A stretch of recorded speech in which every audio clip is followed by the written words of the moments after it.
Welcome to Adrift in Aldhalor this Memorial Day weekend. This is our weekly actual play D&D show set in our homebrew world of Aradun. Our music is licensed through Nope, not anymore. Musicbed.com. And we occasionally use Ambience from Syrinscape and TabletopAudio. But I want to bring the group on because Shannon is going to be a little late today because she was at a ball game. But the rest of the boys are here. Stefan, would you please tell us about our partners? Of course, Sean, I would be honored. First up, we've got Arcane Spectacles. Enhance your TTRPG and D&D games with Arcane Spectacles dice sets, made in collaboration with Die Hard Dice. With a variety of set colors, you can elevate your gaming experience to your liking. Don't settle for ordinary dice when you can have top quality sets from Arcane Spectacles and Die Hard Dice. Roll the dice and upgrade your gaming gear today. Visit them at arcanespectacles.com. Next up, we've got Underground Oracle Publishing. They are a best-selling any nominated TTRPG publisher, building new and exciting settings for the Cypher system of every genre you can imagine. Each setting includes everything you need to explore its unique world, including lore, species, descriptors, foci, creatures, ciphers, artifacts, and all of the rules you need to play. For as little as $3, you can join their Patreon and help shape each of their worlds that they create. And then we've got Eddie Yorke. He is our go-to guy for character art. You can see here all our character art from this campaign, and we've got it from last campaign too. He's an illustrator based in the UK who makes art for games and books. You can visit his portfolio and get in contact with him at eyorke.com. Finally, we've got recaps and VODs on Discord, so please feel free to join us, and we will be happy to have you there. I believe our YouTube VODs are closely up to date, but not quite. Our recaps also might be a little behind.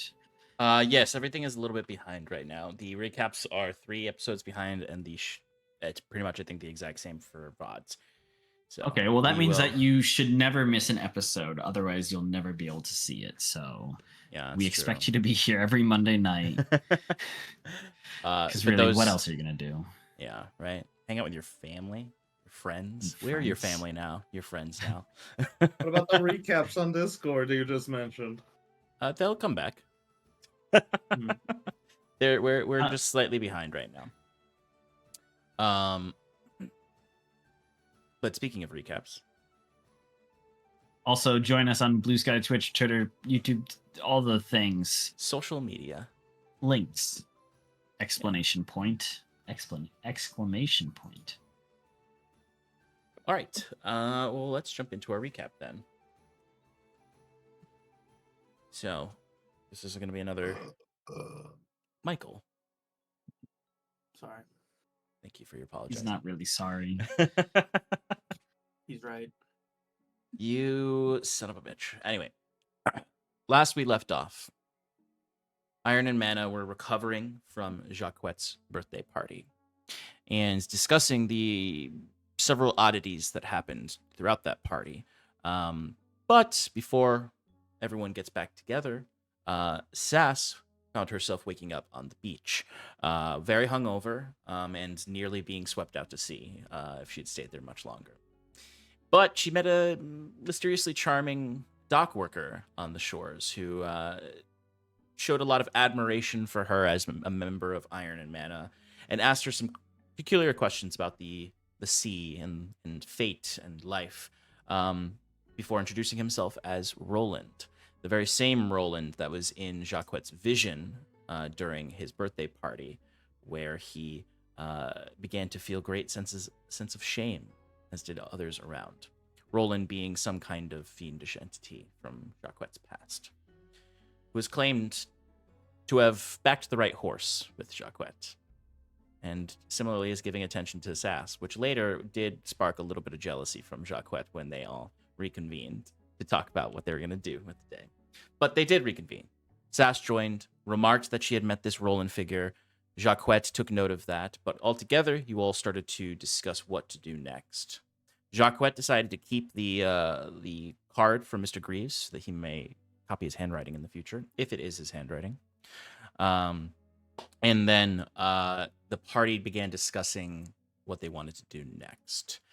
This conversation particularly surrounded Jacquet's predicament with being with Ahmed coming to bring him home to Gwenvalier. So the party started to discuss ways of preventing that. Some folks just said you should ditch town, go to Septimus's farm, and lay low until Ahmed leaves. Others said that maybe we can speak with Ahmed, show some reason that Jacquet should stay in the new world, or in this new world. And then you ultimately came to the conclusion that you know that he's going to be speaking with the Commodore, and if you can bring something to show the good work you're doing there, both appeasing the Commodore, but also showing Ahmed that Jacquet has a place here, you could kill two birds with one stone, so to speak. And the bird that you were going to attempt to kill or hurt or deal with, I suppose, is the De Leon brothers. They had attempted an assassination, or at least an attempt on Jacquet's life or bodily injury was being threatened towards him. But you all captured that assassin and delivered him to the Commodore. The assassin gave up the De Leon brothers rather quickly. And now it's just a matter of discussing why or how exactly you want to go about this. The biggest discussion was whether or not to inform the Commodore that you were going to be doing this.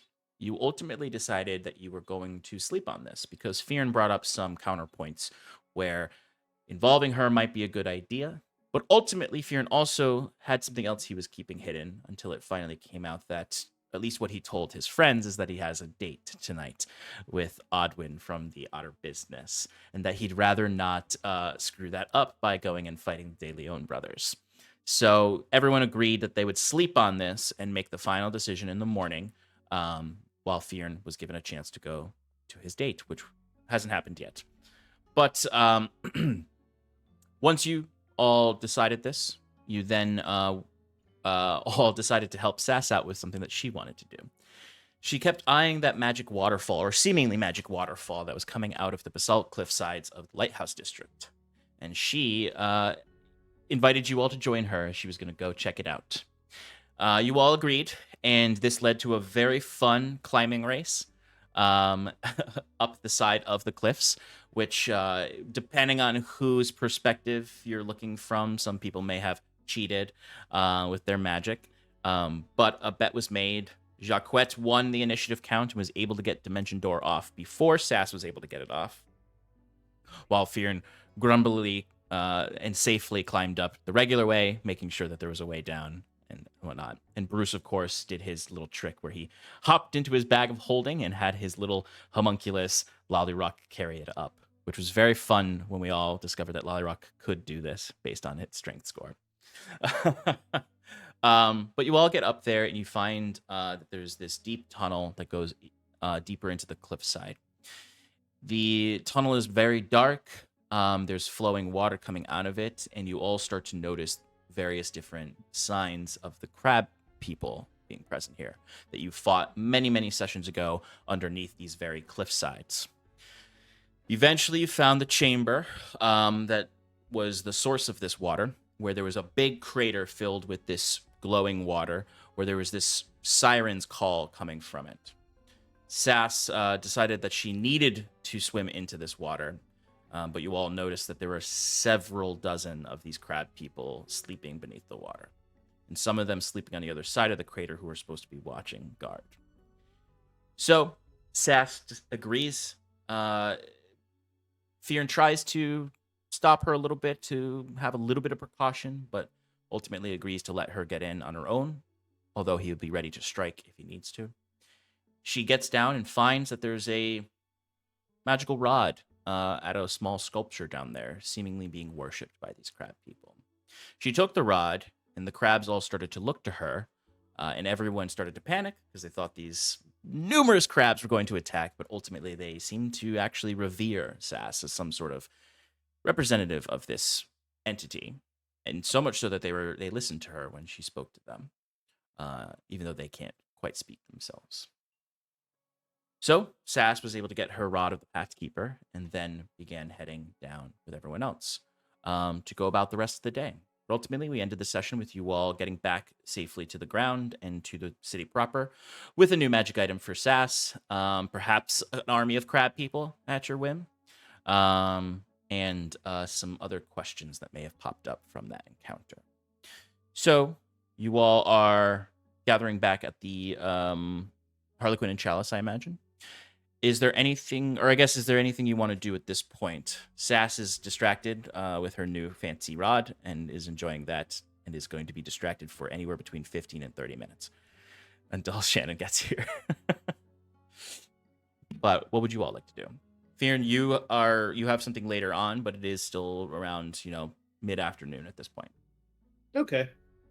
Jacquet did tell Reardon that he would meet him in the morning at the Gatehouse Tavern. Mm-hmm.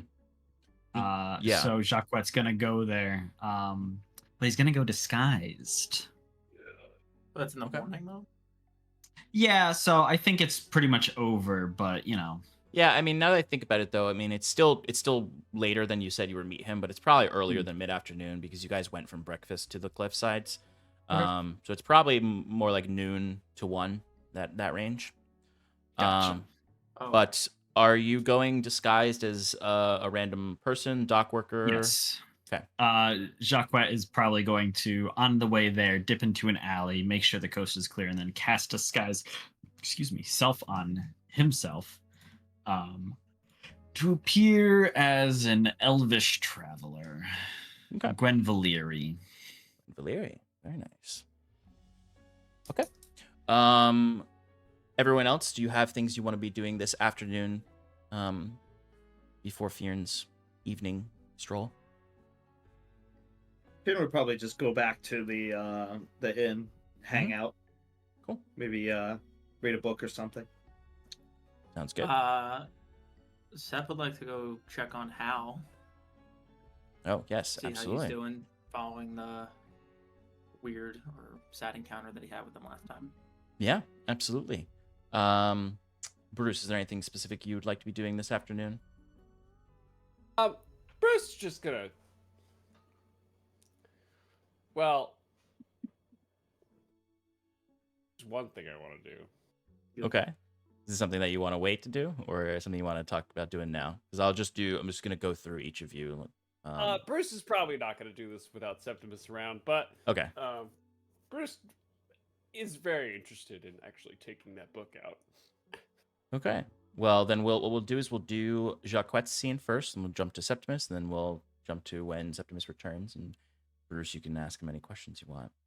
And Bruce, in the meantime, will contact his Grammy. Yes, just yes. very brief, just. Oh yeah. How you doing? You say all that, and then like Bruce, you're just like walking around, like you were expecting her to just give you a quick little response, but she's just talking in your ear for a very long time in her response to be like, little things like, oh, Brucey, it was so nice to hear from you the last time, but I was expecting more calls. I was expecting to hear from you more frequently. Have you eaten the cookies? Were the cookies very good? Did you did you share them with your friends? Have you made friends there? Do you have new friends? What is the weather like there? And it just goes on and on and on until it abruptly cuts out when the spell is finally like, no more. Perfect. But anyway, Jacquet, you move through the streets of Hyven towards the Old Gate Tavern. That's actually Gatehouse Cat. Yes, I'm pulling up my tavern list. I knew I shouldn't have said it before. Yes, the Gatehouse Cat. A very cheap hotel in the Old Brigadier Gate District. Obviously, it's by the old ruined gatehouse of the city that was here prior to Hyven. But it's a half-timber structure with clay tile roofs. As you enter, there is a warm, rich fire with some rustic backwoods decor. You can see like there's several sort of really old taxidermied animal heads on the wall that like certainly like whoever owned this tavern before the current owner was a hunter and liked to showcase these things. And the new owner was like, these are cool, but never really did much with them. They're caked in dust. And generally, the mood is dour in this tavern. It seems to be where people who don't really have other folks to meet kind of come here to have a few drinks. You see that there is a bartender up there who is looks to be a he looks like I guess you've seen a hobgoblin before. You're from Farathris. Sure. So he's a hobgoblin. And he's got classic kind of hobgoblin chops on the sides with that dark bluish hair. He looks like he's a little older. His eyes really sagging down, and he looks really sad as he's just sort of washing a glass very slowly, looking around. But there's not many people here, only a couple folks. It's a long, it's a long traditional wooden bar, just with a few tables, very small, very small. Is Reardon there? He is sleeping in the corner right now. He is. There's a little corner table. There's like across from it, on like the back left corner is a corner table. In the middle is a stairs that leads up to some cheap rooms. On the right is the tiniest stage you've ever seen for a performance. But Reardon now has his hat kind of over his head, and he's just boots up on the table, and you can hear him snoring from the corner. Jacques is gonna grab 2 ales and head over to him, plumping them both down with a douche to kind of like wake him up. You see, like, he almost completely, like, if you weren't like holding the ales down on the table, he would have kicked it over. As he just sort of and he swiftly puts his hat up. And it's actually like a new hat. Like, this is something to weirdly notice. It's like, it's a nice new, like, kind of like well-made straw hat that has a wide brim. That he just sort of like puts on top of his head, and he's like, oh, hey boss. Oh, sorry, I was up late last night after the party. Would you know who I was? I'm disguised as a Gwenvaleri man. This might sound a little weird, awkward, but smell you. Okay. And Jacques sits down next to him, sliding a nail across, and goes, well, that's quite the talent you have there. I wasn't aware of it. Excuse my airs. I just wanted to make sure that we could keep some distance between what you're doing and what myself and the party are doing. Yeah, I'll admit it, a little bit of it was just me kind of throwing dust to the wind, hoping I caught something. I was not expecting anyone else to be dropping nails off. It would have been very weird if you weren't you, sir. What should I call you when you're not you?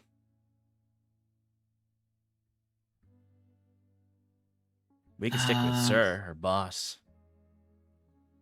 That, just call me sir. All right, sir. Okay. All right, whatever. you can friend. Just call me friend. Friend. We're friends. Friend. We're Friend, friends. yeah. Friends just grabbing some drinks together. Yeah. And he takes it. He takes a long draw of it, as if you imagine he probably is a little hungover. He didn't really drink at the party because he was doing more work during it, but he clearly went out afterwards. I didn't get the chance, but thank you, friend, for the assistance last night. Stopping that assassination attempt. That's right. Yeah, my heart rate was through the roof. I was a little scared that something was going to happen. Good on Septimus for his magic. Otherwise, I could have caused a real scene. Friend. All's well that ends well, right? Yeah, that's right. So, what have those little... Reardon's just a human, right? Mm-hmm. Yeah. What have those little human eyes seen about town? Well, other than what I talked to you about last time, mostly, well, I took the liberty of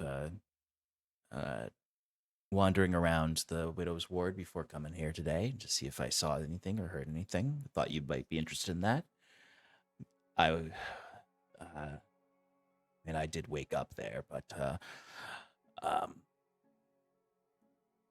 I didn't see much at the De Leon's. Seemed like it was the regular business. I saw that mean-looking one sitting out on his porch. So I don't know if there's any updates there, or if they've changed their methods, or I'm sure word has gotten to them that the assassination was thwarted. But I don't.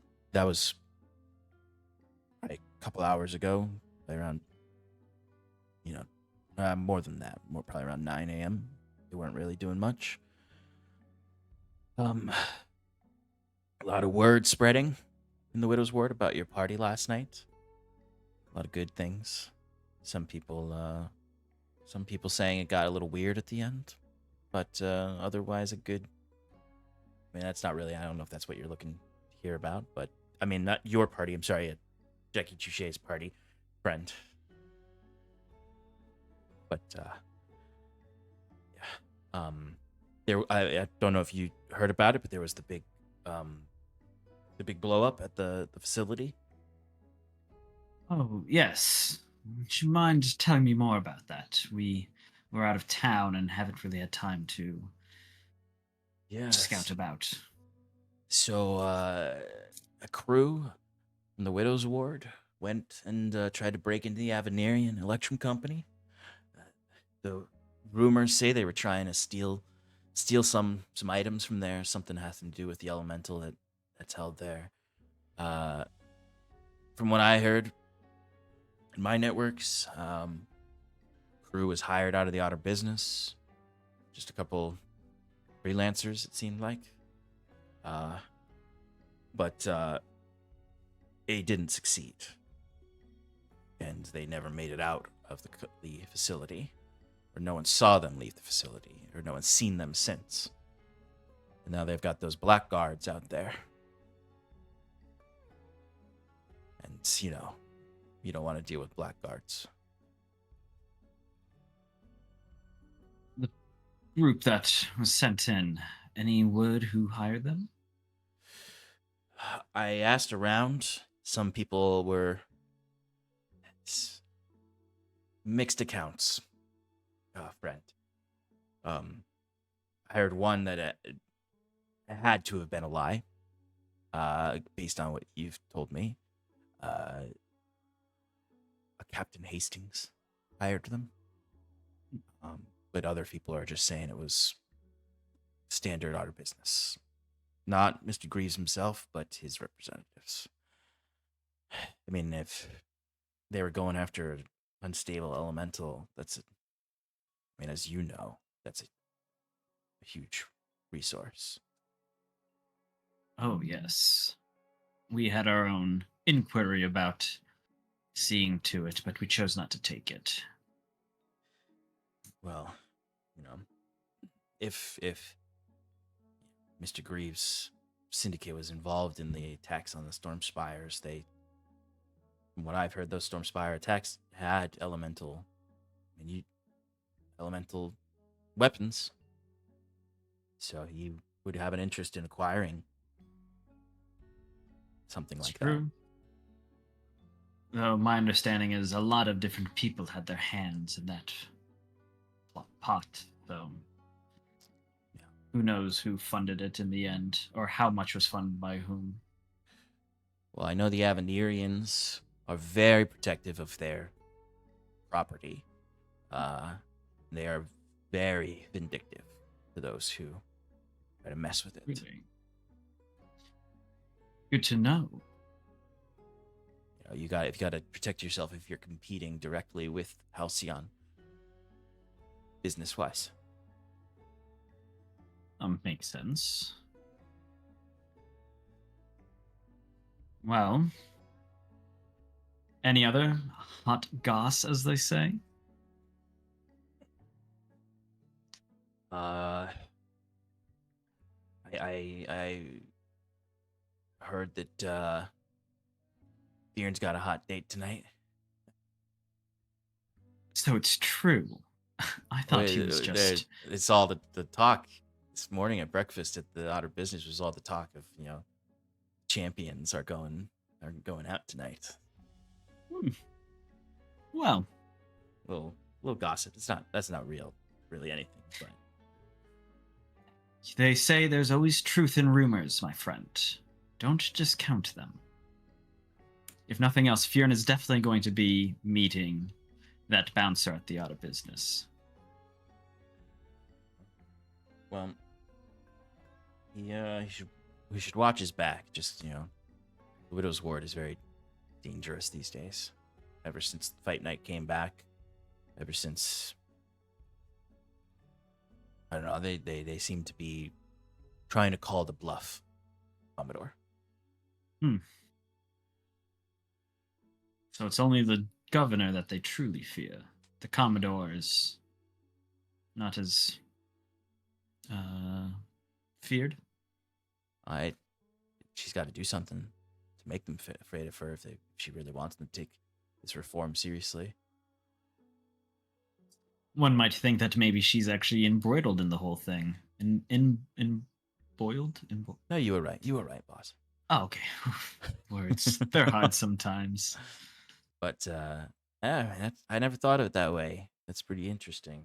And all I know is, from my previous endeavors, is a rail station directly from the capital city to here is a mighty fine target.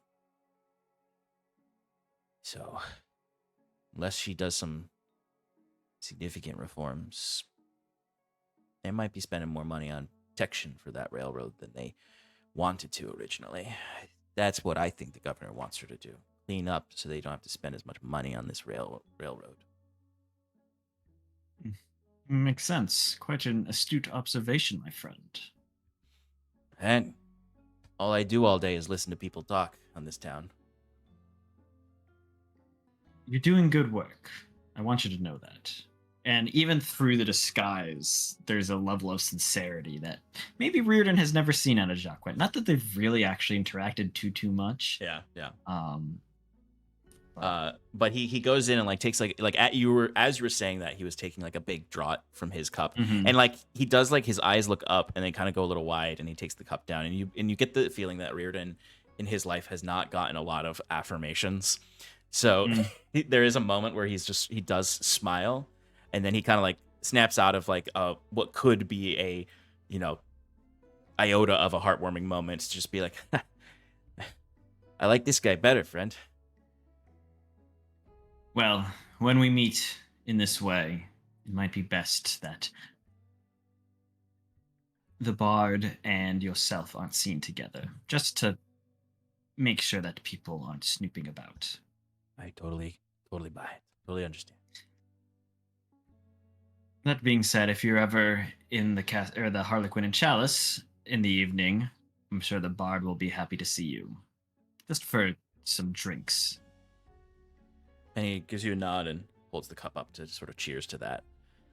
And you'll Jacques. notice. Oh, Go ahead. Yeah, he just gives him the little cheers with the drink that Jacques probably actually hasn't touched all morning, but Yeah. or all conversation. Generally speaking, though, you would just notice, since this is sort of a quieter moment with Reardon where you can really see him in the daylight, he looks a lot healthier than he did when you first met him. He still got that scruffy 5 o'clock shadow that he has all the time. There's still bags under his eyes, he's still a late night nervous kind of guy, but he generally doesn't look as skinny. He doesn't look as malnourished. You have, for better or worse, improved his life in a lot of ways. After the cheers, Jacques goes, by the way, did you ever look into that arcane focus I mentioned? And he looks back at you, very sheepish. She's like,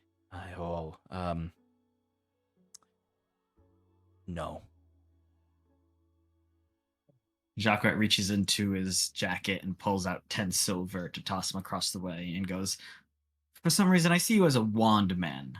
Get yourself a wand, and if you'd be so kind, keep an eye on the Out of Business tonight. Look out for Fjorn. He can handle himself, but if he gets a warning about something coming up, he'll really handle himself. I see. Yeah. I'll go there tonight. I'll look into a wand this afternoon, and make sure that I'm around. I appreciate it. I appreciate you. And you too, friend. As he finishes Yep. the ale. Cheers him, finishes it, and Jacquet gets up to leave and he goes, if you hear any important news, leave a message with Orin, the barkeep at the Harlequin Chalice. Important news with Orin. And if I'm in town, hopefully the next day we can meet. Same place. Not a problem, friend. And Jacquet leaves like 5 more silver on the table, like a tip, but it's clearly for Reardon as he leaves. Yeah, and even as you leave, you would notice like Reardon like pops his boots back up on the table as he's counting the silver and puts it away.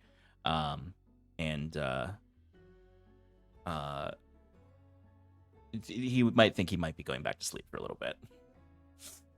Understandable. Jacquet walks out of the gatehouse cat and still into the skies goes, I think I did a good thing.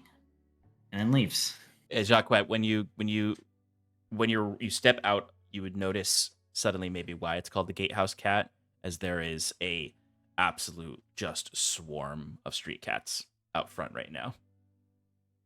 Disgusting creatures. A few of them like are like clawing at your boots. One of them like tries to Don't touch me. Jump up on you a little bit as they sort of like they seem to like you surmise perhaps that the people who leave this tavern have a habit of feeding food to all the cats in the neighborhood. Feline agility and just runs away. As a bunch of little cats use feline agility and try to chase after you before you get away from them. Not too far from here, actually, because it is, believe, in the same district. Yes, it is. Septimus, you would go to the Square Horse Bar, the little basement bar that you met Hal in the other day. There was 2 days ago, I believe, that you first checked in on him. You go to knock on the door. And there is, you immediately hear Hal inside coming to the door, as opposed to last time where you really had to really knock on the door. But it does sound like he may have like woken up and he's scrambling in there as he comes over. It's still closed, like the bar wasn't open when you got to it. But he would rush up and you would hear him stop at the door, probably readjust himself a little bit more, and then opens it up. He doesn't open it up like the last time where he was freaking out and staring through the crack of the door with the lock. He opens it up wide. You can see he is in like very simple like sleeping clothes. Like he has like a very loose tunic on that's sort of open at the chest with just some short simple pants on. So he just opens it up and you can see he is noticeably better looking. He is still like gaunt and like but he doesn't look like he's malnourished. He's not pale in the face. He's not shaking. He has, there's light in his eyes as opposed to the dullness you found with him originally. As he opens it up very quickly and he looks, and his eyes, when he makes eye contact with you, is a man of pure gratefulness. As he immediately, before you can even say a word, grabs you by the shoulders and pulls you into a bear hug. Glad to see you doing well. Septimus. Oh, it's good to see you on the other side. And he holds you out, holds you like arms. He taps you on the shoulder. He says, "You saved my life. May I come inside?" Please, come in." And you can see as you walk in, like it's still a mess in there. Like you presume he's probably like been sleeping on and off the entire time, his body recovering from the restoration, from the ether use. You can see he's cleaned up somewhat, but it's still a pigsty in there. But you can clearly see, though, that he has like sort of a light set up where he is clearly repairing his bird machina that he built, because it seems as though he had destroyed it in his psychosis. Oh, no. Yeah, like you didn't see that last time, but you noticeably the bird wasn't there the last time. Can I get you anything? A drink, water, wine, Some food. water would be nice. And he kind of rushes around the bar. You can see like he's tripping over like some pans and containers that are back there as he quickly grabs it. There's this new. Well, you found someone who is in the throes of fiendish withdrawal. You now find like a manic man who has like his energy is restored to a point that it might even be a little bit unhealthy on the other end of it, where he is getting a little too obsessive right now with his current project. But he quickly grabs like not, it's not even like a cup. He grabs like a measuring cup. Like he doesn't have clean glasses around. He pours some water in and hands you this little like ladle with water in it.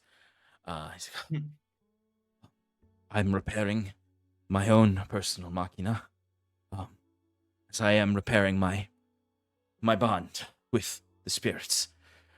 But I've never had the opportunity to do this without your intervention, Septimus. Those drugs that you were on were a nasty business. You weren't yourself. But I'm glad to see that you are back to the correct ways of not understanding Machina and the greatness that come of it. Of course. Those in the Halcyon. Heretical. Whatever they're doing there, whatever they gave to me. It is not the spirits. It is not what you gifted me with. No. You won't find them by poisoning yourself. It's only through enlightenment and study that you'll be able to attain the knowledge that they present to you. Yes. In my slumber, after I recovered, they visited me in my dreams, the spirits. I heard their voices, the whispers that I was promised would come with the ether, but only through you did they come. And I saw something in the sky, a star.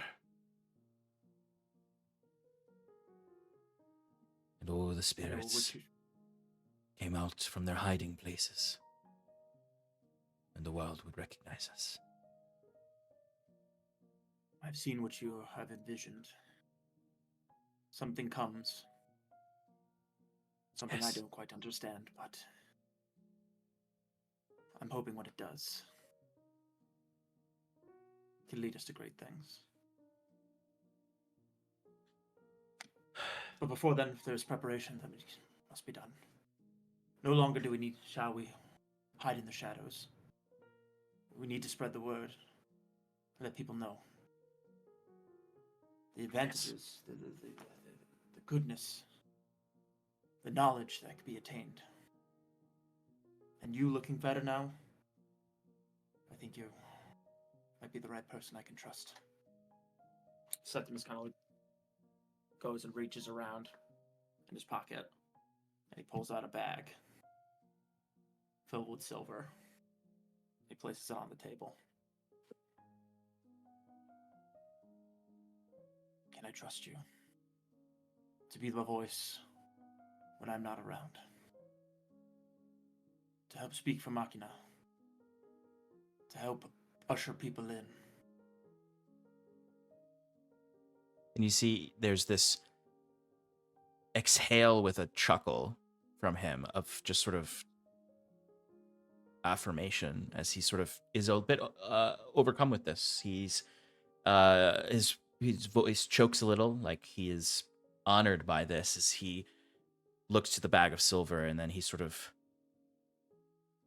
in this manic state grabs your mechanical arm and pulls it close to him and rests his forehead on your forearm, as he in almost an anointment, as he lifts his head and looks to you. He says, I am forever your servant, and that of the spirit, the true spirit. Whatever you ask, you've honored me this day. with this? There's an abandoned temple in the temple district, one that I've frequented.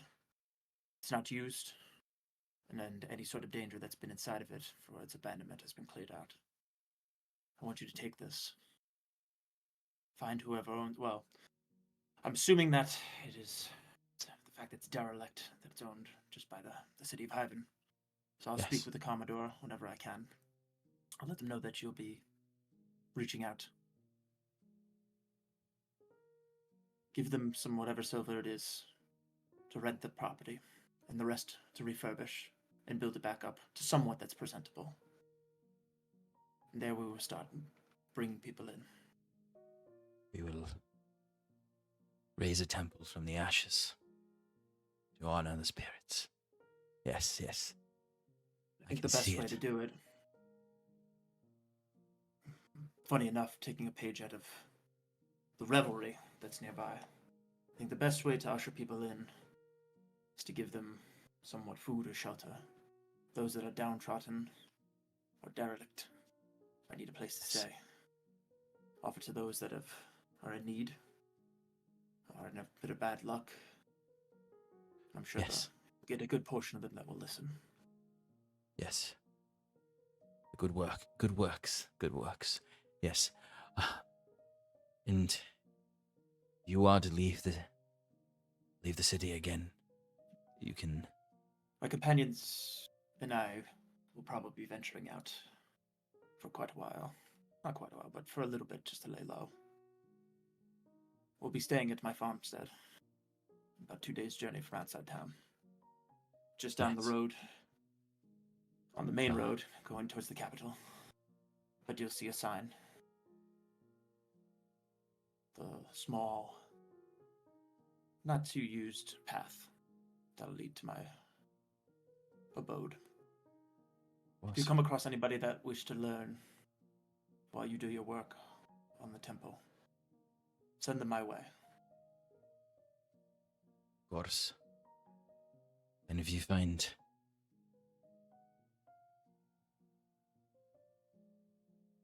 more spirits, more vessels, we must bring them.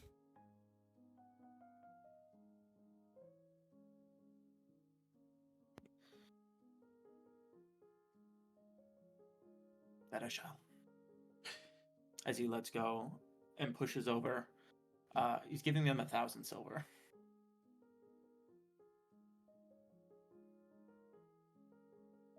Good, good. This should get us somewhere. Get us started.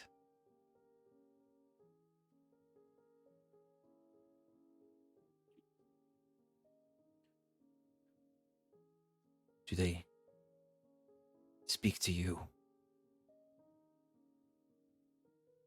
The spirits.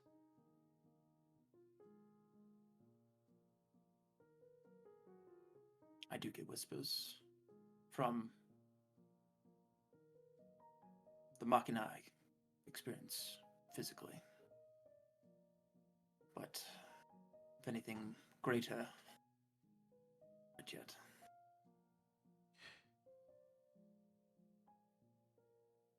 This may be a second step, but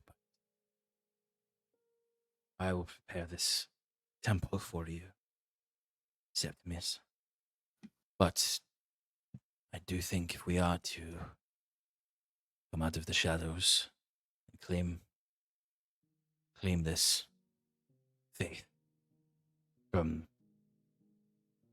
those who pervert it, we need a symbol. What will the symbol of your church be?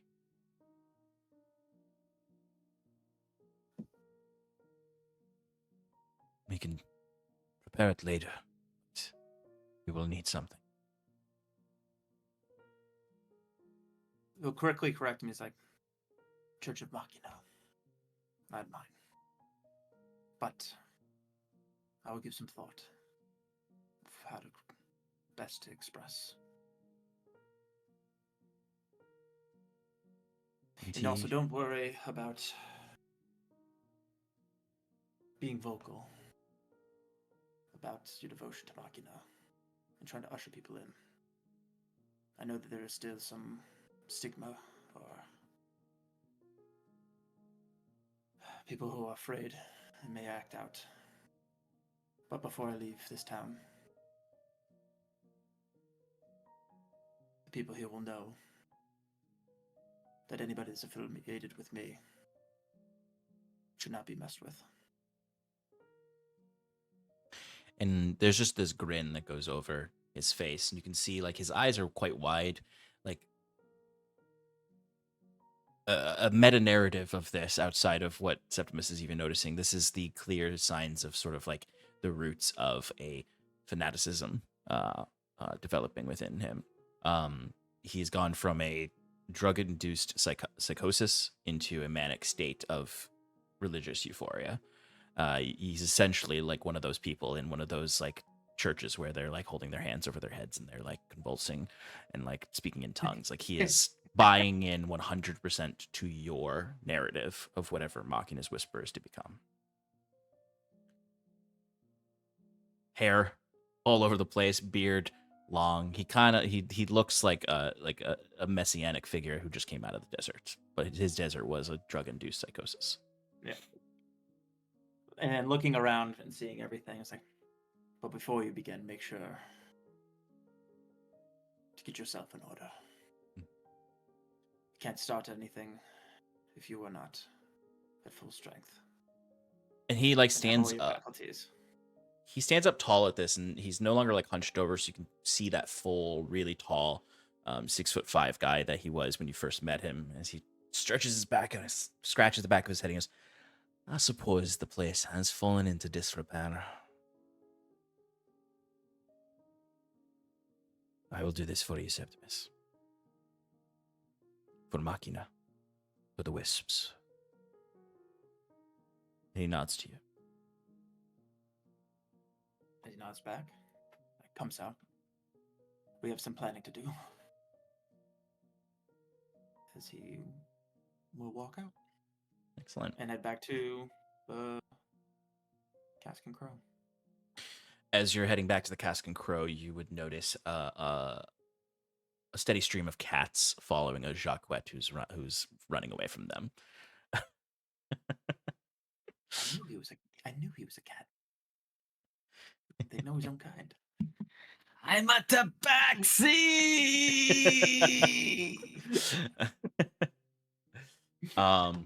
As I think we'll go to a quick break to bring Shannon in, and you'll all kind of gather together in the Harlequin and Chalice. Everybody else just sees an elf running away from some cats screaming, "I'm a tabaxi."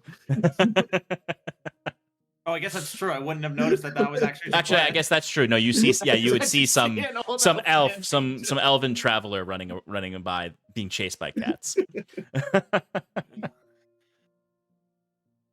All right, folks, we will be back very shortly with Shannon in here to continue the session. So we'll see you all shortly.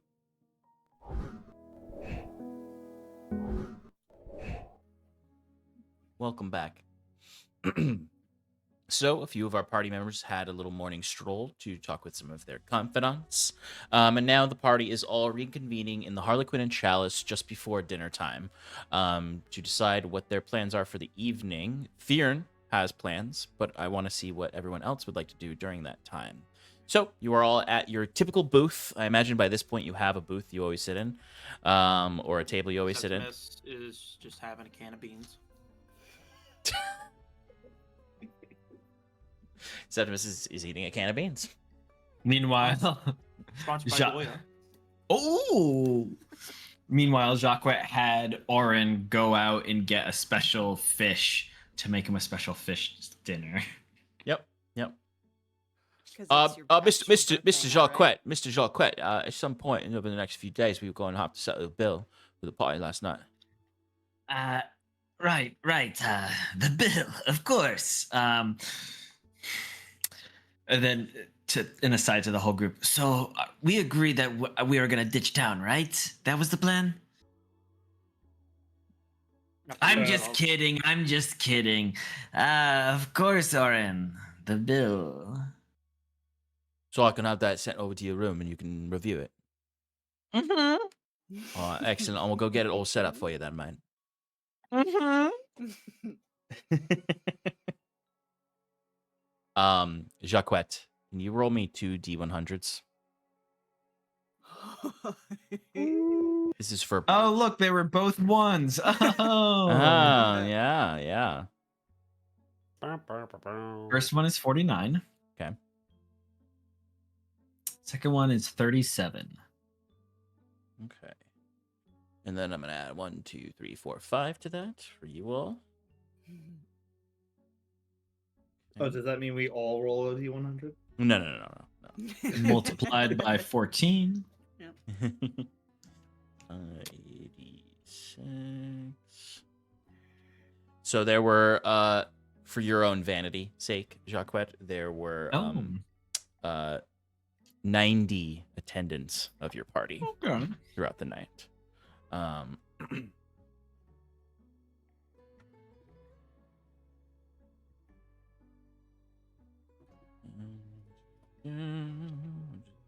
See Oren over there humming a little bit as he's writing this all down.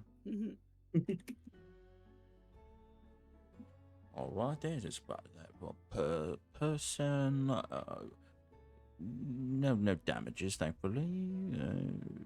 Do a little. That was my gift. I'm not going to charge him for that. That was my gift. Well, right then. Not so bad. All right. There you go, Jacquette. I accept payment plans. It is 910 silver pieces. Can I pay you a plan? Don't worry about it, mate. If you don't have money right now, it's okay. It's okay. Oh no, I do. I'm just greedy. And then he looks to the camera and goes, "It's a living." And everyone goes, "What is he doing?" That's Jacquette. We can do payment plan, man. 303 silver now. 303 silver in 2 weeks. 304 silver the week after, or 2 weeks later. You're done in a month. Sorry, what was that? 300 and what? 303 now. Yep. Another 303 in 2 weeks, and then another 304 2 weeks after that. So basically you'll be paid up by the end of the new month. Okay, well, I'm sure we'll have some gigs in between that can help offset that, because I'm sure I'll have to spend some of this coin on supplies. So I appreciate you, Oren. I appreciate everything you've done, and I appreciate your willingness to work with me on this. And then to the rest of the party, he goes, "Hopefully I'll be dead before 2 weeks comes." None of us laugh. Jacquard just looks at them all expectantly. Okay. Oren would walk away at that point and go return to cleaning the place up for all right. next day of business. Paid the 303. Okay. And that's why they call him 303. So have we have we decided on a plan then for a certain pair of siblings? We were going to sleep on it. Right. I did while have Fjern goes on a date. Right. I am. Is this on mute? I keep messing this No, up. no. Sorry. We hear you. We just are ignoring speak you. up a little bit, Septimus. And I'm the only one who thinks telling the Commodore is a good idea. To be honest, I'm split two ways. On the one hand, fuck her. On the other hand, if we could get some assistance from her house guard, I think that would really behoove us and would really help make sure that this ploy goes off without a hitch. Well, I was going through some things in my head of what we can do. We don't have to discuss for now, but Jacquette, are you fine with? Would you want to keep LaRue as somebody that the De Leon brothers, I guess, trust.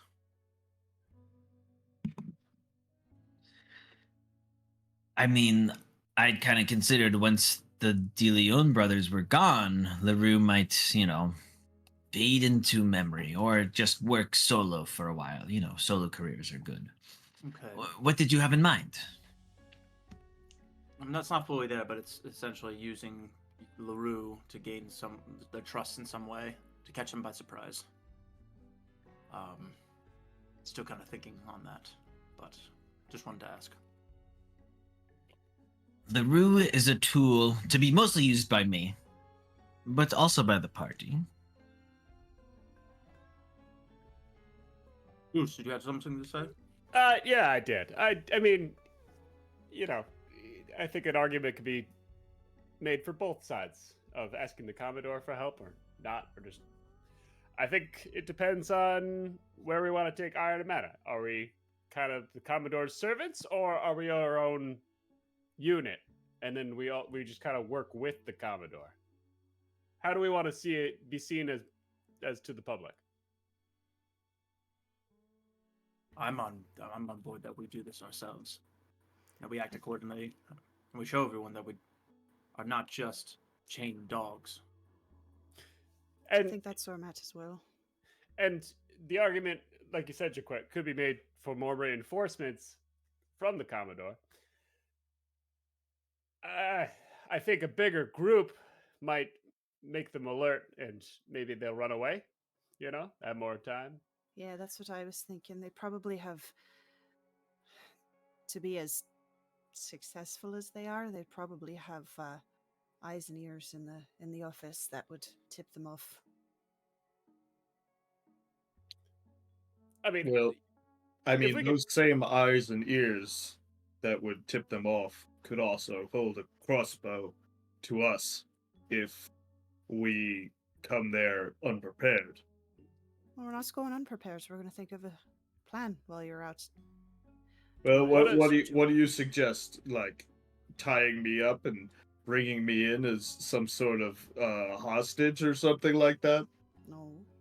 No, I thought my plan about Jacquette, me, approaching, trying to capture them in a cloud of sneezing and choking, and then the right. 4 of you coming in to take care of whatever is left.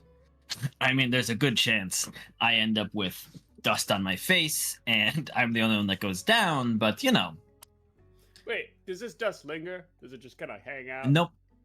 Oh, so it just immediately disperses. It's one.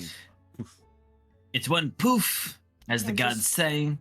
Drop it from a rooftop or something. The You should mechanics probably- don't really consider creativity into the deployment of such an item. However, I think simplicity might be key here. All right. You should probably take Sea Witch with you, Well, just for safety's sake. All of you will be with me. I will just go ahead and use it. and what time of day do we want to do this? I don't care. That is really high-level planning that does not involve me. You're part of I'll this continue. team. It does involve you. My point being is I don't care. Listen, let's take it the night, sleep on it, come up ideas in the morning, and we can go from there. All right. Sounds good. Fearon, are you wearing that to your date? What's wrong with this? Yeah. You look like a schmuck. There's Yeah. some blood stains on there. Yeah, you should probably take a bath before you go. Check I don't back have a here. Actually- bad. Do you have anything? The bouncer lady probably prefers this. And Nice point. the musk of Fearon is probably more of an aphrodisiac to her than clean soap, so... But who am I to judge? I don't know anything. At least, try to put yourself together. Make yourself a little bit more presentable. Maybe brush your teeth. Yeah, thank you. Yeah, brush back that hair, He doesn't have hair. Yeah. Those I are his bet. horns. Oh, never mind. Maybe shine the horns. I take the. I've got some stuff you could probably hang on it if you want to like decorate it. No, that's fine. You sure? I take the cloth that is like meant for eating food, like a handkerchief. Napkin. I don't know if they have napkins. Do you gonna They hang people do have have napkins napkins on him? They do medieval have times? napkins. Yes. Oh my goodness! Don't hang We're- ornaments on him like we're an in art a- night tree. I I um got so many seashells. I'm looking in the reflection of a drink and I'm polishing my horn with the napkin. I just spit into it and I'm giving it a little shine. Historically, seashells were used as toilet paper in some communities. Don't use So are this. pine cones and corn cobs. Yep. And What vinegar counts I soaked kinda loofahs. get? We Okay. used to use cactuses. What? Okay. All right. So you all agree to sleep on it, and then prepare tonight for what you want to do while Fearin is off with Odwin. So, I think we could probably jump ahead then to Fearin's date. All right, Alright. cool. So, does anyone is everyone just kind of chilling for the night, or is anyone doing anything as part of this? I have one thing, but it Mhm. it can be later in the evening. We could do Fear and stuff first. All right, Fearin, you with your polished horns head over to the otter business. I don't know if there was like a time planned, but I'm showing up fashionably late. Okay. I'm pretty sure she just said at some point in the evening. Okay, cool. So you would see that the other bouncers at the front, the half orc fellow, and you can head on in. He's not going to stop you or anything. It seems to be a quieter night. Once you get inside, the air is as typical, thick with smoke, as there seems to be just the gambling crowd really here. When there's not fight night, the people who are excited about that don't usually come here. It's more so a gambling house on non-fight night nights. His name was Obert, Sean, and he was an orc, and he wanted to learn how to write. He did. Thank you. Yep. I couldn't find his name in my notes, but I do have it somewhere in here. Actually, I'm just gonna. Actually, I have Obert, and then I also have Oberk. So you choose. It's Obert. I know it's the T. I know it's the T one. It's Obert. Let me add him to here. That's where my otter business people are. Obert. The hat or the orc. Okay. So you go inside and you can see Odwin is currently sitting at the bar, with a big mug of ale, and she is crushing peanut shells and eating them, and leaving the shells right on the bar top. I walk by and grab a handful of peanuts from wherever she's getting them from, and just sit down next to her and like hold my hand up for 2 more drinks. At the bartender, who I forgot his name. But yeah, it's the typical bartender who is I actually think it's Delg, the dwarf, who is also the one who helped Sass when she puked everywhere. So Delg is at the bar. He goes and grabs 2 ales, plops them down. Winifred drains the last of her current ale, passes it over to Delg, and then sort of gives you a smirk as she bites down on a peanut shell and takes the peanuts out and does that sort of just like that really like, I feel like this may be a pet peeve of mine, but people breaking peanut shells and eating them is really gross to me. Just like the way the shells get everywhere. So if Sean was in this bar, he would be like, I would just watching with disgust. But yeah, she's cracking them. She's spitting peanut shell on the bar top, and she just grins at you and says, "I was starting to think that you wouldn't show, White Eye." Whatever would give you that idea, Odwin? I assumed you were just drunk the other night. Never that drunk. Always gotta be in a fighting mindset. Always on guard, are you? I suppose you could say that. Well, You have to be. I suppose. But you know, sometimes you just want to enjoy a nice ale with some nuts. You said that you wanted to talk about things. That's right. Let's talk. Well, how are you, Odwin? Like, really? She spits a big piece of shell on the table as you say that, and then takes this big drink of the beer. How am I doing? How am I doing? Yeah. That's how you're opening this up? You don't what- look too great. What does that mean? I'm doing great. Got the silver that I need. I've got a good place to hang out. I've got a fight night that I go to. I've got a job. What else do I need? You tell me.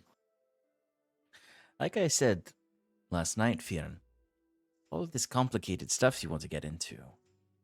Huh. I'm happy being a guard dog. I'm happy having a leash. It's like I said, silver, security. I have the right But are you- friends. Do you now? Are you really as secure as you think? Is that a threat? She winks at you. Maybe. No. You've got to think about these things. You know, Hyven's changing.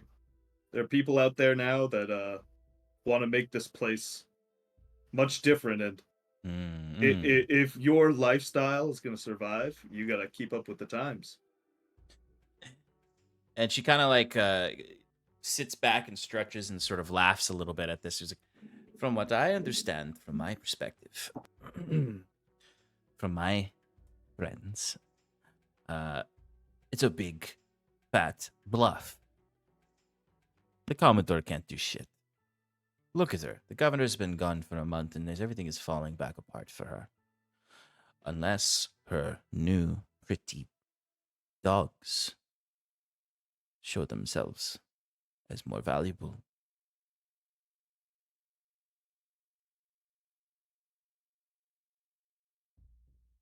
Tell me, Odwin.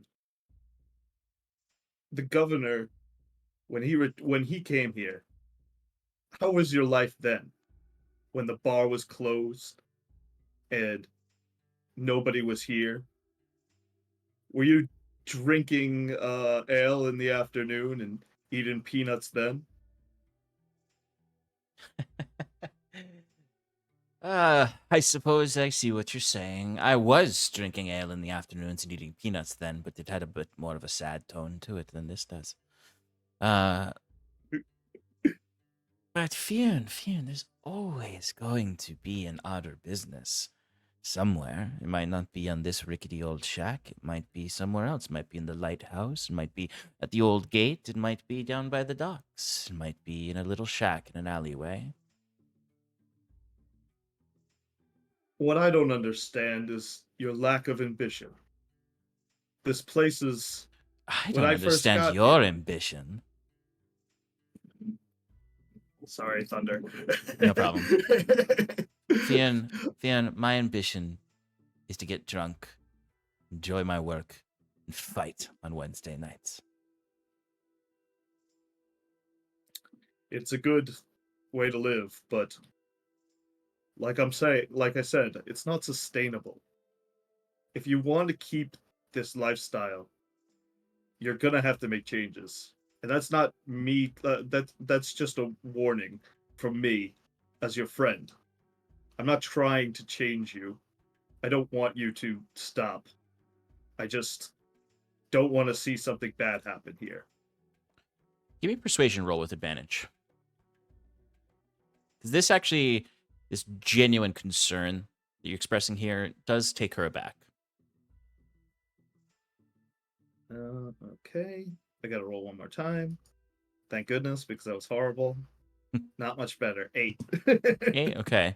So I would say, like, as far as you can tell, like, Fionn, from your own sort of insights into what you've said here, you've not by no means convinced her to, like, immediately understand what you're saying or be on your side, but this does strike a chord with her. And she just sort of like her face gets a little more serious. She's a little less teasing here. And she says, I don't think you understand what you're up against, Fionn. Oh, I know better than you do. Do you know what stuff your boss gets into? I'm not paid to know what stuff Mr. Greaves gets into. Good. Keep it that way. You know a lot, don't you? Word gets around. For someone as capable as me, you hear a lot of things. So tell me, Fionn.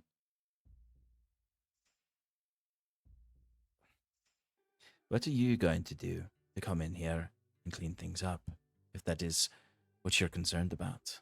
Or are you just here to warn me that my super dangerous boss is super dangerous? That's up to you, Odwin. I'm here to see what you want and offer my help if needed.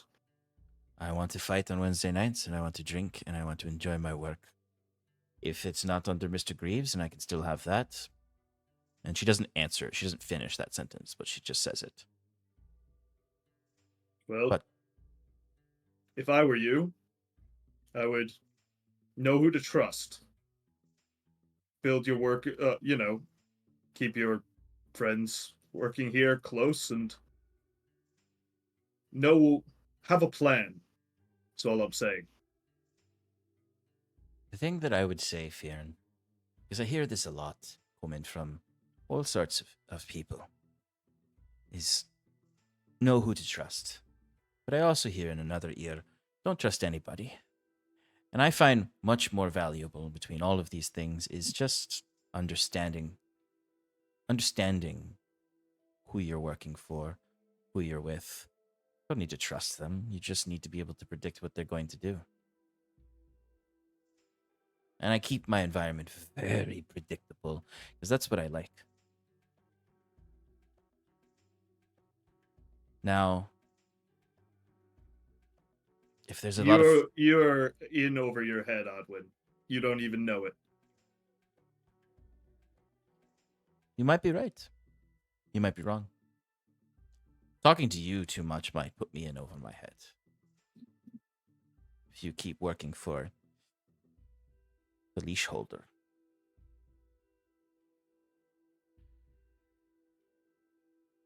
Have you ever thought, even considered, maybe someday making this place a legitimate business? Someplace where you can do what you want to do without having to worry and skulk and deal with shady businessmen? It's not impossible. People do it all over town. There's pubs down the line. Yeah, Fionn. I'm not going to say that you're wrong, because you're not wrong. But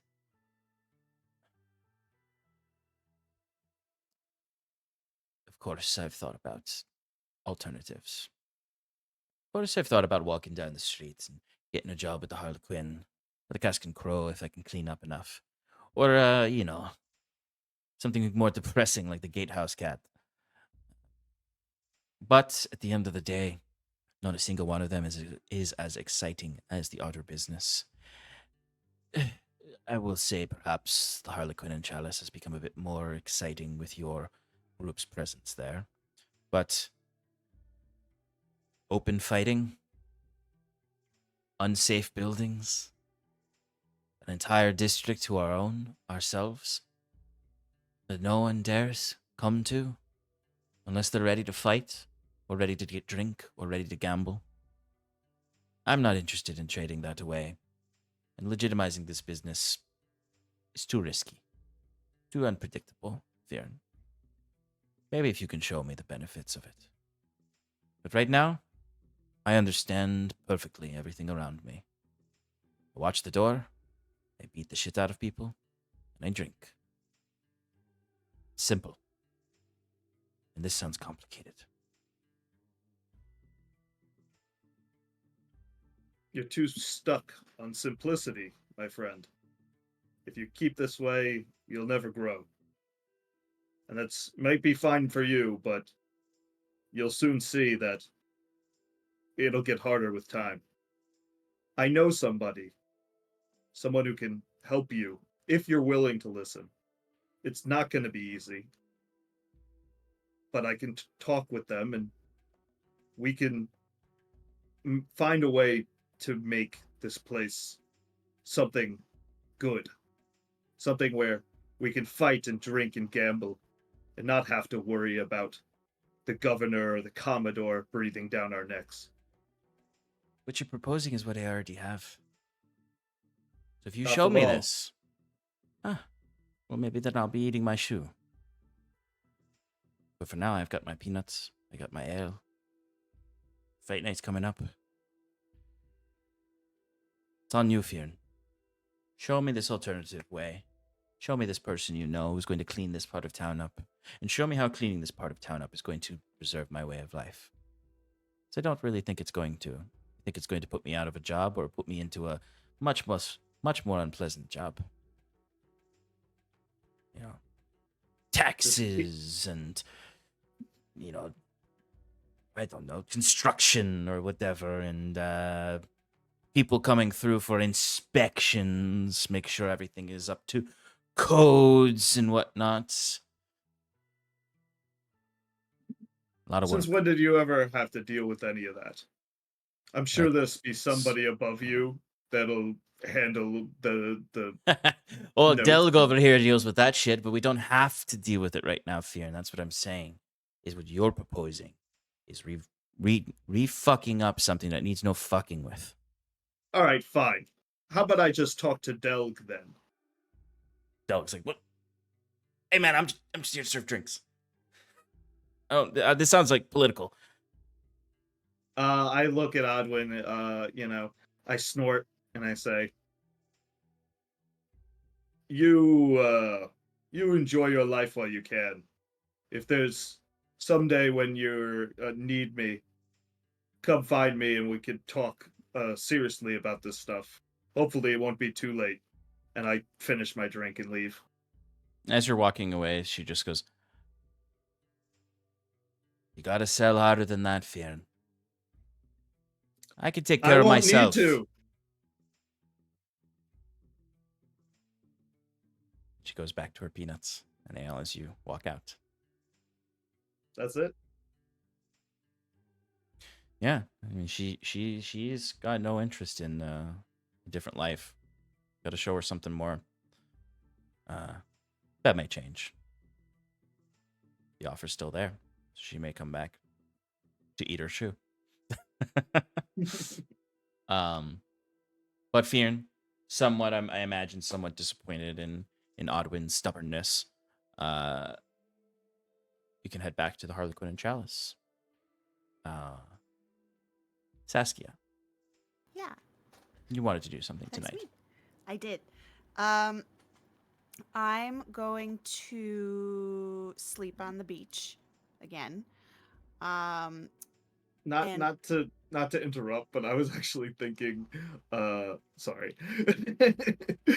I was thinking not going home right away because Okay.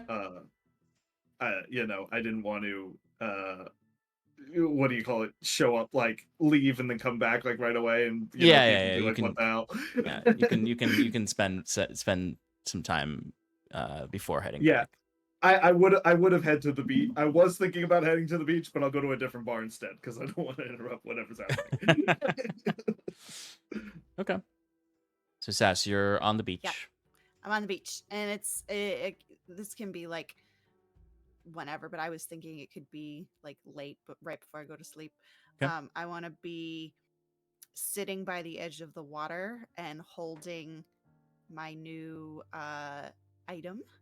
Mm-hmm. And kind of just like, can you remind me what it looks like again? Is it what I have in my mind is that it's like a piece of driftwood with seashells embedded into it. Basically. Great. The seashells are more gathered up at the top to make it more like a scepter is kind of what you can Yeah. imagine. But it's Yeah. made of driftwood, and when you when you use magic, like there'll be a It green light glows, that right? glows from the inside that kind of Yeah. peeks through the holes of the driftwood. Yeah. Okay, cool.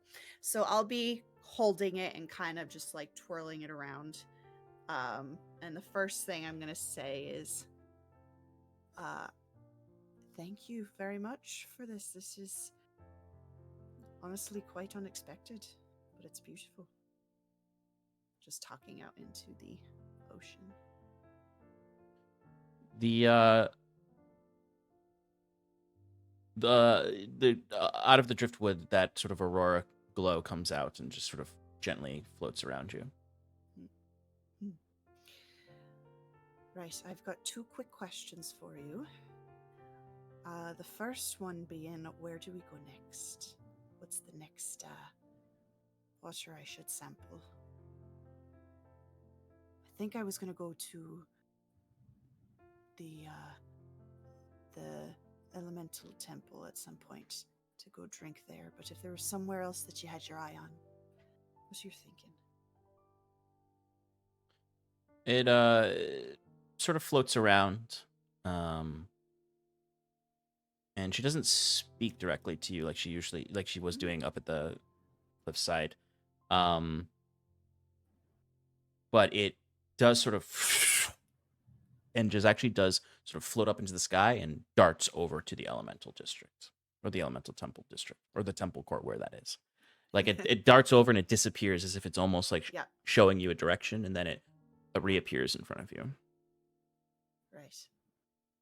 Oh. Right, so we'll go there next. You don't need it right now, do you?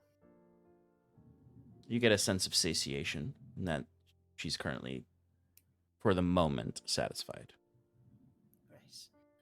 Send me a sign when you need more. I'm tired of this. It's thundering here too. At the horizon, there's a great storm at sea, and there's a clap of thunder. Yeah, just let me know when you're ready for more. I'm done with this guess and shit. Just tell me what you need, okay? It floats around and then gently floats in front of your face, and then you see lightning strikes in the distance, and there's this bright white light, and then you look, you see the aurora turns to sand suddenly and just falls down. Another strike of lightning, and then if the camera was in front of you looking at you, a set of feet would appear behind you. As you could look up and you hear a voice go, "Saskia, again." As you see Roland with a bag over his shoulder. Hello? You like these beaches, don't you? I was just passing on my way home. Okay. Yes, to answer your question, I do. I like the ocean. It's peaceful. Oh, well, you look out there. Storms. Like I said this morning. They'll take you if you're not careful. Not afraid of a storm. Are you? A storm? Oh, like I said, I'm trapped here on land. Haven't seen a storm in years. Up close, at least. Where it's most dangerous.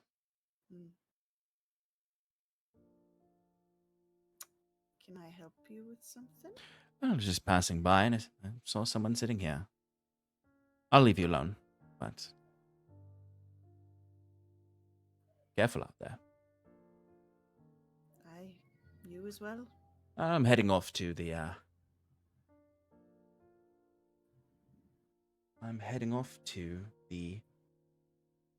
cheap tankard hostel. Here it's quite good there. Oh, really? For an easy bed.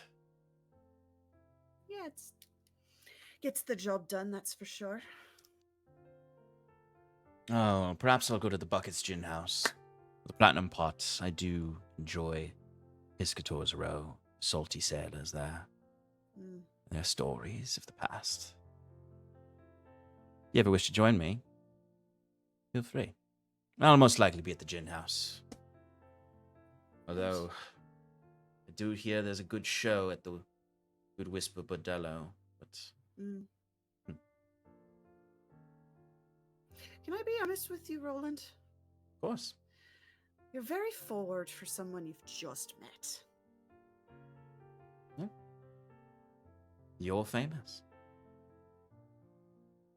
Okay, then you're very forward for talking to a famous person. Well, you know. Confidence can get you through many doors. Yeah, I suppose it can. But anyway, it was lovely to see you again, Saskia. I will go enjoy a nice drink, gin bucket before retiring. Enjoy that drink. The Frog Hollow gin bucket? Not that one. This one's owned by a different gnome. He was a halfling, actually, at the Frog Hollow.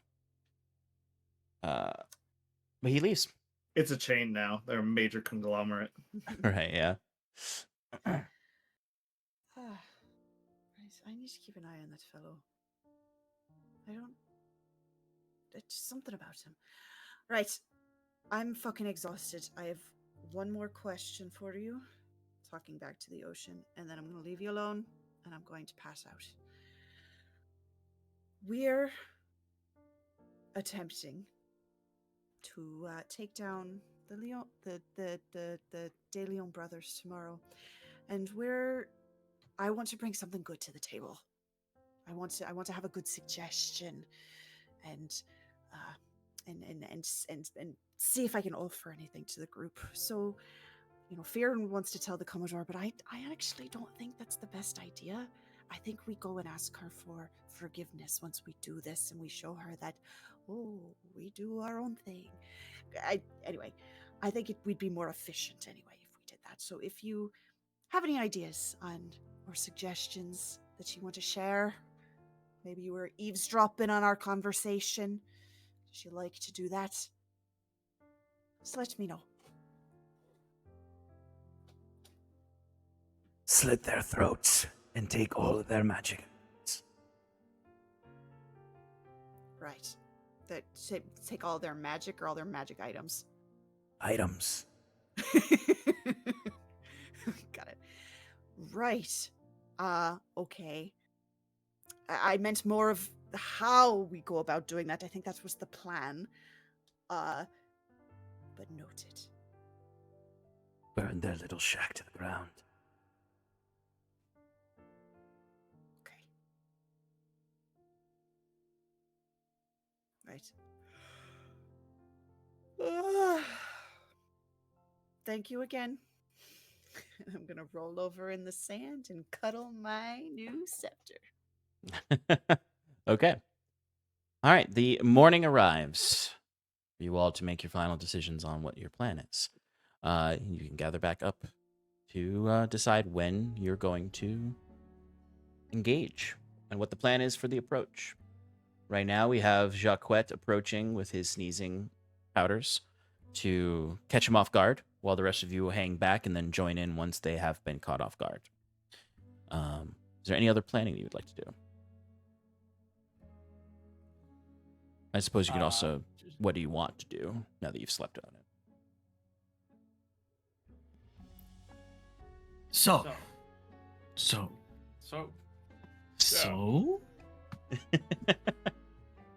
point for clarification. I had some thoughts. Jacquette, approaching their shop. You said that one usually sits out front while the other one's inside. Kind of keeping an eye. Correct. I've seen them both outside, but that's generally at night time. Have you ever been there during the day? Yes, I've been there during the day a few times. Well, about how far would you say they could see somebody from approaching? Jacquette, it's basically like a right turn into the alley, like sort of a curved right turn into the alley, so they can basically see their entire courtyard from their porch. The courtyard's like 60, 80 feet large.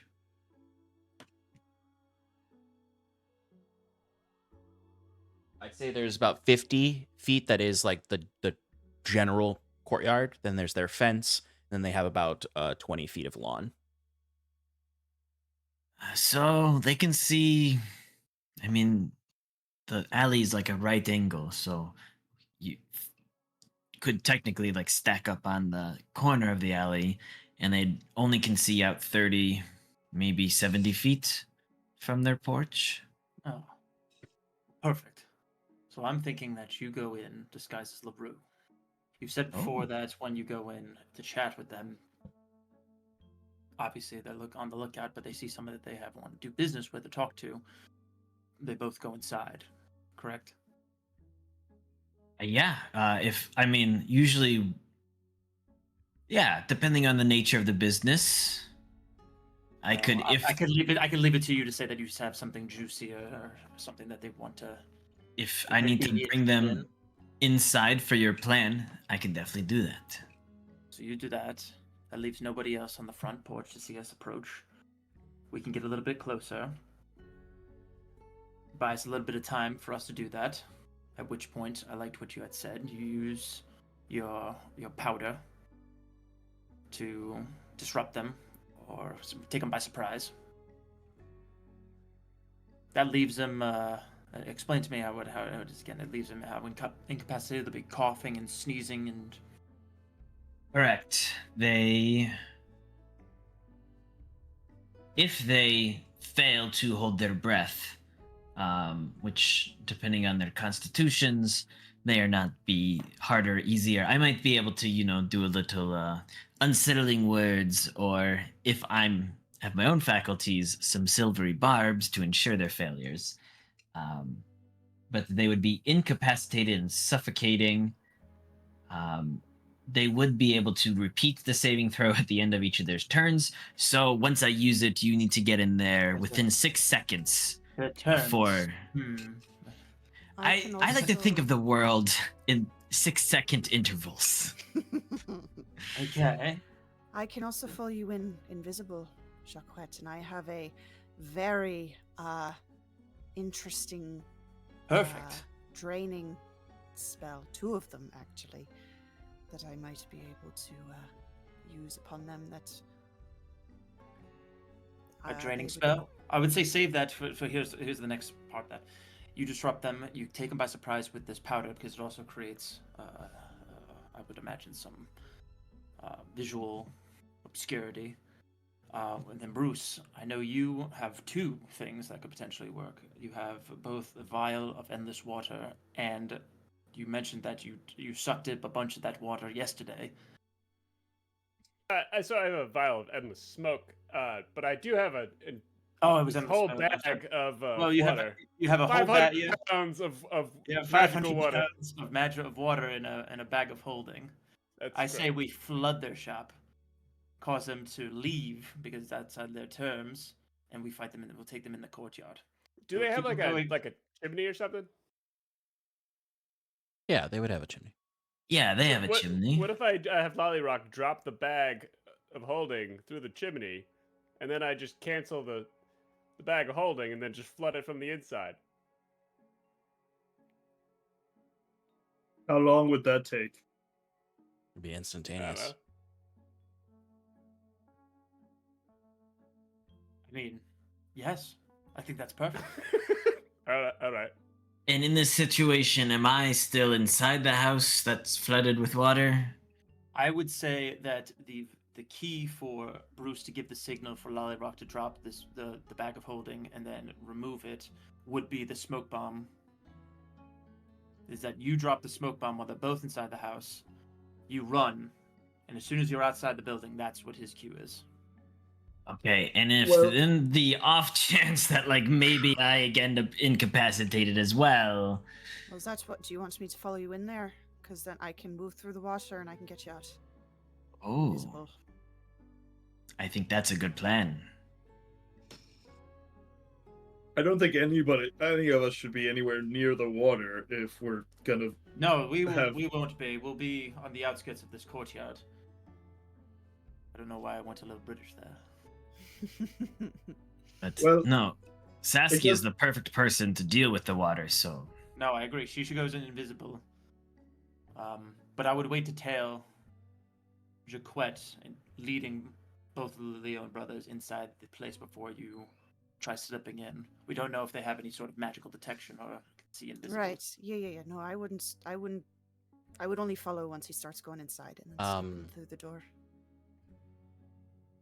Also, just not And- to completely foil your whole plan, but you're not gonna flood their place with the bag of holding water. It's only 64 cubic feet, which is not gonna flood a whole building, even though it's a small shack. If you look at a 64 cubic feet, it's smaller than a 6 foot tall person. So that's not gonna. cubic feet. That's how much a bag of holding 64 can hold. cubic feet is. That's not smaller than a person. Unless this That's 478 gallons, Sean. 64 cubic feet. I guess I have to find a proper representation of it, because if these images are correct, that is not enough to flood a house. There's a picture of a sad-looking man with 2 large piles of wood, based from the DnD Next subreddit. If you're using that as the reference, then that is upsetting. Just because of the Oh. picture. Maybe I guess you're right. Yeah, that wouldn't flood the whole thing. Damn it. 4 feet by 4 feet by 4 feet. Yeah. Makes sense. So plan 1. But Plan A. yeah, but then 64 cubic feet No. as He's right. He's right. liquid gallon. He's right. But you don't think a giant amount of water coming down the chimney would be enough to spook him outside? Oh, maybe we combine it with the vial of endless smoke that he actually has. Don't They're we not have gonna- something of endless water, Jacquet? Don't you have Yeah, something like it that? doesn't work like that. It won't fill up the space that well. I mean, in 6 seconds, I can produce 30 gallons of water, which I think is even less than 64 cubic feet. Yeah. Well, the water itself will be a little disrupting and it will cause some damage to their shop. Which I think is another message that we should be sending, that we're just breaking up their operations and in addition Oh to yeah, it's definitely will do having them- damage. It's not gonna just sort of plop there, but it'll still disrupt the space. Bruce, Oh. you can't make one of your explosives and we just blow the whole thing sky high? I could. I think that sends a much better message than having some soggy items. I mean. Oh no, the shark meat got wet. Oh, what will we ever do? You know, like, I think that might be the reception. Well then, So I could look at the building structurally and find out the weak points and then destroy it from there. I don't have the items on me to make a real large explosives. At least I needed more time to make that. Okay. But still could be done. So we're gonna. I don't even know. Go with plan A. I think that's what we're doing. Do we think that Well, a I still smoke think- bomb I still is think- gonna I be still- enough to? I think dropping in the water along with a vial of endless smoke, in addition to what Jaquette is throwing in their faces, they'll want to get some fresh air, and that'll bring them lure them outside in the very least, and that's where we apprehend them. We don't want to apprehend them inside their own building. We don't know what sort of defenses or secrets or trickery that they may have. Might have hidden weapons. Oh, they definitely have unhidden weapons. So just to clarify, I don't know what I mean, I could just Andres go on and the Alberto? side of the building and just teleport them out if you want me to. I don't know what Alberto is capable of. He seems weaker, but there's something about him. I imagine that he must have something up his sleeve. Andres, the big butcher guy. That's and Jacquet points to Fjern. That's gonna be your guy, Fjern. I think if you Alright. can keep him engaged, overpower him, and take him down, we'll take out Alberto and whatever crafty bullshit he has, and then focus on the big guy. Does that sound like a good play? Fine. I'm just saying, if it's just the two of them, this will be easy. But there's a reason why they're still around, right? Sure. I'm sure they have some sort of trap or defenses that we're gonna have to work around. Hence why I don't want to go inside their territory. All right. So do you still want me to go in with you, Jacques, invisible? Follow at a distance.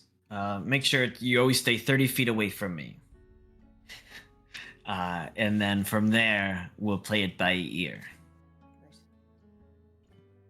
Okay. Code word in case things go bad. Cream cheese.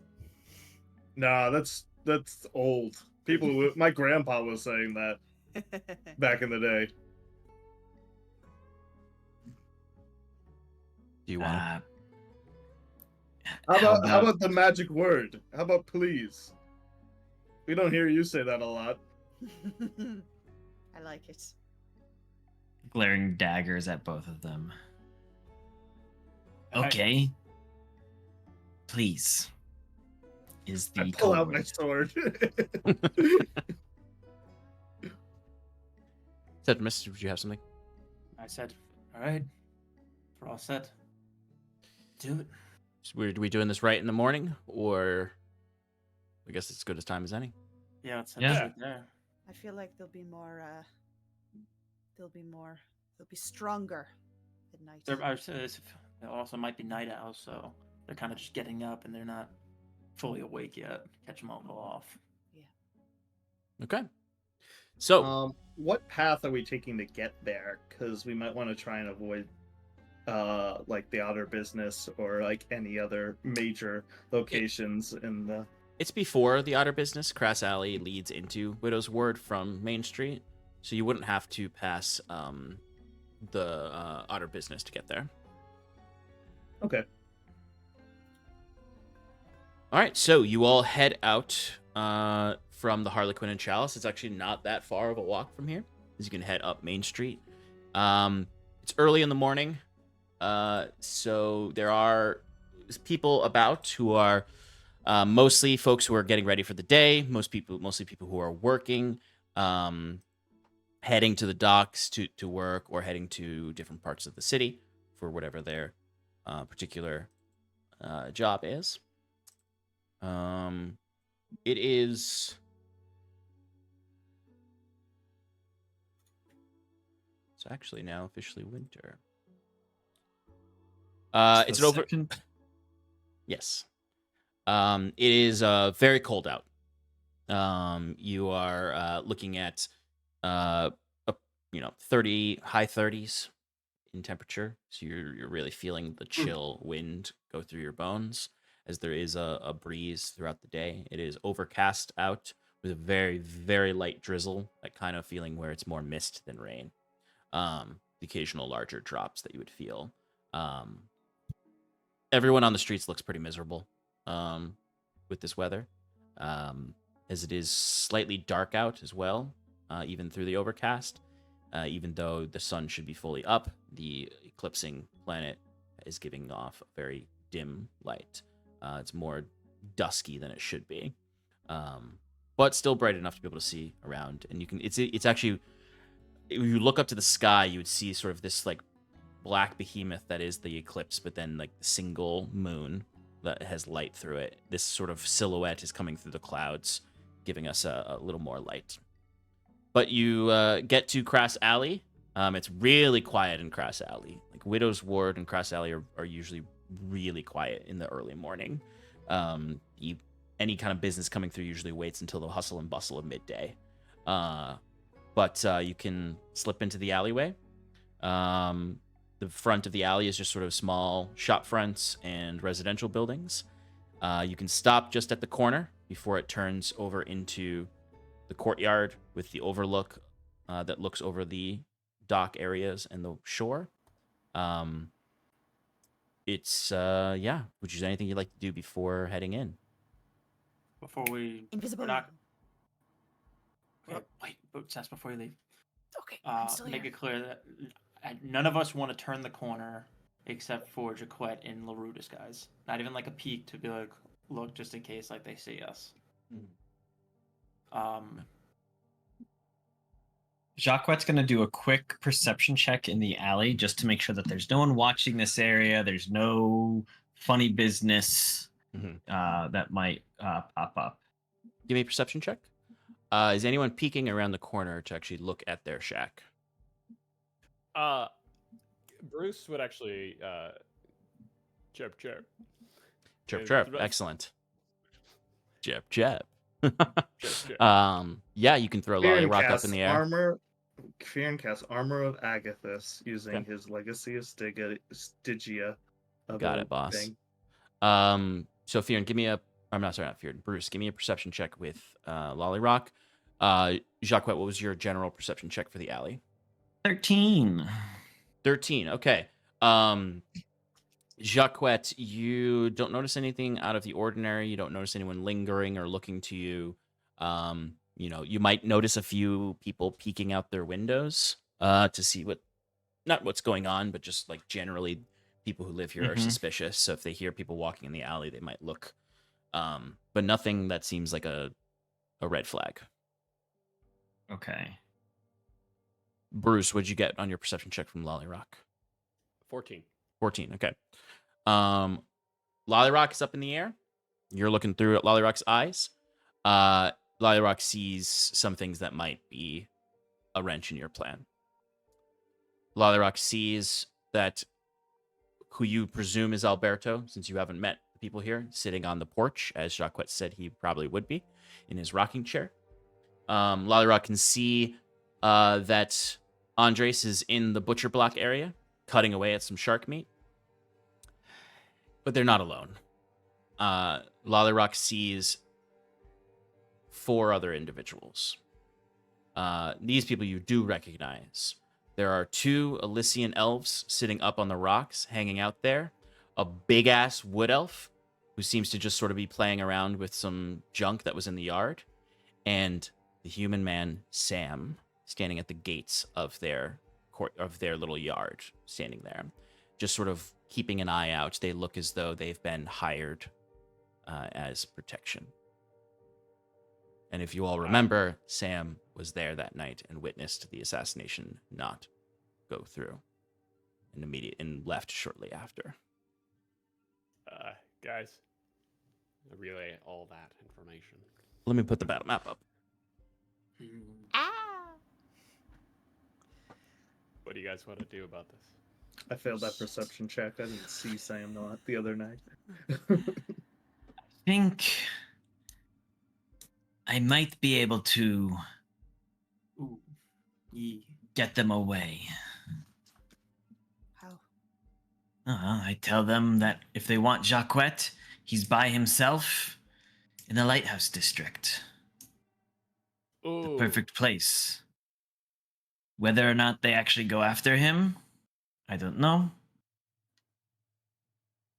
At least they have to hear what you have to say. Right. And then we move forward regardless. I mean, I still Right. think we might be able to take him. It will be a little harder. It will definitely be harder. Well, it's 6 of us and 6 of them, right? It's almost like the gods wanted an even fight. What if you tried to take a few out beforehand, the ones up top?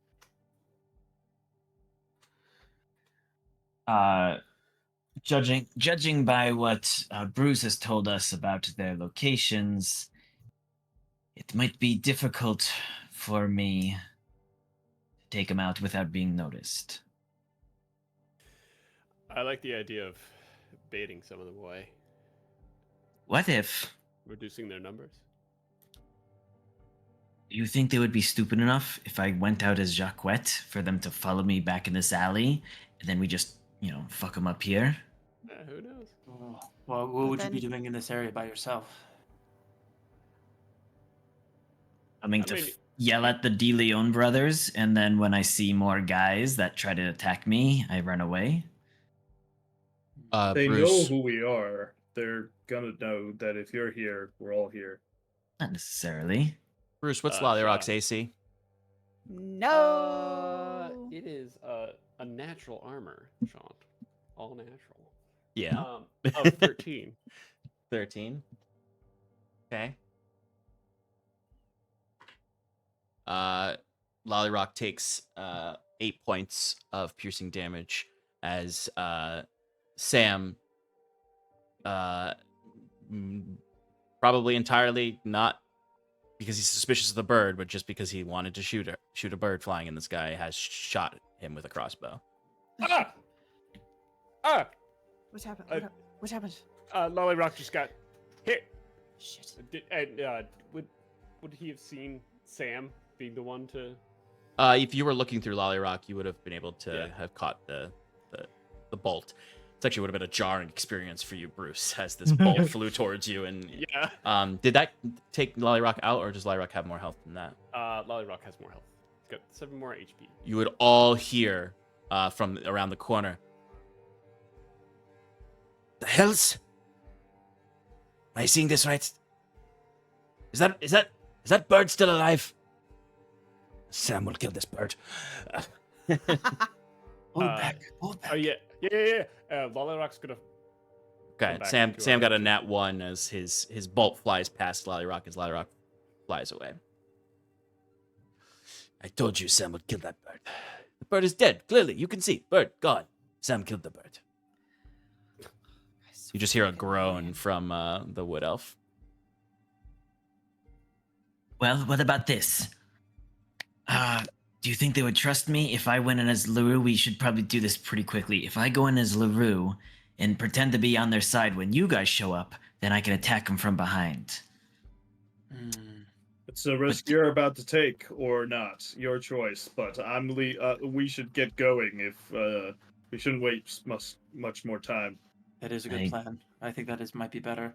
And then when they're at that moment that you have them, feel free to use your dust whenever you feel necessary. So, Sean, I'm going to do 2 things. Well, more like 100 things. Quickly going to take the Potion of Possibility. Okay. So I've You got have 1 reroll. I thought it says 2 rerolls. Oh, then 2. I hadn't read the Okay. description in a while. Okay. And then Jacquette's going to, as stealthily as he can, get into like a back alley where there's literally no one that can see him. And then disguise self as LaRue. Yeah, that's easy enough to do. You can backpedal back the grass alley a little bit to find one of the nooks and crannies in there to make the change. And then he's going to walk out with one last look at everyone else before going out. Before he leaves, quickly say, how much time should we give you? Do you think before we make our way? I'll try to lure them off. If that doesn't work, 3 minutes, 4 tops. Okay. Good luck. Just gives a little nod as he saunters off in that more rugged, unrefined walk that is LaRue's. After he walks away, he'll quickly go to Sass. Still here? Yeah. Right here. Maybe don't follow Literally him, right but... next to you. Okay. Oh, I can't. Maybe see if you can make your way on some scaffolding or a roof or something, get a vantage point. I was think it could actually be helpful. I was thinking, you see the window up there? I was thinking maybe I sneak inside and shoot from above. All right. I could also, I don't know if we want to go this far, but I can maybe, when the fight is really turned, can burn it down. All right.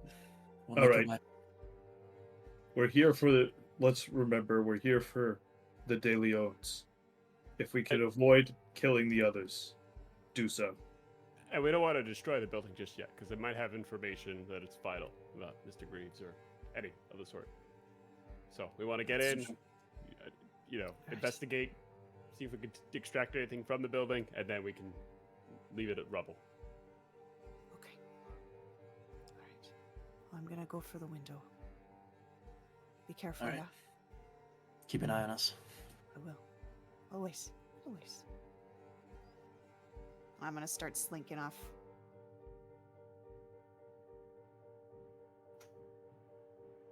Sean, Yes. Sorry, I was looking at something. that's quite all right. When Lollywog comes back, I'm going to mend him. Back to full HP. Okay. And then I am going to cast invisibility on him and Oh, redeploy okay. him. Redeploy him. Okay. Does he have the bag? Yes, he's Okay. got the bag on him. Are you in the bag? Oh no, the bag is. I'm not in the bag. Are you in I- the bag? I forgot the plan for a second. Drop a little kobold into their chimney. Honestly, that wouldn't be a horrible idea. Okay, so Lollyrock is redeployed but invisible as LaRue steps out towards the group. LaRue, you would notice that the wood elf immediately stands up, just sort of noticing you as Sam is continuing to try to convince this wood elf that he had killed that bird. Ah, you fool. Sam killed the bird. No. Oh, what do we have here? What do we have here? Ah, a new friend for Sam. As he looks to you and he steps out from the gates like to block the way as you stand there. New friend to you, but returning friend for. And he just nods back to the DeLeon brothers. Returning friend. Well, why don't you tell Sam who you are? We can be friends then. Huh? Look at you. Who are you? He just looks past, trying to make eye contact with either Alberto or Andres. He doesn't want to tell Sam. He doesn't want to tell Sam. He doesn't want to tell me his name. He shouts back to his compatriots, and then you would make eye contact with Alberto on the porch, who is stands up and walks down the front steps of it to the grassy yard, and looks to Sam as Sam is saying this. That's all right, Sam. He can come on through. He is a friend. Mr. LaRue, come on in. And Sam just sort of looks. Oh. Mr. LaRue. Heard about you. Be a son of a bitch. Not as big as Sam thought. But that's okay. Your friend. Is the tiefling. Disrespected Sam. Just staring at him blank faced, LaRue looks back to Alberto and goes, "So, this is who you got?" And then he's just going to step around Sam, sauntering up to Alberto. Sure likes to talk a lot. When Alberto came off the porch, can I use that as my cue just to start trying to sneak my way into the house workshop? Give me a stealth check. Alberto looks to you, Jacquette, or LaRue, and says, Whatever. They serve their purpose. Besides, look at them. He might like to talk, but they're good protection. Come on in. Following him in, LaRue just kind of looks over and goes, "So you scared of a little tabaxi? I heard your gift was not well received." Yes. Sass, what was your check? 13. Did you roll that with With it. advantage? Did. My second one was a natural 1.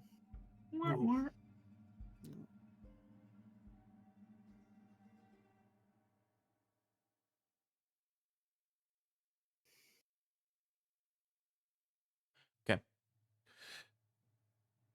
LaRue, he would respond, well, you know, the message was still sent to the tabaxi, but he had a bit stronger protection than we thought. That won't happen again. Not saying that we're going to attack him again or send anybody after him, but I think a message was sent. Well, if you want to send him a message, you won't believe who I just saw up at the Lighthouse District. The Lighthouse District. Yeah. I've seen him up there before. I don't know what he's doing up there, but it might be just the place. And then looking up at the Lycians and the Gwen Elf or the Wood Elf, and not looking at Sam, Jacques or LaRue goes, I'm sure they could probably take him out much better than whatever lackey you sent before. You see Sam, you would feel the presence of Sam. Like he is like just like standing right behind you right now.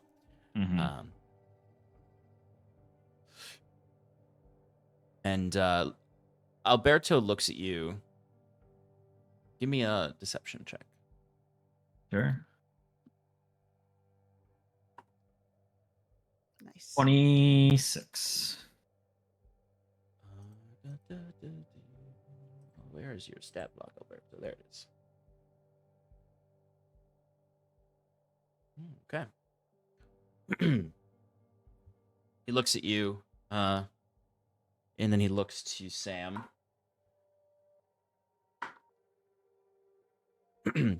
And Sam just, this is not like, I would say Sam is by no means like seeing through your lies. Sam just doesn't like you. As he just goes, how could you trust this man? Doesn't even want to tell Sam his own name. Won't even stand by it. How could we trust him? This tabaxi. It's him who brought the tiefling into this fold. That brought this whole iron and mana into the situation. To disrespect Sam. To disrespect De Leon Brothers. And as he says disrespect De Leon Brothers, Alberto holds a hand up really firmly. You do not speak for us. Mr. Sam, you work for us. And then one of the Elysians is looking around really rapidly. There's somebody here. Look.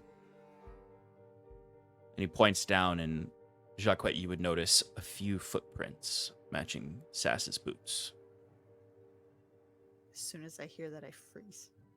So I'll say, Sass, you are able to get like past, like you basically get to the porch.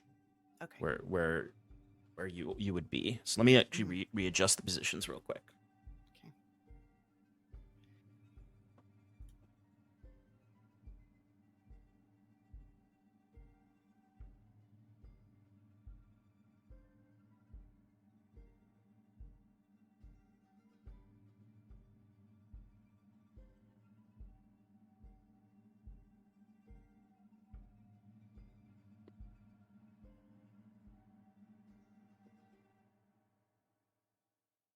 So LaRue is in the middle there. Right in front of him is Alberto. Behind him is Sam. To the right of Alberto is you, Sass, having slipped past. The big guys, the Wood Elf, and then the two on the rocks are the Elysians. Is that Andres in the back? That is Andres in the back there. And this entire like conversation is punctuated like it always is with him just hitting into the cutting board with his butcher's knife. And you see Sam immediately draws his weapons and starts to look around as the Wood Elves also, or the Elysian Elves also draw their moon sickles. The Wood Elf just sort of stands up and is kind of looking around, uncertain what to do. And then Alberto looks to you, Jacques, as LaRue. He's like, someone tracking you, Mr. LaRue? And you can see Jacquette's going to try to act like a little surprised, but more concern as a hand slips up to his back and pulls out a dagger, just one of the nondescript daggers, and goes, certainly hope not. And if they are, I'd like to find out who they are. The wood elves climb down from the rocks. Sass, you're frozen still there. I'll give Do we you. hear? I'll let. I'm sorry. Do we hear any of this around the corner? Yeah, around the corner is not that far, so you would be able to hear the Elysian elf shout out, "Someone's here." You might not be able to hear the conversations between LaRue, Sam, and Yeah. Alberto, but you definitely hear the "Someone's here."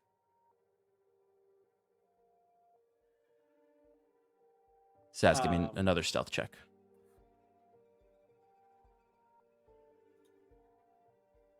There we go. I don't know why I rolled again. Natural 20 for 27. Okay. They are actively looking for you now, though, so they are going to make rolls. It's not their passives. If I heard someone here, can I cast one more spell? 1 second. Yep.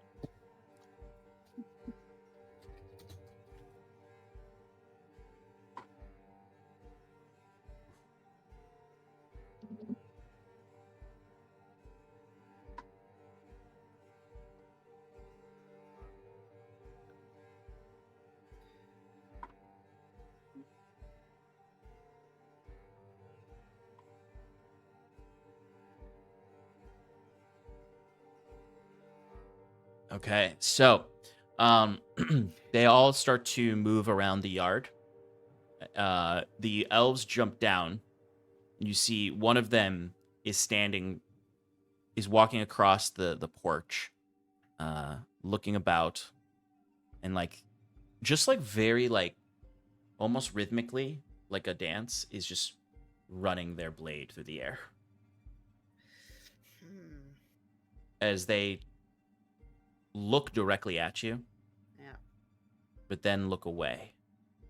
But they are walking towards you and just sort of swiping in the air. They have not seen you, as far as you can tell. But they are very close. They got very close to seeing you. So you do feel a little exposed, but you know you're still hidden. Okay. Where's the door? Right to your right there on the map. Is it the big open thing? It's Space. It looks like an open space. Yeah, it's right here. I think I see it. Yeah. Okay. It is closed. Okay. Jacquette. Sorry, you go ahead. No, I was gonna say following because it's some time has passed. When they said someone's here or whoever it was, can I roll a perception check to see if I can try to listen a little better to hear a conversation? Yeah, I'm gonna actually ask everyone to give me an initiative roll here, since we're going into a turn-based territory. Ooh. Ooh, look at you. Hell yeah. Damn. Uh-oh, a bunch of good Crushing rolls it. for initiative. Yeah, right. We don't even get a surprise round. I Nope. do. Maybe. They are keenly aware that they are not alone. 20 to 25? 20. Okay. Sorry, just finishing up the rolls for that. Okay. 15 to 19? 19. 19 as well. 17.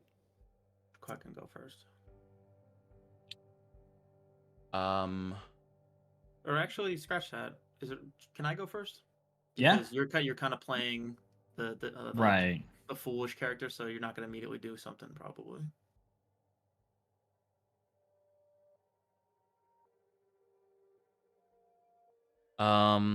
Okay, so Septimus, you want to go first? Septimus, what's your dexterity modifier? 0 plus 0. Okay. Okay.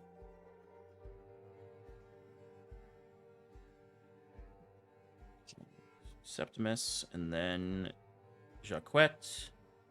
Sass, what'd you get? 18. Okay. And then Bruce, what'd you get?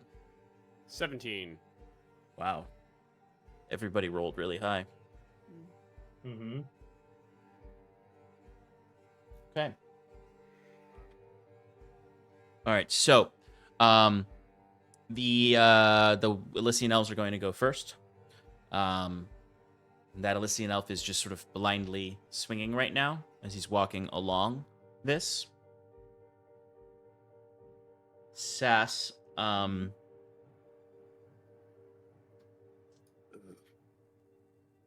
give me a dexterity saving throw with advantage because you're stealthed. It's basically you like eking your way away from the blade as it's moving in the air. 10.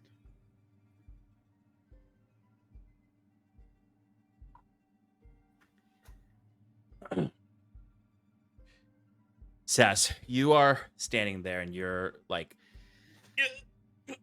and you actually like have to like back away from him as he's walking across you, just sort of slowly sliding the blade in the air, and you see the blade just sort of come really, really, really close to your like shoulder, and you just feel it press into your shoulder, and you can feel the sting as it slides down.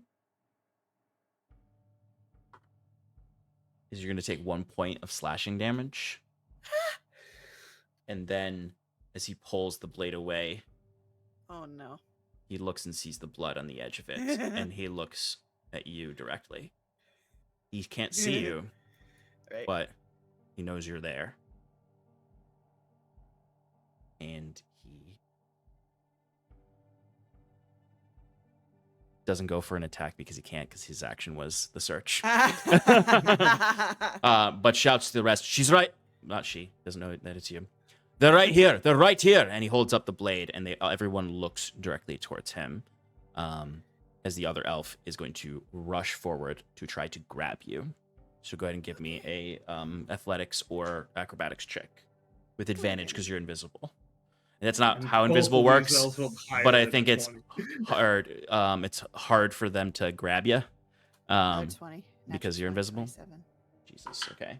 Yeah, you're able to keep from out of the grips of this elf as he tries to grab you. Slip out of it. Yeah, the elves rolled really high. They have really high dexterity. So do I. Everyone looks, and Alberto is up next. And he looks, and he can't see you, so he's just sort of unsure what to do. Jacquette, you kind of looking at him, being right next to him, would suddenly see he sort of flares his fingers. You can see I always describe their eyes as having a slight amber glow to them. That glows a little bit brighter, and then he disappears in a dust of like golden smoke, and then appears by the door of their shack as he's just misty stepped away and in between where he thinks this person is. But he doesn't take any actions against you, Sass. In fact, he probably just doesn't remember where you were standing, because you've slipped away a little bit. Andres, you all just hear the butcher's knife just go into the wood as he just sort of starts to wash his hands. And he doesn't take any actions. He just looks to the wood elf and Sam and says, "Do your damn job," as he walks in to the back area. This brings us to our first one of you. As Fiern, you would be up next. Andres, Alberto, and the elves all rolled higher than a 20. But Fiern, you are up. So you are around the corner. It's hard to see here. Basically, you all are at the rock formation thing. No. You all would be on the southern portion of the map. Essentially right off of the bottom of the map. Okay. Gotcha. Yeah. So where I have these little walls here are just the sides of buildings that I don't have enough Dwarven Forge yet. So basically, you guys are like right where that road ends. You're all standing there. Gotcha. And that's flat courtyard on the left there. That's not a building, so you can enter into the battlefield on the non-road part as well. But Fearin, you are up. Just gonna put you all here for reference. Gotcha.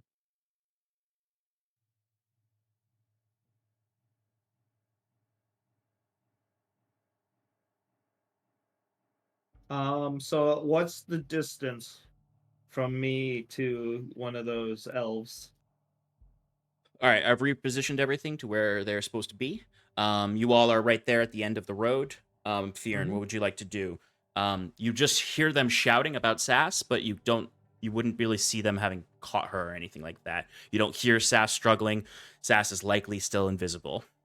Okay, I go out and I look and I see, like, how far away is the nearest target? 5, 10, 15, 20, 25, 30, 45, 50 feet. Because the fence, if you climbed over it, would be difficult terrain. Can I get to the fence with 30 feet? 5, 10, 15, 20, 25. Yeah, you can get there with 25 feet. Okay, so I'm gonna get to the fence. Try and make a ruckus. Cast blur on myself, and then like crouch near the fence in case there's any like projectiles. Get some cover. Okay. Fear, no.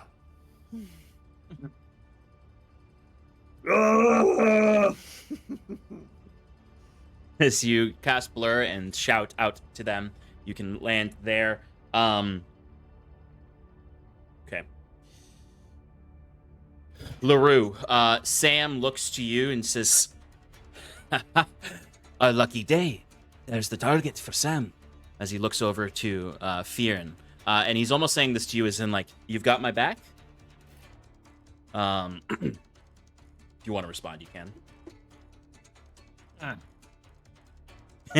Okay. Let him decipher that. Yeah. So Sam is going to run to confront Fearin.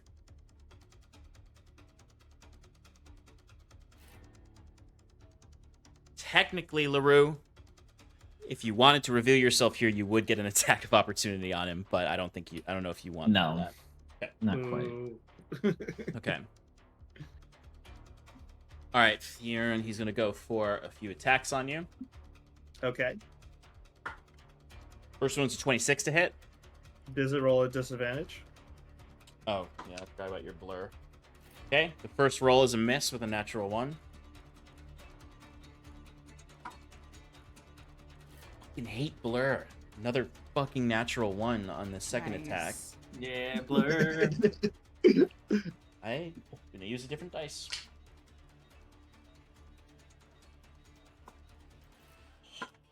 Christ, okay. Third attack is not gonna hit with a 17, I presume. Nope. Alright, I don't... Okay. I'm just... Yeah. Alright, let me see if he has something else. I'm at 100% here, Sean. I'm ready to go. No, I know. Just he worked out this morning. He's ready. He's quick. He's nimble. He's got a lot of armor on. Okay. So Sam basically comes up to you and he takes out these this rapier and he just goes swipe, swipe, swipe, and everything is either being parried by you or skirting off of your armor. As he now looks up at you and you are much taller than him, and he goes, You're not going to take Sam today. As he goes into his pocket and literally just pocket sands you essentially with some kind of sand substance, similar substance probably to what Jacques has, but not with the capacity of it. So I am going to need you to give me a Constitution saving throw. I love those. DC is 17. Okay.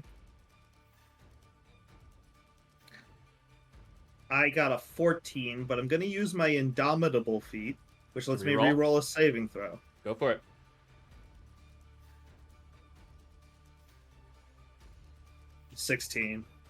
Okay, so you are blinded until the end of your next turn.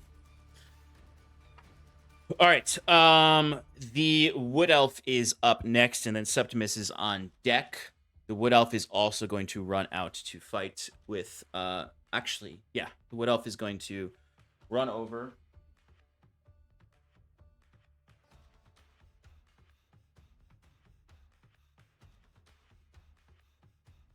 Go for an attack on Fearn. Disadvantage. It's gonna do Not disadvantage anymore because I'm blinded. It cuts. Oh it yeah. cuts out. Okay. And I'll just roll both attacks. Okay, the first one is a 27 to hit. That'll hit. Okay, and the second attack is a natural 1 for a miss. Okay.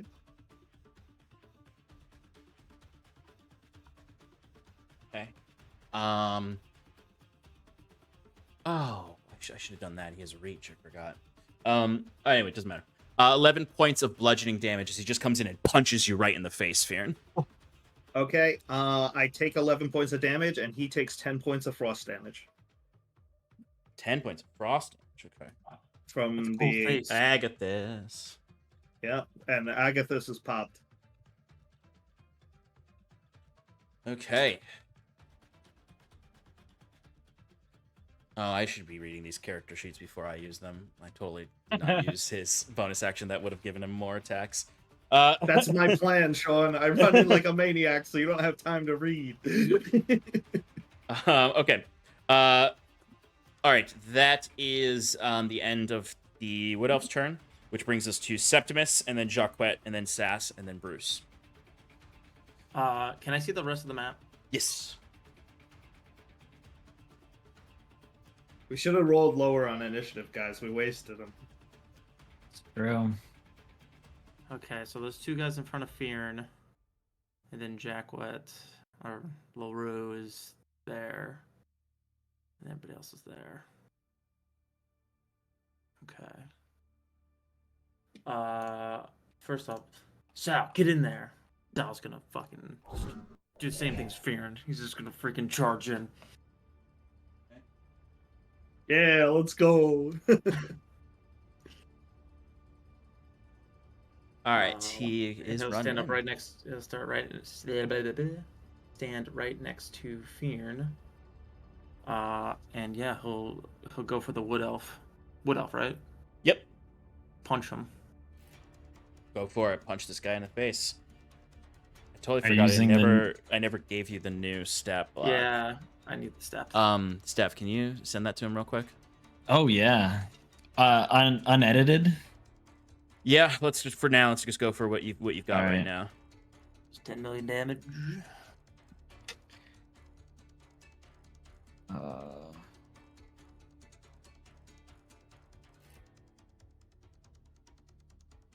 Salvatore the Steel Defender. All right, Mike, I just sent you. Yep. Thank you.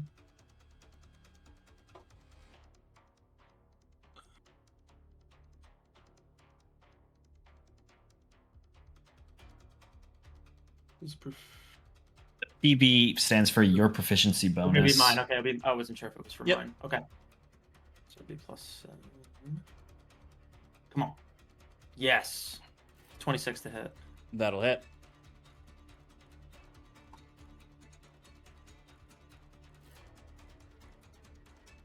He does 9 bludgeoning damage. 9 force damage, sorry. 9 force damage. Nice. All right. Anything else from Sal? Are we treating him as a level same to us? Yeah, so his Yes. level is 9. His Yep. Proficiency is based on yours. Yeah. Then according to, I get another attack, or he should get another Mhm. attack. Yeah, man. All right. Attack number 2. That's a natural 1. All right, so Sal's going in, goes for a punch, hits the wood elf on the right in the jaw, like almost like right after it punched Fear, and Sal comes in to help. And then when he goes to punch the wood elf the second time, the wood elf catches his hand in his fist and then just sort of tosses it to the side. All right, Septimus, and then, for yourself. Septimus, we'll do Seppy things. Jacques, you're on deck. Mm-hmm. I'm just gonna chill in the back there, actually. Stay back there. And I'm just gonna hold person on the wood elf. Ooh, nice. Or attempt to. What kind of save is that again? A wisdom saving throw. Wisdom, okay. He seems big dumb, so I'm hoping this works.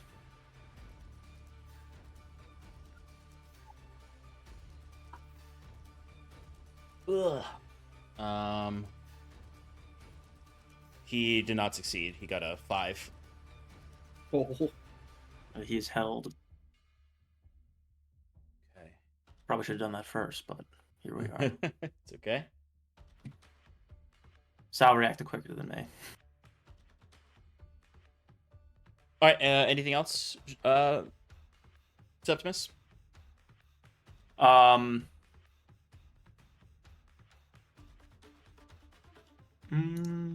Can I yes, actually. So it's concentration. Can I slink back a bit so I can somewhat keep eye contact with the wood elf, but also be out of sight a bit from the Yes, corner of you can other take people as yeah, best I if can? If you're standing on the left side of the road, you can have eyes on the wood elf, but be slightly I'm covered just- from other yeah, folks unless they move into the eyesight. I'll leave it to your discretion, but yes. Okay. Cool. Sass is invisibility is concentration, right? Yeah. Yeah. So for I that should've- 1 point of yeah, damage, yeah, you yeah, still yeah. need to do a concentration check. I do DC's 10. I do have advantage to maintain concentration. Ooh, did you take Warcaster Yes. or something, whatever it is? Yes, it is Warcaster. Cool, And cool, that's cool. a As long as it beats 10, you're good. con saving throw, right? Yep. Whoa! Whew, thank God, 14. Okay, First one so was a you natural are one. still invisible. Good. All right, Jacques, you are up with Sass Good on deck. catch. Yes. Okay. 2 things. Potion of possibility. Yep.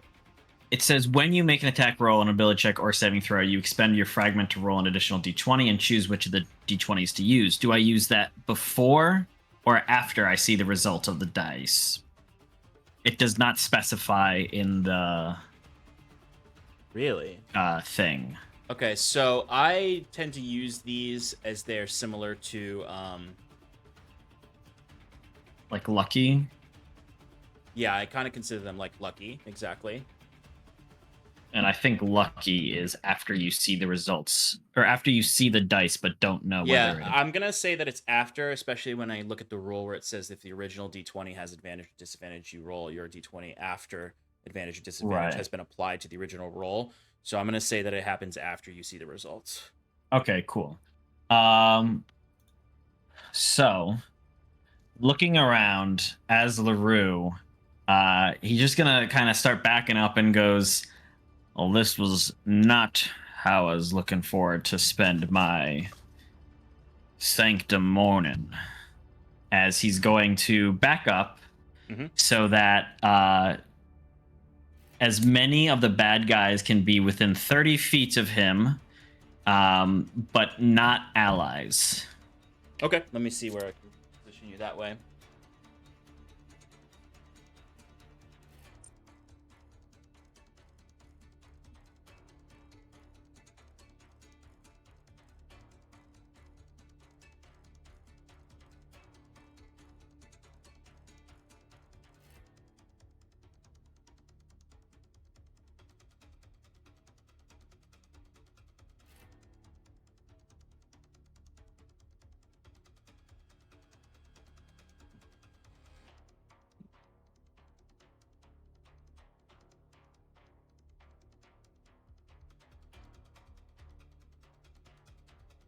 All right, so I've positioned you so that you can get all of the baddies except for Alberto. including Okay. Andres. You can get Andres. Oh, actually, Andres moved. I forgot to move him.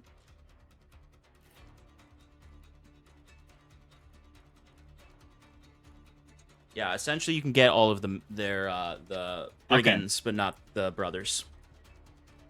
All right. And then You could get the brothers if you're willing to let Sass gets no. affected. Okay. And then he's just gonna go. Do I want to cutting words Sam or not? No. Jacquet is petty. LaRue is not. And he's just gonna go. I think that's my exit. And he's just gonna clap the bag of the dust of sneezing and choking. Mm-hmm. So creatures that need to breathe within 30 feet of me must succeed on a DC 15 con saving throw or become unable to breathe while sneezing uncontrollably. A creature affected in this way is incapacitated and suffocating. As long as it is conscious, a creature can repeat the saving throw at the end of each of its turns, ending the effect on a success. Okay. Also, the Lesser Restoration spell ends the effect. Okay, so let me roll for each of them. You said Constitution? Yes. Okay. Wood Elf number 1, or not Wood Elf, sorry. Elysian Elf number 1 got a 16. Second one got a 13. What's the saving throw? 15. No. What's the type? Oh, con. Oh, wait, sorry. Why is that stat block even up? That's not supposed to be there. I'm sorry. The first one got a 16. The second one got a 19. Fuckers. Sam got an 18. Fuck. The Wood Elf got a 21. Holy shit. All right. Silvery I'm gonna be barbs. honest. I rolled the lowest roll I rolled was a 12, and it was for the one who had proficiency. They all rolled really well. Okay. Silvery barbs on the first Elysian that is holding Saskia. Yep. I am also going to use one of my motes of possibility. Natural 20. Fuck. God damn. All right. Well.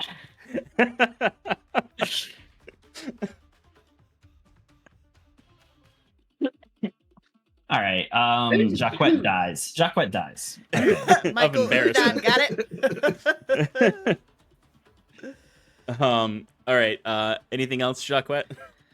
So I'm coughing. LaRue starts coughing uncontrollably Oh, and falls to the no. ground, incapacitated. Oh no. So, yes. Good plan, guys. Okay, then Sass, you are up. All right. You see, essentially, you see this burst of powder goes all around LaRue in 30 feet. And, like, it's not that it doesn't, like, affect them. They're not, like, just completely standing there as if nothing's happening. They just all compose themselves and are not incapacitated by it. Jacquet, as LaRue, is incapacitated right now by the sneezing and coughing fits. All right. So the thoughts that go through Saskia's head is, shit, I should help him. I don't have anything that can help him. I can't stop that effect. So then my next thought is, all right, stick to the original plan, get inside, get some height, and fuck shit up inside if you can. So I'm going to, I still want to be invisible, so I'm not going to Misty Step. I will say you are basically surrounded, and Alberto is standing in front of the door. Right in front of the door? Right. He literally saw that there was a person who seemed to be trying to get into the house, and he teleported himself right in front of the door. He Misty stepped. Yeah. Now you do see an open window on the second floor. Yeah. What's it gonna take for me to climb up there? It's gonna take you. You're gonna take well, no, they can't see you, although they do know you're there. So you one of them will get an attack of opportunity with disadvantage on you, and it takes twice your movement speed to climb. And Wait, I thought you needed vision of the person before you get an attack of opportunity. I guess that's true. They're not actually seeing that. They can't actually see you. One of them currently you're has right. my location. Yeah, but they can't see So. you. They still can't see you though. So you'll get no attacks of opportunity, but you will need to use it'll be difficult terrain essentially to climb up there. And it's 5, 10, 15 feet to get to the edge of the window. And I have 30 feet of movement. So Yeah, so you could get to the window. You can get inside, but you can get to the window. Bruce, you're on deck, by the way. Do I just say fuck it and Misty Step anyway? That will break your invisibility. I know. And it also would waste a spell slot. Which would be, I'd have to use an action to get it back. I'm going to climb. Okay. Attempt to climb. Quietly. I suppose. All right, Sass. So essentially, you're able to get yourself to the point where you're like, it's tough to climb. Like you need to find spots. And this is I why have it's to roll for it? I get up there? No, because people can climb. Like anyone can climb as long as it's a climbable surface. It just takes double movement to do it unless you have a climbing speed. Now, I mean, I get it's my discretion if it's a slippery surface or something to make those rolls, but it's not a slippery surface. It's literally a shack that has pieces of wood sticking out of it. You can climb up it. It's not easy, and you're uncomfortable when you get up there. But you're basically like sitting like one leg over, like on the windowsill, like half in and half out. Cool. So that's your movement speed. You still have your action and bonus action.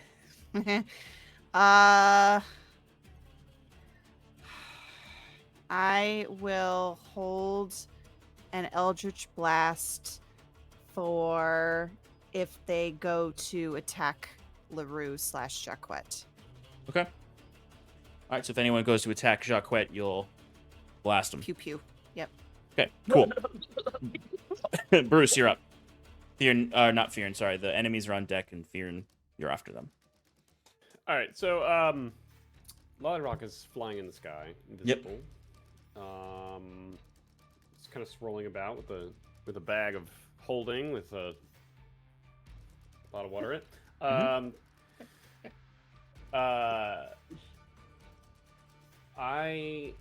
Bruce is going to actually, because he's got vision of everybody, but he's still behind that wall. He's not going to come out, but I would like to cast, and I'd like to see how many people I can get in a specific circular motion. Yeah. Not motion. Circular area with a hypnotic pattern. Lollyrock is going to make little like lights in the sky, and it'll be dazzling. Okay. What's the radius on that?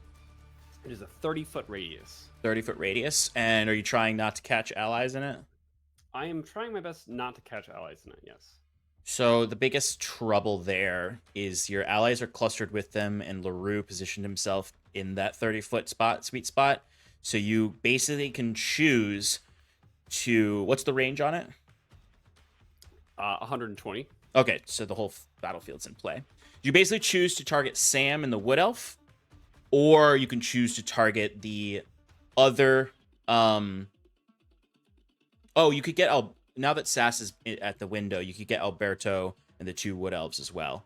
So basically, if you want to get the most, you can get the Elysian Elves and Alberto, who are behind the front line of the fight right now. That'll get you the most people within the attack. Okay. Actually, let me double check space on that. Yeah, you can get them while being like just on the edge of not getting Fearn in them. Yeah, I'm gonna do that then. Okay. So what kind of save is it? Wisdom? It is a wisdom saving throw, correct. All right, I'll do Alberto first. Alberto got a 10, so I believe that fails. Correct. Then we have the 2 Wood Elves, or sorry, Elysian Elves. 13, I don't think passes. Nope. And then 14, I don't think passes either. Oh, Fail as cool. well. Of course, it all works for him, but not for Jacquette. Let me see if they have any reactions real quick.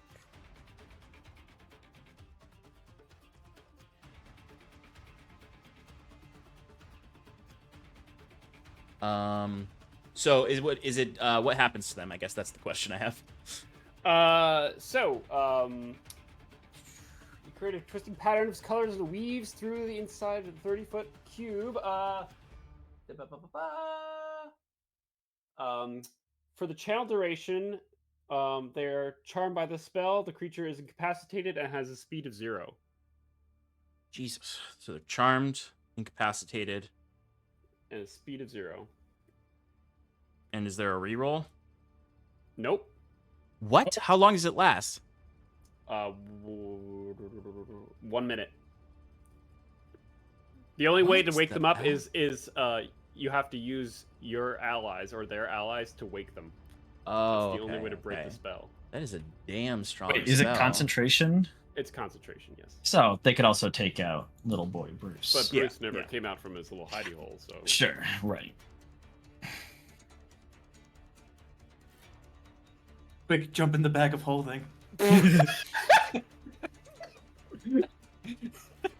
Okay. No problemo. So the two Elysians are dazzled and Alberto's dazzled. It's not. It's also if they take damage. Yeah, I know. Yeah. yes. Yeah. Thank you. Excellent. Cool. And that is the end of my turn. So who got affected? The Elysians and Alberto. Nice. Very nice. Good. We can work on the two front guys. Nobody touch them. Noise. And they can't take actions or reactions, so they can't even do that. Good job, Brucey Bear. All they can do technically are bonus actions. Do any of them even have a bonus action? Incapacitated? You're allowed to use that? Yeah, because incapacitated only blocks actions and reactions. Okay. So the only thing rules is written right now that they can do is bonus actions. Okay, cool. All right.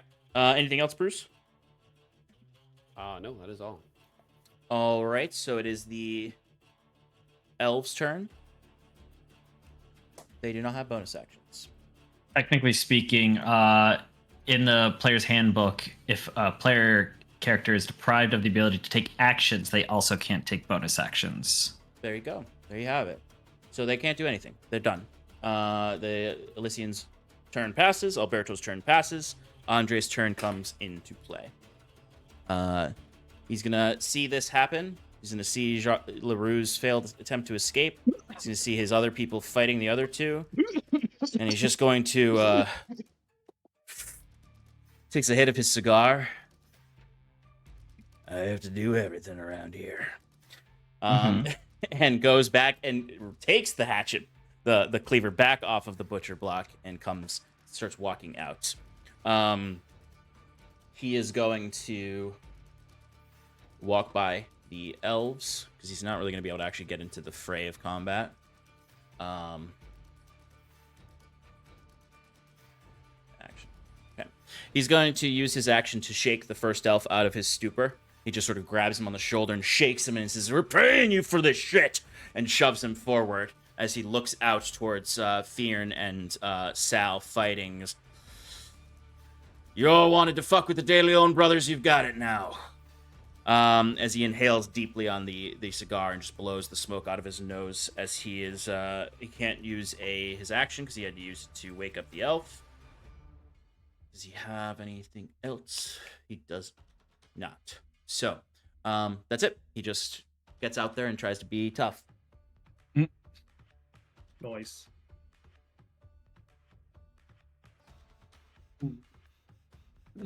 Alrighty. Fearn, you're up. Okay. So the one that Sam is not hold personed, right? No, it's Sam is not held. The wood elf is held. Okay, Sean, am I still blind? Yes, it was until the end of your turn. That's annoying. Okay, so just so I'm clear, in order to use the extra damage on my maul, I have to be standing still, and I have to burn both an action and a bonus action. You burn the bonus action to essentially give yourself the positioning. You don't get to use your movement speed to. Yes, I'm sorry. It's like steady aim, where you burn your bonus action and you can't move, and it adds the extra damage to the first attack. Okay, so instead of doing that, I'm going to do a regular. I'm going to use a cantrip. I'm going to cast Booming Blade on my hammer, and then I'm going to, when I cast a cantrip, I have the ability to make an attack as a bonus action due to my, what do you call it, war fighter thingy. But your Eldritch Knight. I get to make a melee attack from Booming Blade. Right? Does that all check out? Because when I brand it, a Booming Blade is an action. So I use my action to cast the spell, which allows me to make a melee attack against one creature within 5 feet of me. And then my... Yes, you're right. You're correct. You'll be able to get a bonus action attack. Yeah, and I will not get an extra attack after that because Correct. I didn't use my action to make an attack. Correct. Right. Okay. So I don't know if this is more damage, but we're going to find out. I think I have disadvantage because I'm blind, right? Yes. But if you attack the whole person, you have advantage. Oh. And it's an automatic critical hit. Oh, well then I'm doing the very wrong thing here. I mean, that's true. It's all true. Does the hold person break hold person after No, it does not. Okay. No, you just fucking go to town on his ass. All right, so yeah, I'm definitely hitting that guy. And I'm not going to do the Booming Blade trick because he's not going to run away. I'm just going to do the regular attack the regular way I usually do. So I'm using my bonus action to make an attack with the extra damage, and it's going to be a straight roll because I don't have advantage. Wait, you said it was an automatic crit? If it hits. Okay, I got a 19 to hit, Sean. Yeah, that's gonna hit. Okay. Critical hit. So that's gonna be 2d6 or oh fucking hell. It's 4d6 and 2d8 for the one attack. So that gets maxed out, which is gonna be 24 and 16. Right, because I double my attack. Roll and then add 40. Yeah, okay. Sounds good. Wait.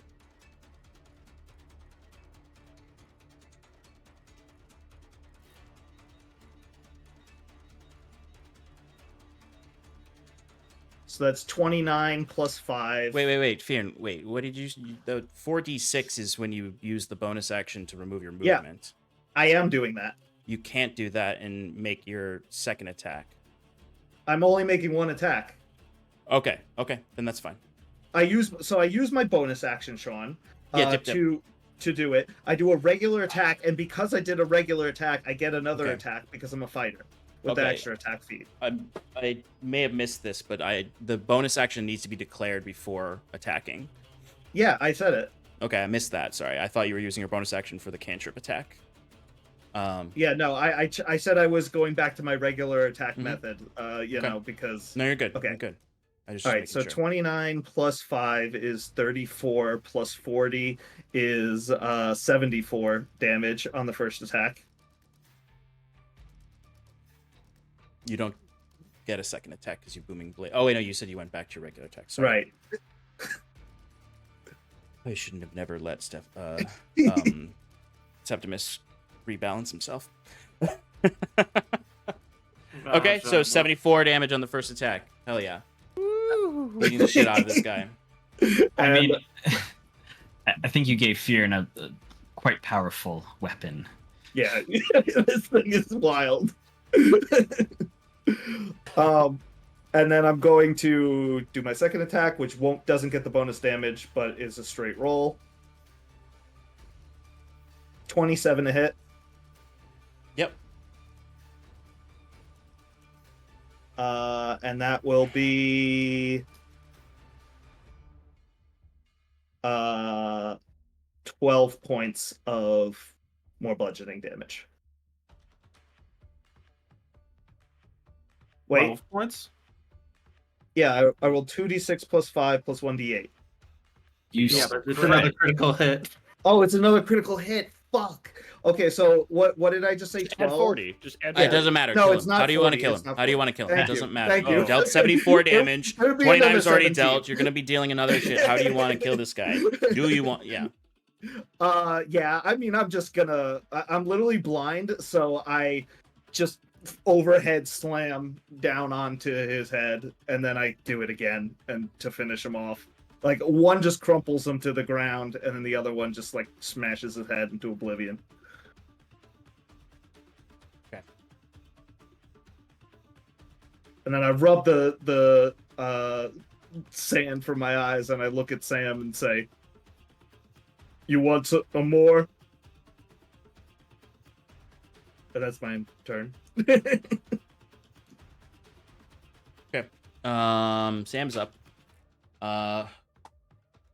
But at the end of your turn, we're going to use a villain party action. Hell yeah. Which I was hoping A I was villain gonna- party I was action. hoping I was going to be able to use the Wood Elf's one, because it Mhm. is dead now. And I was going I to use think it. I know where this is going. All right. All right, so Sam is going to call out to the rest of his group, so to speak. No, wait. Yeah, he's going to do that. He's going to call out to the rest of the group, essentially calling out for reinforcements, help, save me from this psychopathic tiefling. And each member of the villain party team can move towards him to help him, or they can make an attack. But no, none of them are near an enemy, so they're all going to have to move towards an enemy.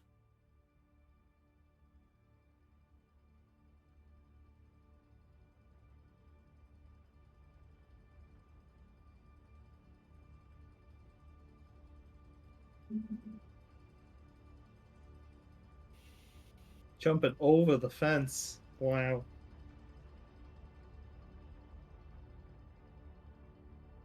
Get him, Fearon. The other two are... Get him. I mean, keep casting hold person, and I can keep doing that. Yeah, I'm sure they're gonna catch on. Yeah, they can all...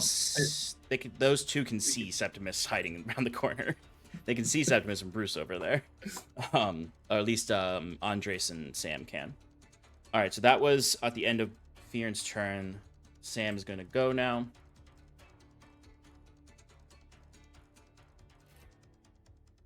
All right, Fearon. Going to go for an attack Hello. on you. Okay. Let me actually read his shit instead of being dumb about this. He's back to having disadvantage because I am no longer blind. He's going to use exploit opening on his first attack to give him advantage to clear that. Let's roll that. Excellent. 29 to hit. I'm sorry, 28 to hit. 28? Yeah, that'll hit. Okay. All right, that is going to be 8 piercing damage. And I need you to give me a dexterity saving throw. Okay.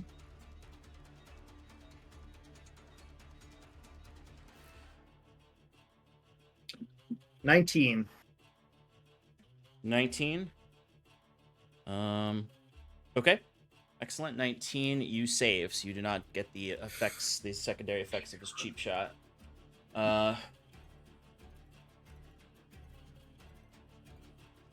Okay, so he's going to go for his other attacks on him.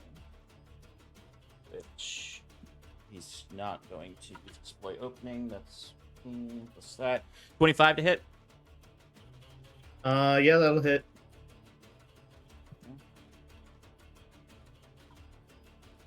All right, you're going to take 10 points of piercing damage. Another 25 to hit. Yep. You're gonna take another 10 points of piercing damage. Ouch. And a 27 to hit for his last attack. Okay, it still hits. All right, and you're going to take 15 points of piercing damage. 35 piercing. And that is the end of his turn. So hold on. Did he roll at advantage? He rolled with disadvantage on all of those, except for his cheap shot attack, which he used an exploit opening to roll with normal advantage, not disadvantage. Got it. He didn't roll lower than a 15. All right. That is Sam's turn. He's just going to go in for a series of quick stabs and slices with his rapier. Then is going to go to Septimus. You are up. Good timing on coming back there. Jacques, you're on deck. I am going to... Where are you?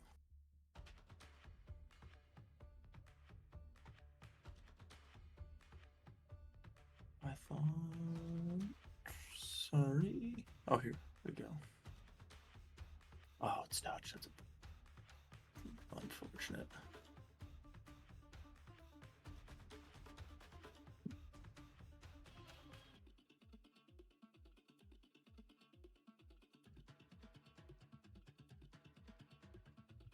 Sorry. No, you're good. No, you should be. No, I know.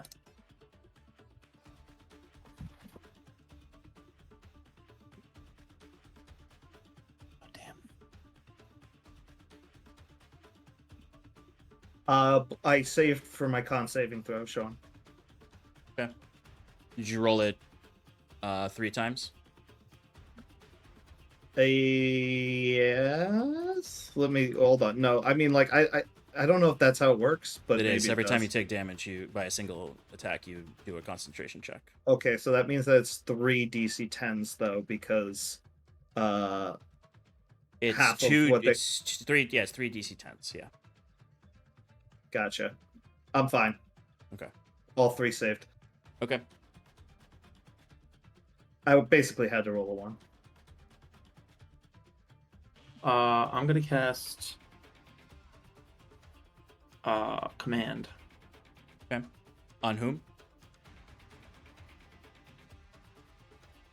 I'm gonna cast it at 3rd level, so I could target Sam and the 3 people, or Sam and the 2 Elysian elves that are on Fearn. There's only one Elysian elf on Fear, and it's it's Andres who's also there. Oh, I'm sorry. Then the 3 of them: Sam, one of the Elysians, and Andreas. Okay. What kind of roll is it? It's wisdom saving throw. Okay. Of course. Okay. Okay. Jesus Christ.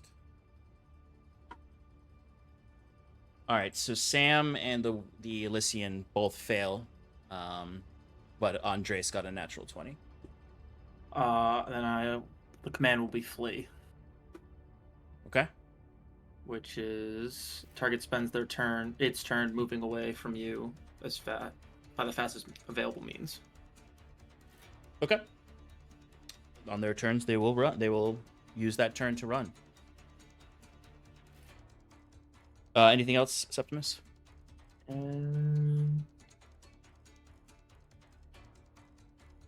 move away. I'll just kind of like follow that path to the left, like hugging the wall, Mhm. and use my movement speed there, just so I'm not next to Bruce. I'm just kind of dispersing a bit.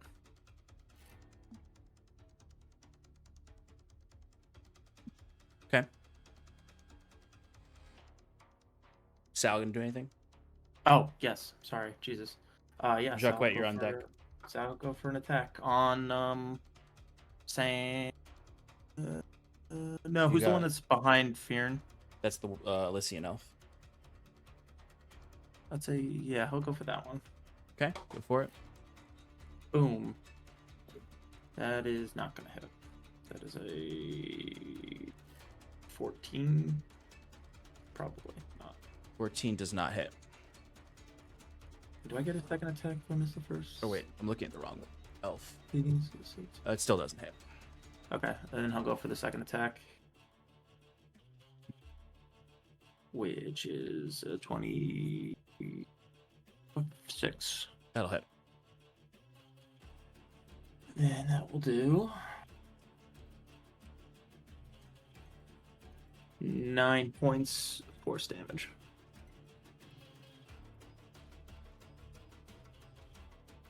Okay. They are still. I mean, obviously they're still alive.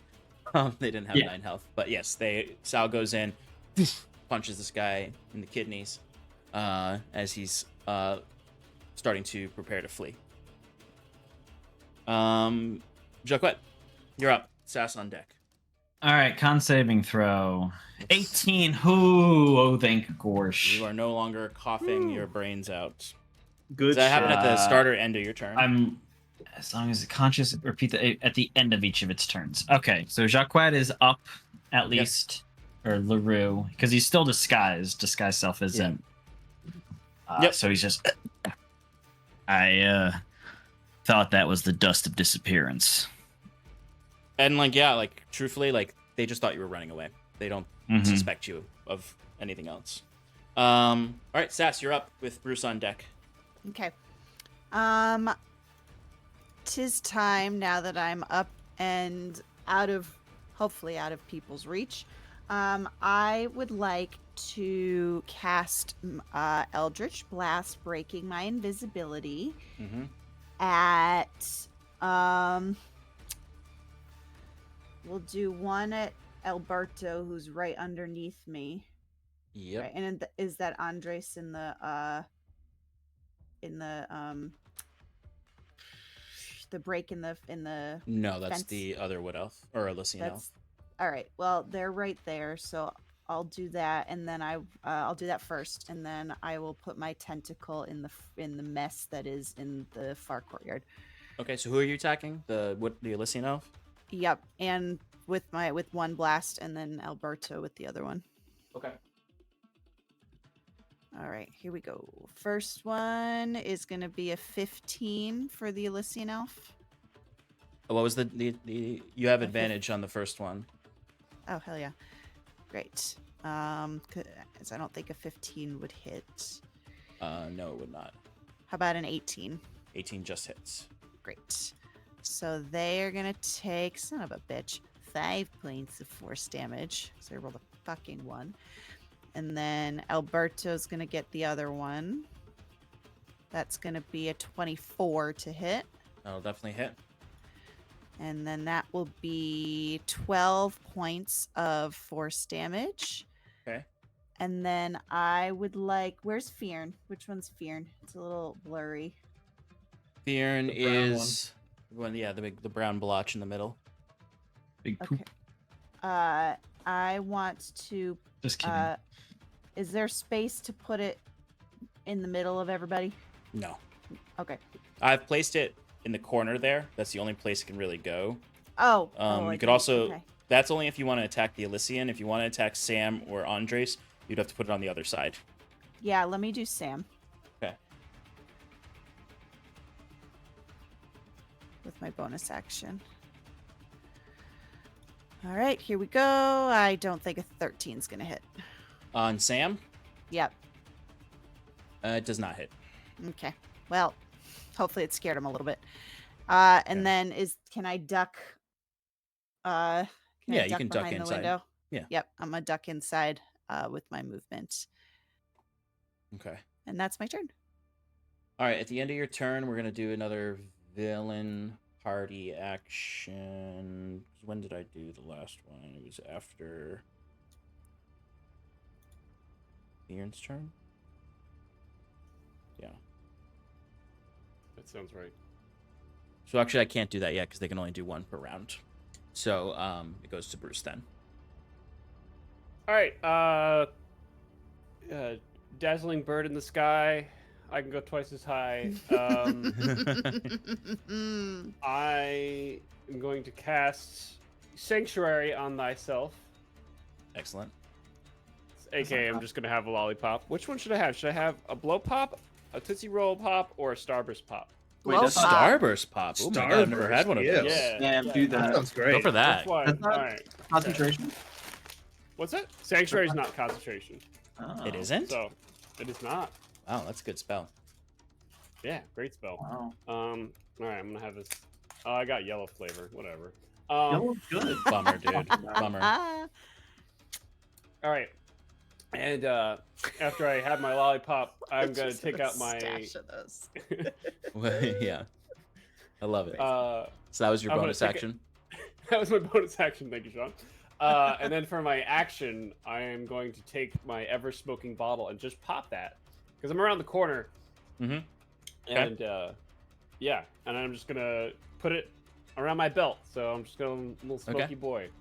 And what's the rate of expansion of that per turn? Let's see, ever smoking bottle. Oh shit. It's larger than I thought. Yeah, but it doesn't all come out at once.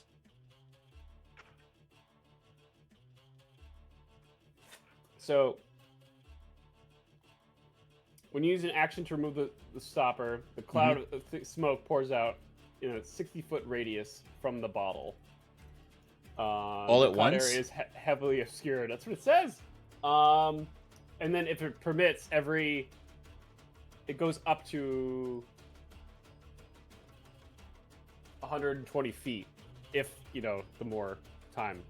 I'm gonna not do that. I was about to say, it would put the entire middle fight there in heavily obscured. Yeah, so I'm gonna not do that yet. Okay. I instead am going to hold my action. Do that. 4. I'm just gonna look cool. you Hold do- my action for style. Just to look cool. Style. Because do you have something you can do with an pose. action? Because you've already cast a spell. I've already cast a spell, and You have a ranged I don't attack. know. I mean, I guess I could use. Can I use? No, I have to use my bonus action for Lolly Rock. Yeah, you already did that. I already did that. Do you have a action-based cantrip you can use? I can message somebody.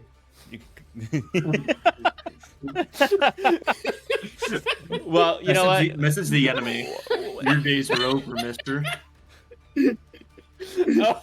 Is there anything you want to do, Bruce? Sorry. You know what, Sean? For fun, Mhm. I'm gonna cast Mold Earth underneath one individual, and they're just gonna sink a little bit. Love that. Just like they're just gonna. com- Yeah, they have to use 5 feet of movement to get out. That's it. It's your choice. Who? Oh, okay, Dealer- my dealer's choice. choice. Jesus Christ.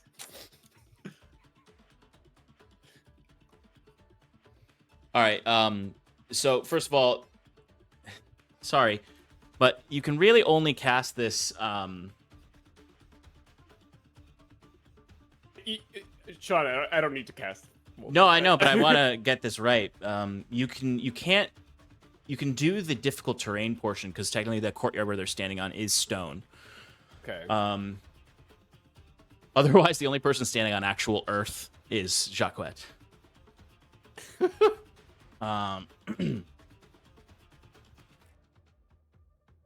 Yeah, because there's not loose earth beneath their feet, so you can make one of them have difficult terrain.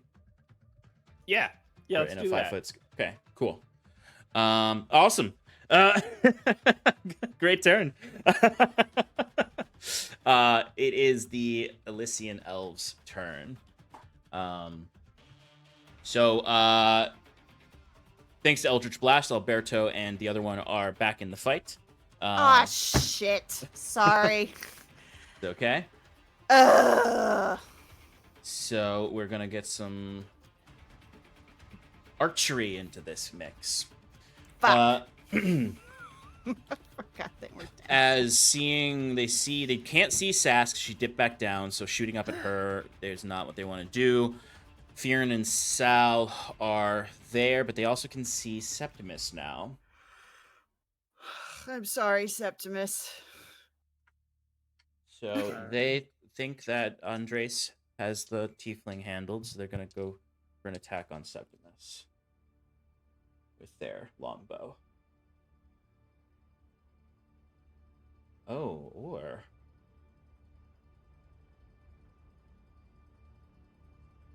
actually, she's gonna use her special shot. She's gonna use her psychic shot, which ignores cover entirely, and is going to attack Sass with the first attack. Well, Okay. All right, Sass does a 23 hit. Yeah. Okay. Rolled low on those, but that's okay. 4 plus 6, 10 points of piercing damage, Sass. Ah. As the arrow basically kind of magically moves through the wall. Like you're just standing there, like your back to the wall, being like, we're good, and then an arrow just hits you right in the back. Oh. Fuck. And she'll smirk to herself and make the second attack on Septimus, the longbow. That's right, yeah, just make one and use psychic shot. Okay. All right, Septimus, that is a 25 to hit. that will hit. Okay, Septimus, you're going to take 10 points of piercing damage. Okay, the other Elysian elf is up on Fearn. He's gonna go for an attacks on him. Doesn't he have to run? He does, thank you. He does have to run. Thank you for the reminder. So he's going to use his movement. So you said flee. I want to take the attack of opportunity on Sam when he starts running. I don't know if you heard that. So the only what'd you say? I want to take the attack of opportunity on Sam when it's his turn to run. Okay, so you're gonna save your attack of opportunity and not use it on that guy? Yeah. Okay, cool. That guy runs away towards the only exit of this alley, which has landed him right next to Bruce. Yeah, he rounds the corner and he sees this little creepy kobold with a magical shield around him go, and he goes, what do my Elysian eyes see? Look with your special eyes. By the crescent heart. No, this is a contemporary, like, young Elysian. He's rejects Ilyuvania. All right. Because it's cool to do so. Because it's fucking cool, man. All right, that's the end of the elf's turn. It's Alberto's turn now. He is pissed the fuck off.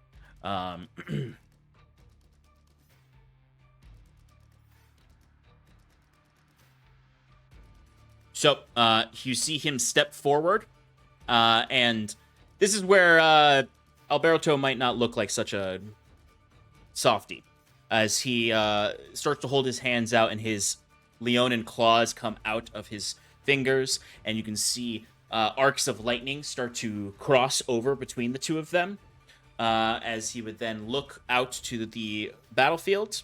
And let's see actually if he can get this.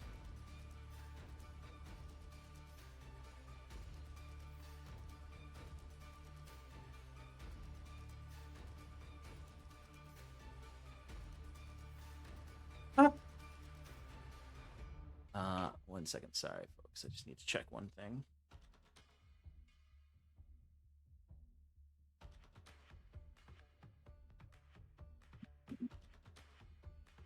Okay, they do not have that. Okay, still, he's going to fire these lightning attacks off at Fearn and Sal, who are the only people who he can see, I believe. He knows where Sass is. Does he need sight? Yep, he can't see you, Sass, so he can't target you. All right, so I need Sal and Fearn to give me Constitution saving throws Okay. as he fires off a volley of lightning at you.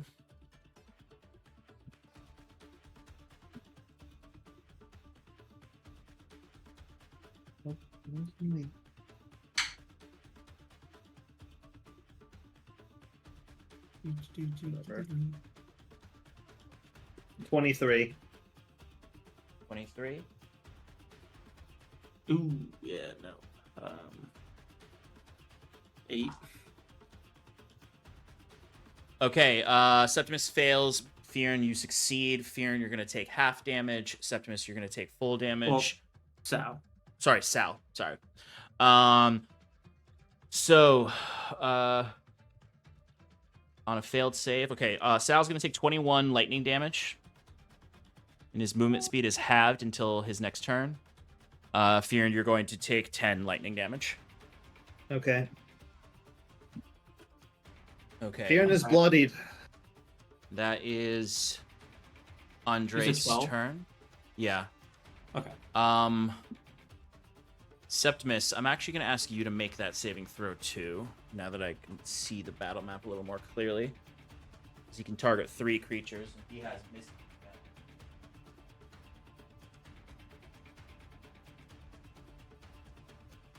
So He Septimus moved again. Yeah, he I forgot that he had one more charge of Misty Step, and he could get in there. So Septimus, Well, give me that con save. 12. Okay, so you're gonna take 21 lightning damage, and your speed is halved. Which brings us to Andre's turn.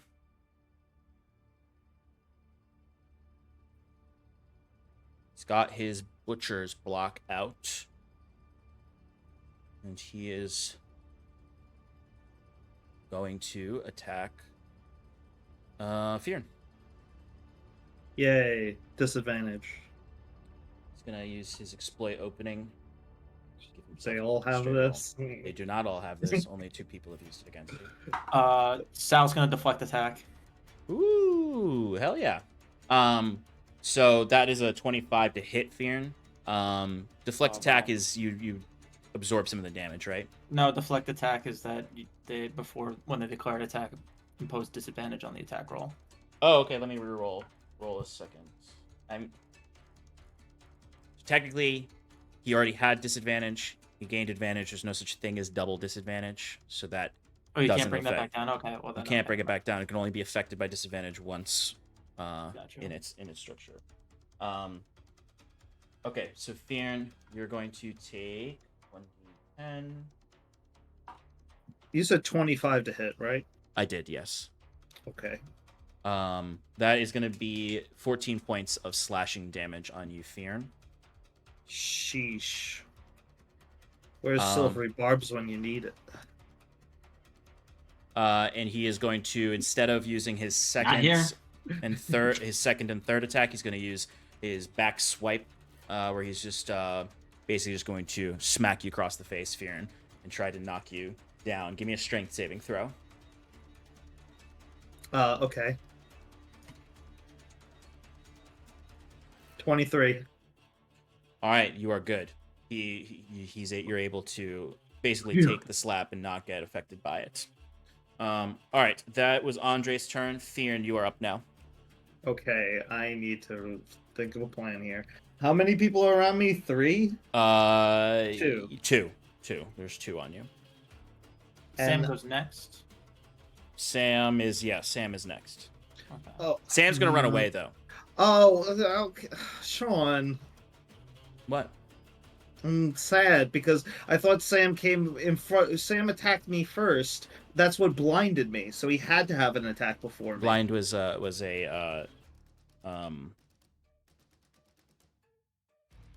I don't remember. It was a reaction, I thought. 'Cause you Blind was attacked- a while ago, wasn't it was it? a while No, ago. I think yeah. that's what he's saying. No, it was on his Sam turn. went It was on his But turn. I would have It was had a after you. reaction. Oh no, he's true. He's right. Yeah, he blinded you, and that's why it took you until the next turn. So yeah, no, yep. Okay. I don't know So what. He attacked the- you. He missed you with all 3 of his attacks, and then he threw sand in your face. Right, but I skipped that reaction for the guy who was running away because I thought Sam was ahead of me. Okay. Okay, whatever. He isn't.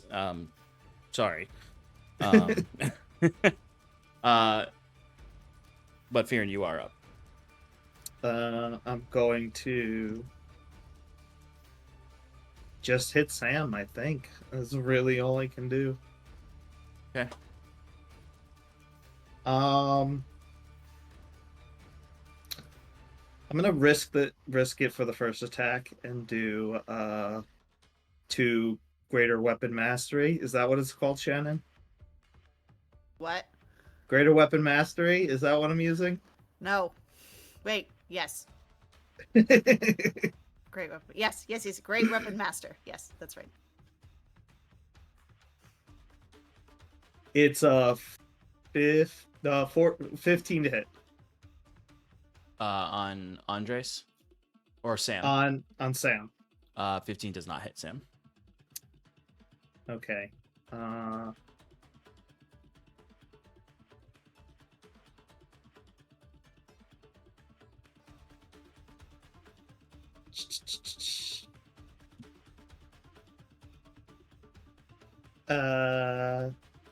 gonna swing again. Go for My it. second attack. This time I won't use the thing. I got a 14, even worse. Now I'm going to use my bonus action to second wind. Okay. Is that your turn? It should be. Hey, max health. I get 19 back. Nice. All right. On Sam's turn, he's going to run away. That's the command. Sal and Fear and get attacks of opportunity if they would like to use them. Thank you. I would. Mm-hmm. Do I have something that allows me to use cantrips? No, that's the other Warcaster thingy. Yeah. Nat 20. Oh, hell yeah, brother. So 12. Plus 6. I got a 17. 17 will not hit.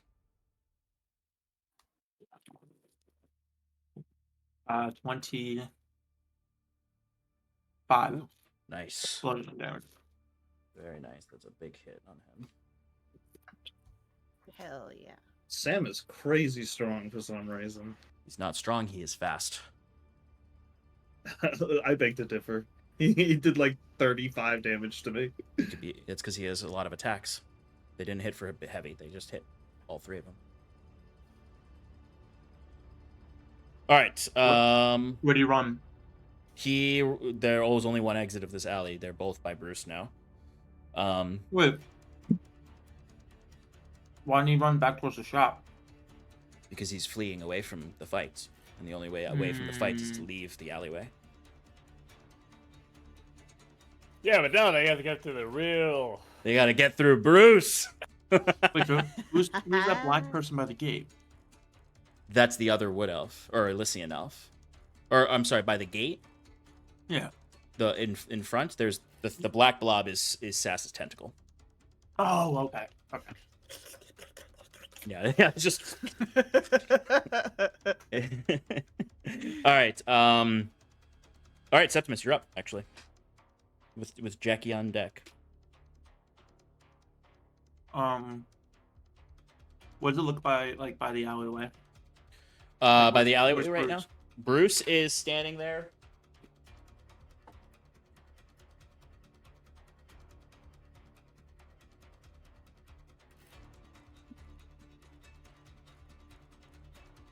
Sorry, I was moving the table closer to me so I don't have to keep taking my headphones off. Bruce is the orange base. The 2 guys are right there on him. Mm-hmm. Okay. And then you're right there at the top of the map. Septimus is going to how many people is this? Oh, within. Can you show me 30 feet? I'm sorry. In what direction? Towards south. Towards Sal?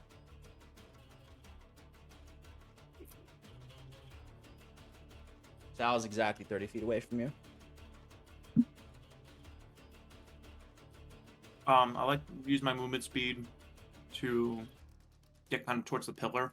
I want to get where a 30-foot radius can surround Fear and Sal and Bruce.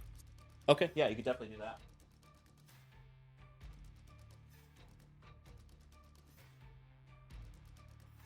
Okay, that spot gives you the 30-foot radius to catch all of them. And I will cast Mass Cure Wounds. Ooh, nice. Cool. And because it's your staff, it can affect Sal. Exactly. Love it. Everybody heals for 12. Me too? Nope. No. Damn it. It's alright. I'm doing okay. Thanks, Steph. Sorry, I almost said Stefan. Septimus. Speaking of Stefan, LaRue, you're up. All right. Whoa. It's Sal's turn. Oh, sorry. Forgot Fuck that him, Sal. piece of fucking shit. Sal just had an attack of opportunity. Yeah. Now he's gonna punch this line in the face again. Punch the lion. Punch. That is what? Sass, you're up after Jacques. 17 Bruce. to hit. 17 on Andres. Let me pull up this character sheet. Andres, 17 hits. Yeah. That will do.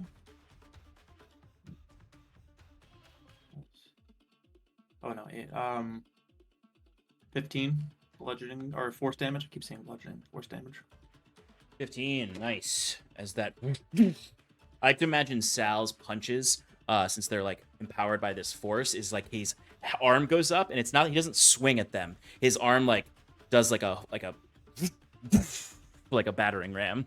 Like the battering ram from Valheim. Exactly. Like it's almost like it like the whole arm, like the forearm, like moves back and then pushes forward and punches. But yes, sick. that attack hits Andres in the chest, and you see he just grits his teeth as he blows smoke in Sal's face. It doesn't matter because he's a robot. I'll go for a second attack. Go for it. Dirty 20. Hell yeah, that'll hit.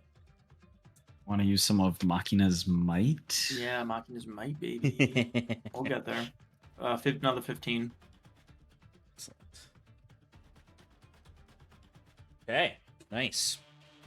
You see Andres just kind of like almost like gets his shoulders loose as he takes these two hits and like kind of gets up into a fighting stance with one hand with a fist and one hand with a butcher's knife in it, ready to go toe to toe with a robot. All right, anything else, Septimus? Okay. All right, now you're up, Jackie. All right. The Rue, getting to his feet, goes mumbling more to himself than anyone else. I really hope that no one really saw that. As he's going to move 30 feet up that rock cliff. Yep. To then bonus action hide.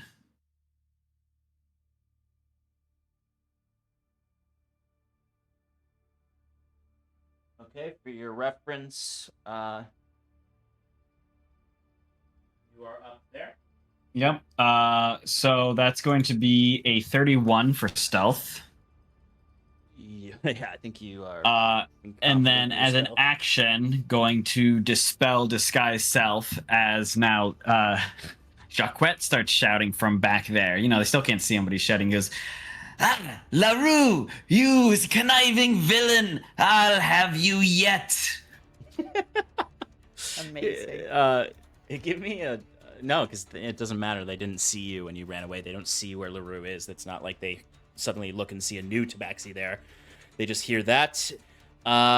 Excellent. Anything else that you want to do? No, that's it. Okay. It is like at the end of your turn that you would hear like Andres be like, "Where the fuck did LaRue go?" And Alberto is just like, "It looks like the cat has run away." That is not their accent. That's British. Looks like the cat has run away. All right. At the end of Jacquette's turn, we're gonna do a villain party action. But it's my turn. And not yet. As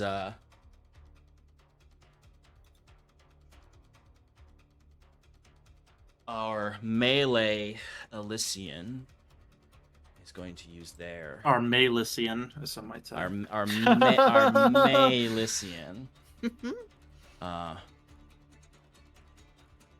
is going to use And the Super Smash Bros. Is going to use their blood-soaked retreat, and going to be able to move up to their movement speed without provoking opportunity attacks and make attacks against any enemy within 5 feet of them during this move that they move. So they're going to attack Bruce first. Not without making wisdom saving throws. For what? Sanctuary. I forget. I never know what Sanctuary does. So before they can't hit me unless they pass a DC 18 wisdom saving throw. Holy shit, Sanctuary is strong as fuck. But it cancels out if I use a spell against anybody. Yeah. I'm looking at the wrong elf. My sanctuary. Okay, wisdom save. They rolled a 19 on the dice, so they are going to be able to get the attack through. Not sweet Bruce. Bruce, it's going to be a 27 to hit. Oh boy. No. The cast shield twice. Plus 6 is 13 slashing damage, Bruce. Oh, Brucey. Oh, my little Bruce body. Next attack is on Septimus. Seppi. Little Seppi. Septimus for 22 to hit. Is Sal 5 within 5 feet of me? No, That there's was a my gap Porky between Pig Sal impression. and the person. Or the gap between you and Sal. So no. So no, yes. So it's Okay, going to be 13 slashing damage to you. Okay. Does Bruce get an attack of opportunity? if he Nope, wants it? because No, the he said feature... he doesn't. Does the feature? lets him- Does a 25 hit Sal? Yes, it does. Okay, Sal's going to take 17 slashing damage.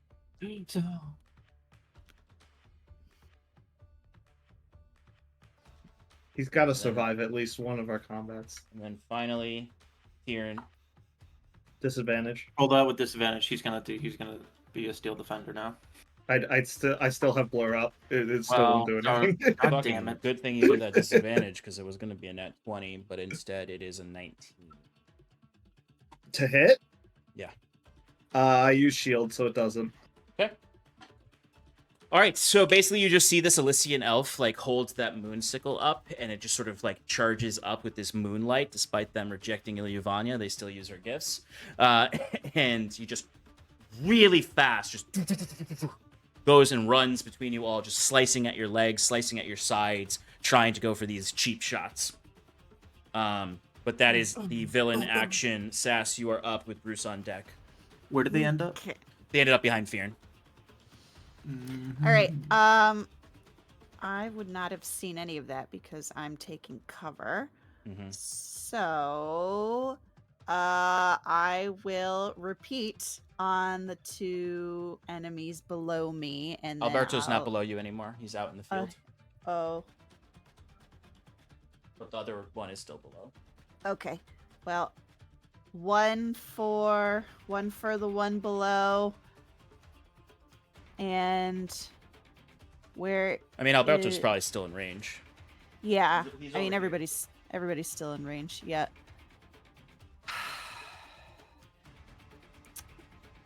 Yeah, one for the one below and one for Alberto. Okay, go for the one below. One below is going to be a 21. That'll hit. Excellent. That's going to be 9 points of force damage. Mhm. And then for Alberto, natural 20. So that's going to be Nice. 10 Very nice. plus. D10. Yep. 10 plus. I rolled a 10. So 20 24 plus your charisma. points. 24. Okay. Yeah, 24 points of Ooh, damn. force damage. And Hell yeah. then, just to rub a little salt in that wound, I'm going to move my tentacle. Well, is it within 10 feet? Yes. Great. My tentacle is reached, so I'm going to smack him with my tentacle. Go for it. I don't think a 10's gonna hit. Nope. The tentacle does not hit. It just Swings flails wildly around. and It just it- flails it's around. just- it's all like it's good a for right now. wacky inflatable tube man. All right. And then I anything will- else, Sass? Duck back out again. Okay. Bruce, you're up.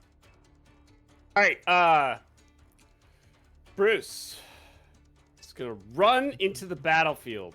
Ooh, you will take an attack of opportunity. Yes, he will. He's gonna run through Sam's legs. I love Hell that. yeah. I'm. Doesn't so he have to? Isn't Sanctuary still up? It is still up. Yes, Yeah, so yeah. Sam will still have to do a check for that. Sam is not wise enough to hit you. Yeah, he goes to like, You go between his legs. Yeah, exactly. and he's like, do not go between Sam's legs. And Little Bruce rat. is gonna get really close to everybody else, and he's going to use his draconic cry Yeah. with his battle cry. What's his battle cry sound like?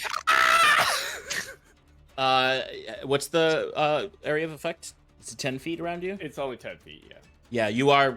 You are able to get Andres and the Elysian elf in that. Cool. Now, just to finish up, I'm gonna cast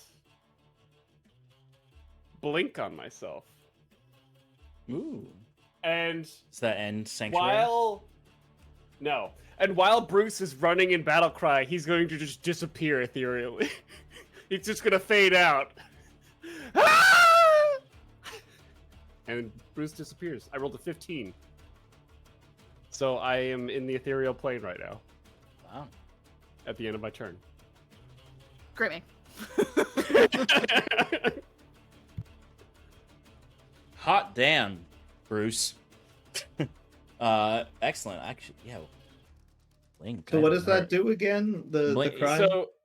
I come back every time it's my turn, but I have at the end of my turn I roll a d20. If I roll higher than Did you roll that? I did. I rolled a 15. Oh, nice.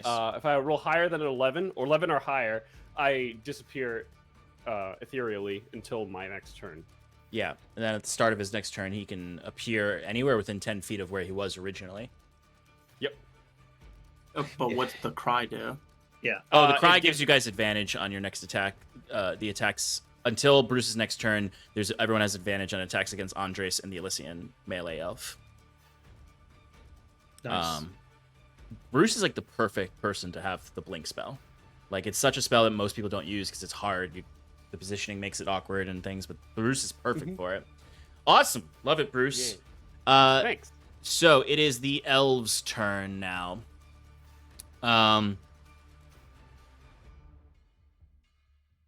Sass, you're getting a psychic shot to the face.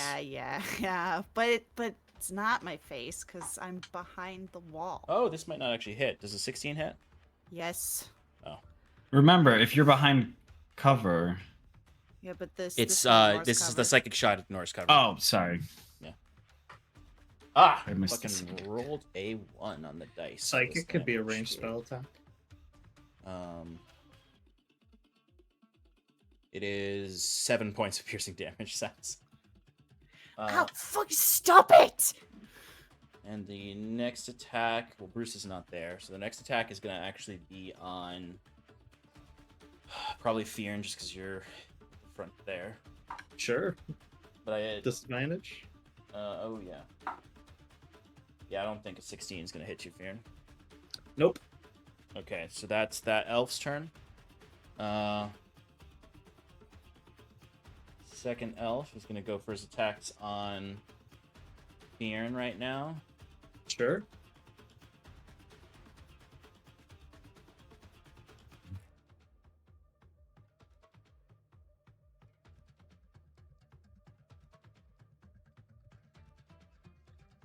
Fearn, he's actually going to there's going to be like a magical garret almost that's going to go around your neck that he's going to pull on to pull, like he essentially creates a string of light that then wraps around your neck and tries to get you into a choke. So I need you to give me a dexterity saving throw. Okay.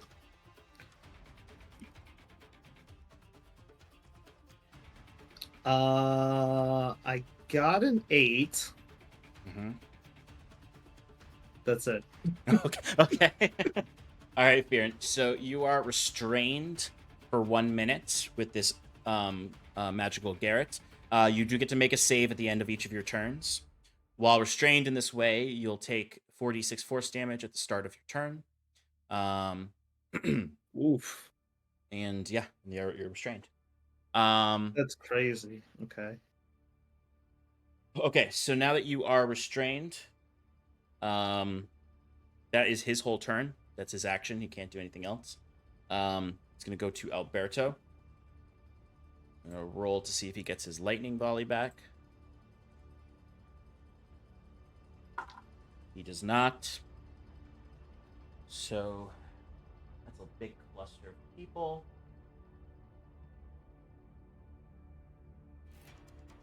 But his allies are mingled in there. So he's not going to do that. So he's just going to fire some cantrips off at y'all. Alright. First one's going to be against Fearn. With disadvantage. It's canceled out because of restraint. Oh, good call. Yeah. It's still gonna miss though. Because it's only a.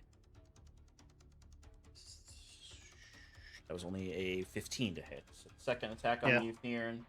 I still have an AC of 27 to hit. Yeah, that'll hit. I was gonna say I have an AC of 24 because I Yeah. casted shield. Shield, yeah, and then the last one's a natural 20. Okay.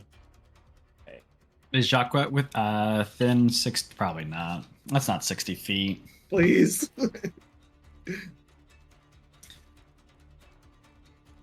Yeah, no, you're not within 60 feet of it. Wow. All right, so let me roll the non-natural 20. As he's essentially like firing off these little bolts of arcane magic from his claw tips. I'm in danger.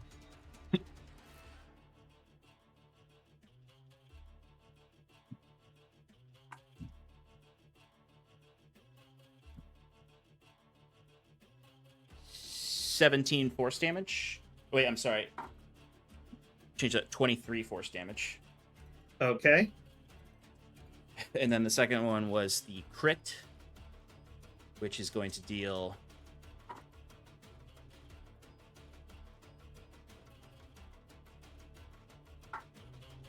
43 force damage.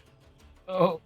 That is exactly how much health I had. No. Oh, no. Fear. So basically, Alberto like steps forward and just fires off this first attack that fizzles against Fearn's shield and doesn't hit him. And then he goes 2 more, and the last one is very powerful, and it just shatters Fearn's shield and sends him flying back 30 feet, actually, because each one fires him back 15 feet. And he gets blasted back and lands, actually just hits against the building and crumbles to the ground.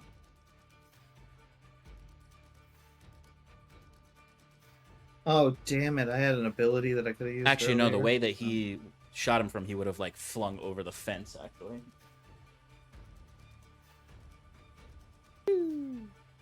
Yeah, Fear gets blasted through the little picket fence, and the wood goes flying everywhere as he lands against the back of that other building in the grassy area. And Alberto sort of just grins and looks to whoever's near him. He would actually really only look to Septimus. And he would just say, "In this charade, what are you really even doing here? Turn back, get out of here, before we have to do that to the rest of you." As he would just take out his pipe and go to light it. Which then brings us to Andre's turn, who grins even more at this. And he looks to you, Septimus, and he looks to Sal, looks to where Bruce's body was, but disappeared. And he's just gonna go. He keeps like inhaling deeply on the cigar as if he's gonna do something with this, but he doesn't do anything just yet. But he's gonna go for an attack on You, Septimus, because he can move towards you while staying within melee of Sal. For a 17 to hit. Just hits. Okay. Wait, do I have shield? Plus 15 points of slashing damage, Septimus. Oh, Don't. Damn. Second attack on you. He is going to use his exploit openings to roll with advantage. I don't still think he might not hit. Oh, 17 again.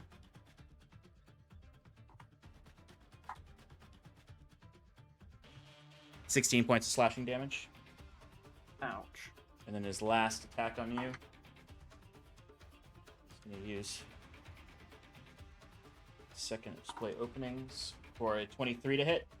That hits. For 11, Sal can't. 11 slashing. Okay. Sal couldn't. He wasn't in range to do anything, right?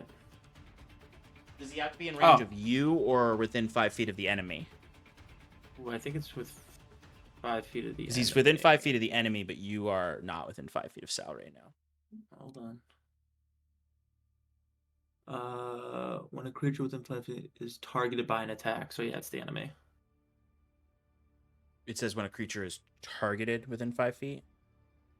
I'll read exactly what it says.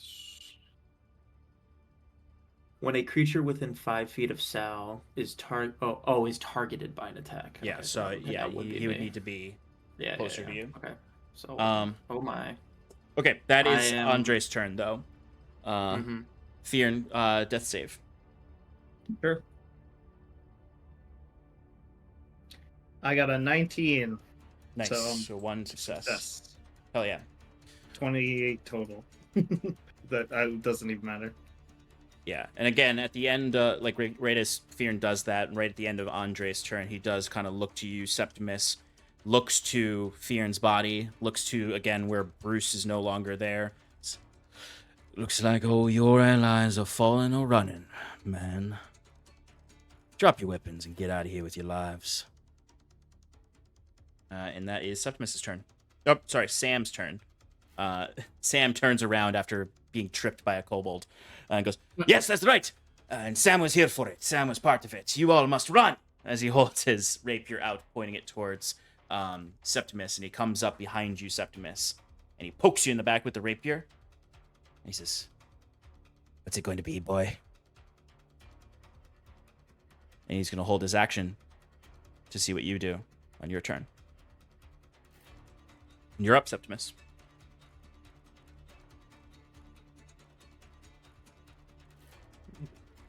I need healing. Yes, thank you, Fearn.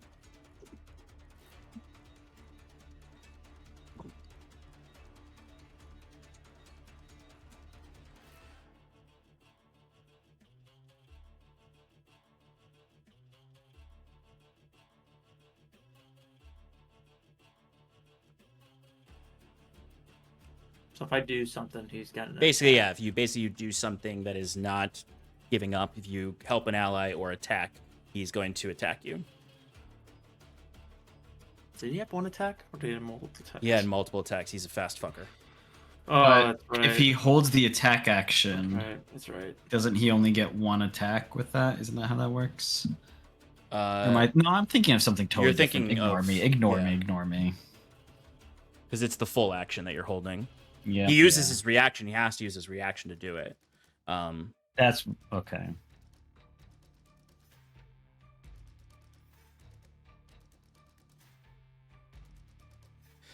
Just It's looks all- around. Just says, it's all wet. It's all wet. No. No, go for it. He looks around. He's like, no, it's not how it ends. He'll attempt to cast a spell, so go for the attacks. Okay.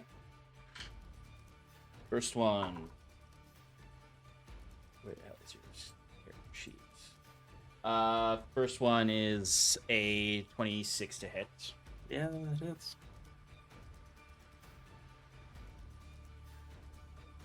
For 11 points of piercing damage. Wait, before we do that, since it's also technically my turn, could Sal move a bit? Yes, I would allow you to have Sal move so you can impose disadvantage. Okay, it's gonna be this one time, but I'm hanging by a thread.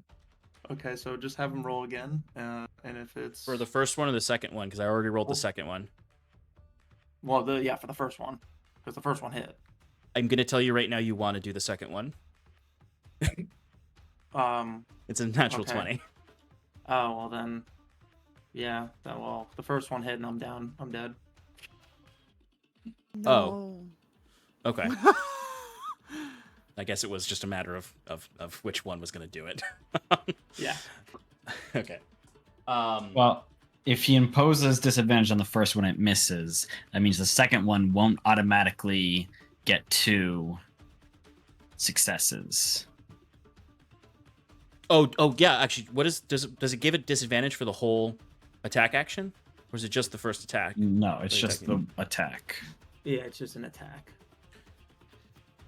Okay, so I mean, if you use it on the first one, I still rolled the second attack. Yeah, you did. So it's still gonna hit you. Or you're just choosing which one hits you, and both would take you down. No, Yes. Septimus.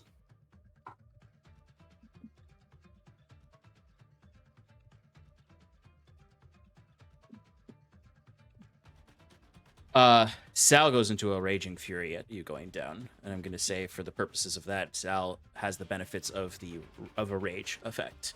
He has advantage on all strength checks, and he deals an extra 2 damage. He takes half damage from bludgeoning, piercing, and slashing. Slashing. Okay. Then he's just gonna go right for fucking Sam and just throw a fucking punch. I figured as much. Yeah. And use Machina's might. Yes. Now he Take would him down. every time if he gets it. Wait, did you say advantage or no? I didn't say advantage. No, I did think so. Okay, so first attack. 19 to hit. 19 will definitely hit. Okay, so hold on, let me read this thing. He can add the might to the machina to the attack, dealing an additional 3d8 force damage. The target also must make a strength saving throw or be knocked back 15 feet. Well, he's gonna have to just let me roll the first damage first. 2d6 plus proficiency 4, so that's 10. And then Machina's might 3d8.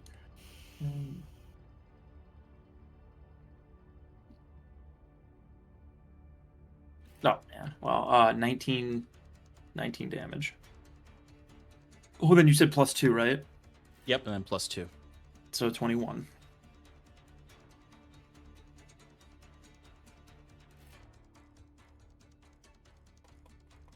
Okay, he is still up, but he is And then- beat the pulp right now. And he's got a second attack. Yeah. You go for that second attack. Come on. Come on, Sal. 21. Hell hit. yeah. Nice. Come on, Sal, drop him. And he's gonna do Machimina's might again. Yeah. 9. Just- 11. 23. 23. Kick him in the kidney. Is that with the 2? Yeah. Okay. Oh, Sam Well- has a shred of life left in him. Well, he make a DC 10. Beat a strengthening saving throw. Get knocked back. It's 10 15 plus feet. your proficiency bonus. Oh, it is. You're right. Which is 4, so 14. And what kind of save was it again? Strength? Strength. Yeah, he got a 10, so he gets knocked just back like into blasted. the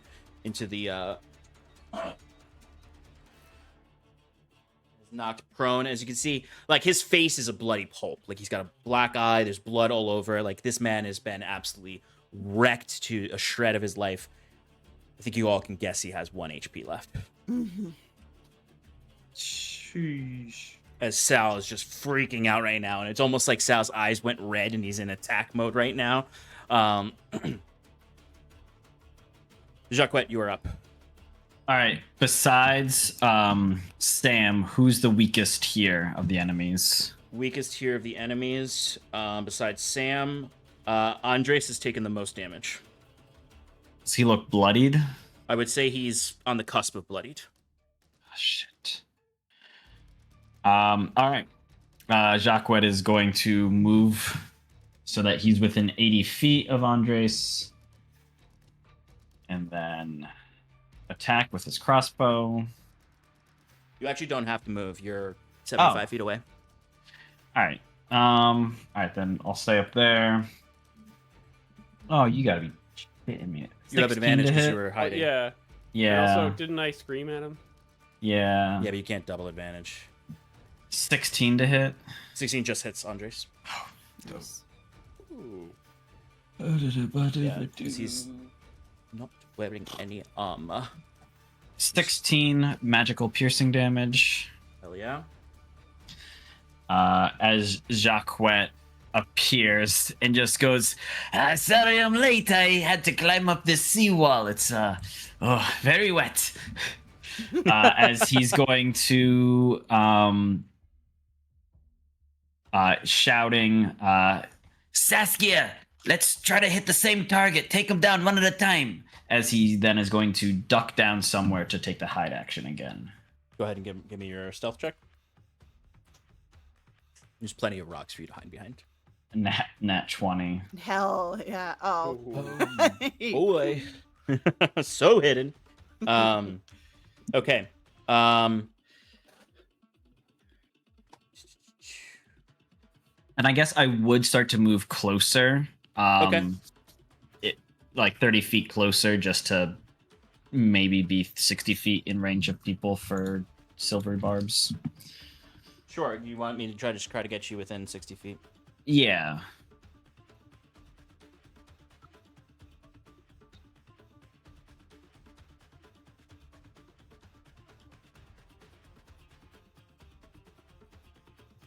Yep. Just had you go down to a slightly lower rock, and you are now within 60 feet of Fearn and Sal. All right. And, Cool. and Thank you. Sass. Okay.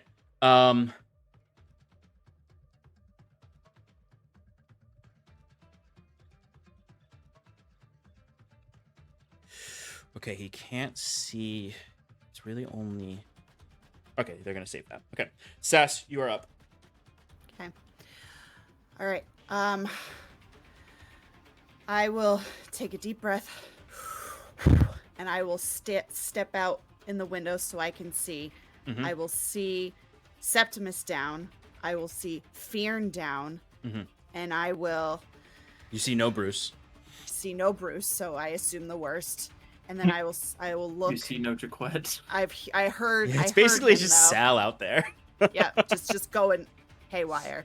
So I will start to summon my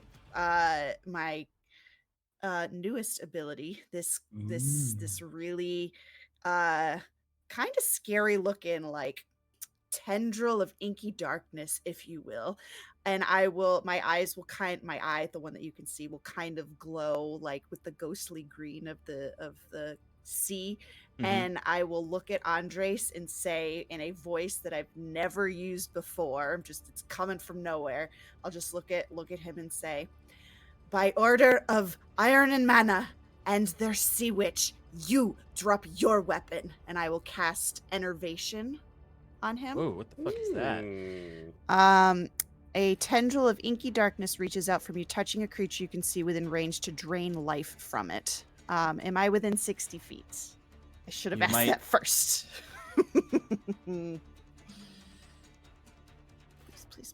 Please. Yeah, he's 50 feet away. Oh, thank God. Okay. All right. So he needs to make me Dex save. a dex of 17. Dex. He rolled a 17 on the dice. All right. The so silvery he's gonna barbs. take- Silvery barbs. Oh, hell yeah. Should quit. A natural 1. Hell yeah. All right. So Take he's double damage. gonna take 4d8 of necrotic damage, and I need to stay there, and I need to hold this so Yeah. that on my turn, he's going to automatically take 48 damage. So I'll just roll. You have to use your action on your turn to inflict it. Correct. Yes. Correct. But that is 10 points of necrotic damage, and that I You am get going to healed for it, regain. right? Yes, I'm going to regain half of that, so I'm going to Okay. regain 5 points of 6. that. Okay. Half of 6 is 12. 10. Oh, okay. It was 10. I didn't roll great. So yeah, so you see this this inky dark energy connects between Sass and Andres, and it is being held like that. Doesn't go away. It stays there as you're concentrating on that. Yep. Very cool spell. Can I still move? What's your spell levels? Your spell slot level, Sass? Fifth. Okay, I was just checking because it deals more damage the higher the spell slot. Yeah. But you're good. Yeah, it automatically Yeah. shows how many I Yeah. should have rolled. Okay, so what are you gonna do now? That was my action. Bonus action, move my tentacle. While just holding, kind of just like jerk my head so that the tentacle moves. And I want that to attack Andres as well. Go for it. Let's find it. Here we go. That's going to be a 25. That'll hit. Great. So that's going to be 10 points of cold damage. Okay, Andres is taking a lot of damage the last few turns. Great. And that's it. Since I want to, I think I have to maintain, like, this is concentration, and I have to maintain eye contact probably, right? If see. it requires you... Let me see. Yep, Successful creature you can see. Creature you can see. All right, so then I will not move, and I will stay, and just like my eyes are glowing this ghostly green, just holding this connection between the two of us. I mean, I would say, Trying Shannon, to be scary. you can get half cover still. As long as it's not total cover separating you two, you can still do half cover. All right, so then I'll do that. Okay, Sass. Big shots. All right, Bruce, you're up. You have to spawn somewhere else because Sal is standing where you were originally. Please come back screaming. On the opposite side of the fence, next to where Fearn flew over. 5, 10. That's 15 feet away. Damn. On top of the fence, then. Okay.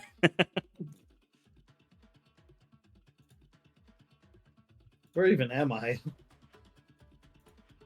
Okay, so you have your what do you want to do?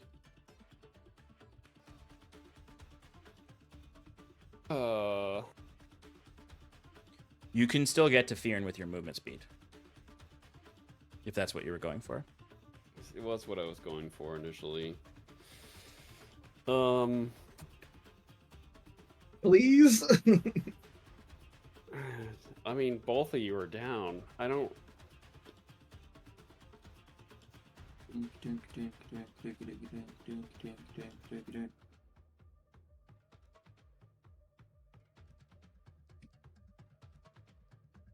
You're muted, I think. We can't hear you. Oh, whoops. Or you weren't talking loud enough. I mean, he's more likely to get a turn than I am. Fearn also already has 1 success on his saving throws. I also have an action surge on deck. What do you want to do? The decision's really hard to make. I mean, Can you get to Septimus? Oh, do you have Healing Word? I don't have Healing Word. Yeah, so if you need contact, you're going to take opportunity attacks if you go to Septimus. You won't if you go to Fearn. Yeah, go to Fearn. That's true. Alright. That's true. I'm gonna go to Fearn. Run over. Actually, but I'm gonna scream while I do it. So whoever I don't know is next to me. What'd you say? I'm sorry, my headphones. Were I'm screaming at the person who was next to. Oh, the Elysian. My draconic cry. So whoever, you actually would have been able to get both of them again. Oh, perfect. Okay, cool. And I run over to Fearn, and I slap a plate on him. Get up!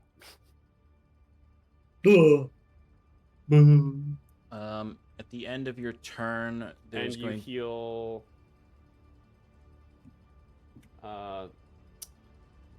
Sorry, 11 points.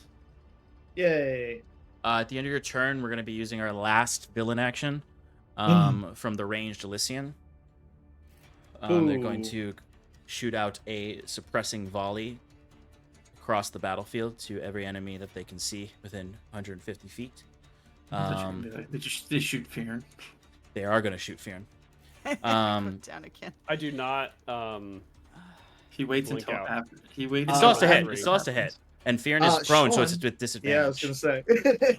I haven't So, gotten up yet. Yeah, Fearn is actually probably the safest of all of you. Okay, so I'll do Fearn's first. Since it's consequential.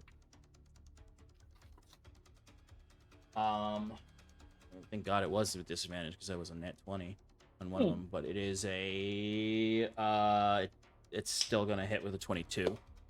I can cast shield. Go for it. I do that. All right, the arrow splits against your shield. Next attack is gonna be against Bruce. Sanctuary. Thank you. That's a 21 on the wisdom save. Boom. And a 21 on the attack. And that is going to be 16 points of piercing damage to you, Bruce. No. Sass, you are going to get attacked as well, but you have a +2 to your AC for Okay. your cover. Okay. Doesn't matter, it's a natural 1 from her. Okay. Great. All right, Sal. It's going to be a 22 to hit Sal. That'll hit. It's going to be 18 piercing damage, but it's going to be halved because Sal is raging to 9. Yes. The king.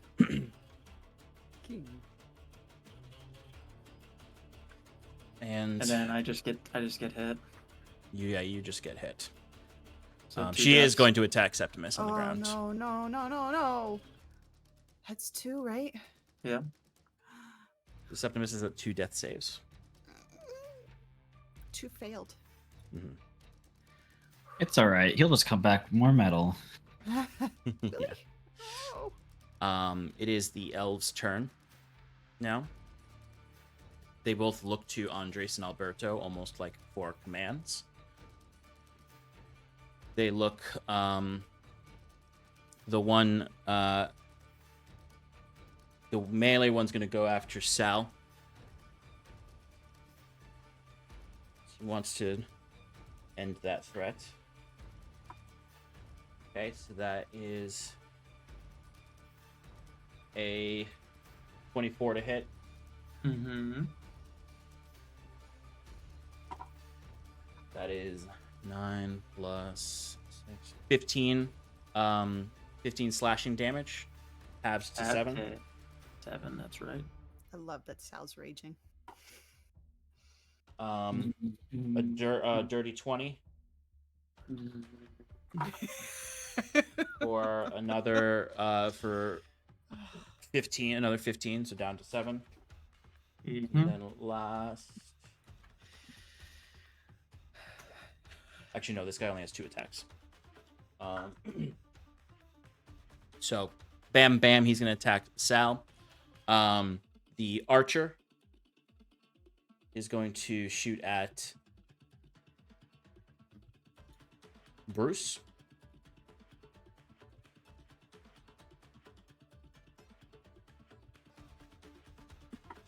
Bruce, that is a 19 to hit.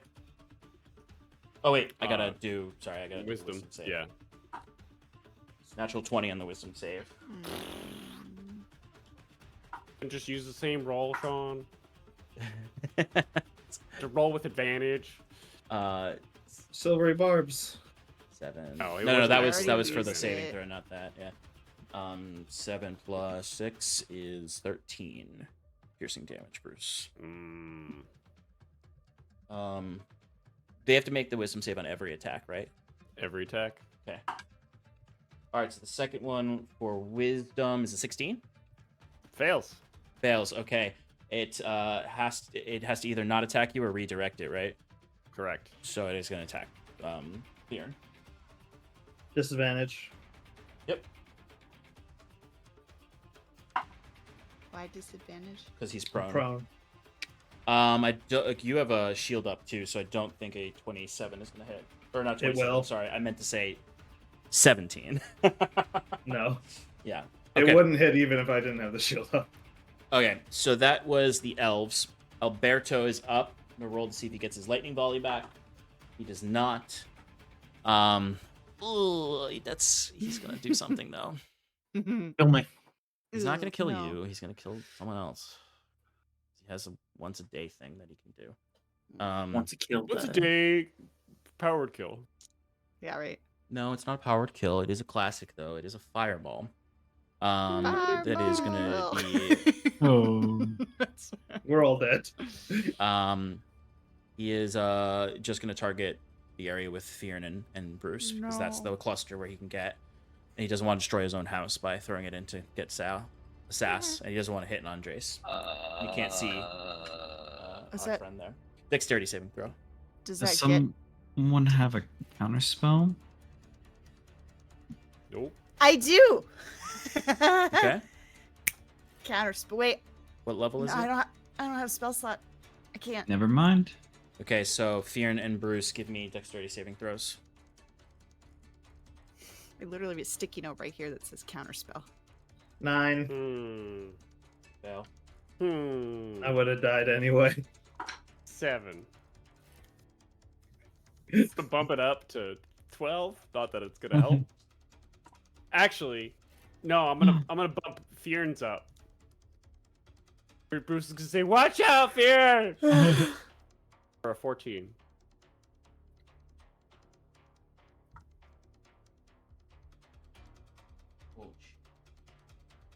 I don't like the sound of that. Sorry, I just rolled really well. What did you bump No. Fionn up to? You've been rolling well all 14. night. What was it? 14. I bumped him to 14. That still doesn't pass. The DC is 17. Bruce, what did you get? Oh, I got a 7. Okay, so you're both are gonna take 54 fire damage. The fuck? That might kill you. Yeah, it's like almost my health. Almost there, yeah. Are you still up It though? If it was 3 more damage, I would have died instantly. It's Oh, a good thing I rolled a 1 on one of those d6s. Okay, so What's that like? Fionn and Bruce are down, Septimus. is right? Bruce, down. are you down or do you have health left? Oh yeah, no, Bruce is Yeah. totally down. Septimus is down. Andres goes over and stands on Septimus's neck Oh. and shouts out. Oh god, I took the whole arm out. Jacques Touchard, look at your friends. They are failing. They are dying for you. Show yourself and we'll let you kindly take them away, and our business will be done here. No, don't show yourself and I kill the robot first.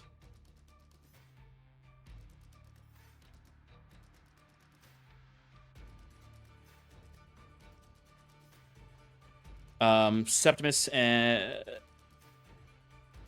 give me a death saving throw. Fionn, also give me a death saving throw. Are you at 2 as well, Fionn? No, I was at 1 success and then I just Okay. went down again, so I'm at nothing. 2 fails. Oh. Alberto rephrases himself and looks down and says, "Oh, he did the job for me." He lifts his foot up and just walks over to the fence where he can see the 2 others. Deal stands, Jacques. Wherever you are, it's your turn, Jacques. Jacques stands up, hands up. You can see, he tosses the crossbow out first and puts his hands up and goes, "All right. Okay. No more." As he walks forward. "No more. You should have sent them instead of You beat us. Humiliated Iron and Mana. Let us go. Andres looks over to Alberto, who looks back at him. And almost like they have a mental connection. They don't need to say words to each other. They both look to each other and nod. And then Alberto darts inside. And Andres looks up and yells, collect your friends. We will not attack you. In fact, we're in the interest of making friends, not enemies. Jacquet Touchard.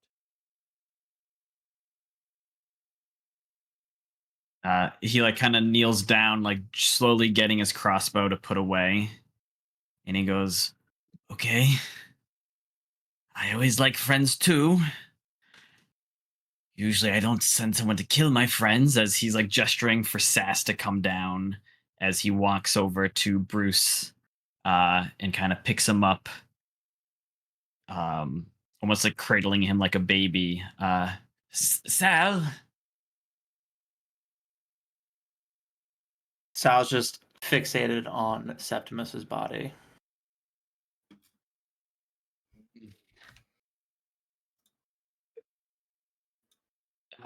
And he like Jacquet like repositions Bruce to start taking fear and goes, Saskia, can you help me? I will. You said Alberto's inside now, right? Yeah, basically.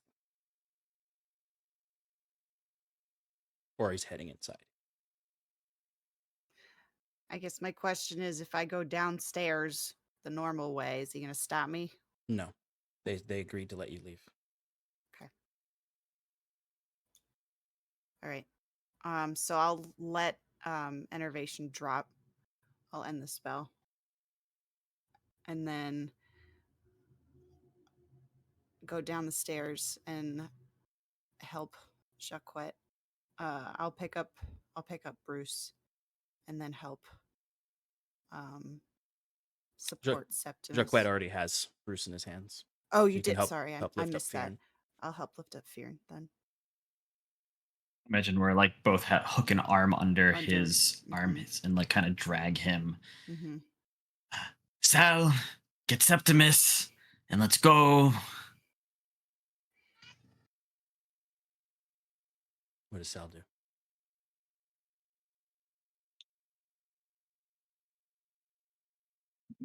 Just doesn't move.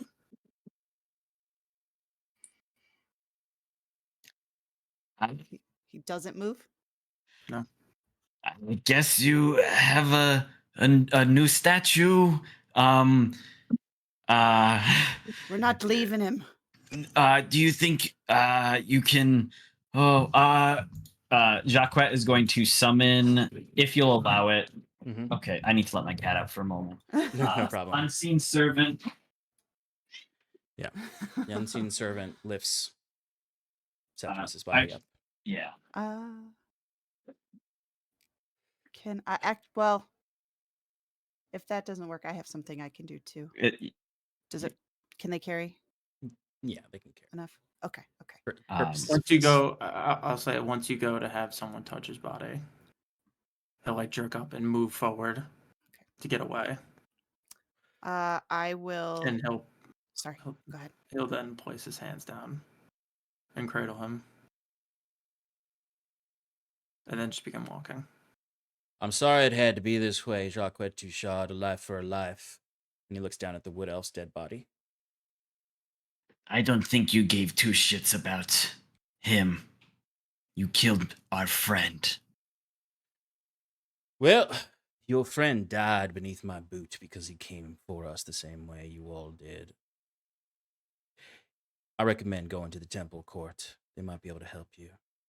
Like I said, I don't have any ill will against you anymore. I've seen what you are capable of now. I'm not afraid. But if you're interested in being on the right side, we'll still be here. Alberto, you got it? Alberto comes out, tosses something to him.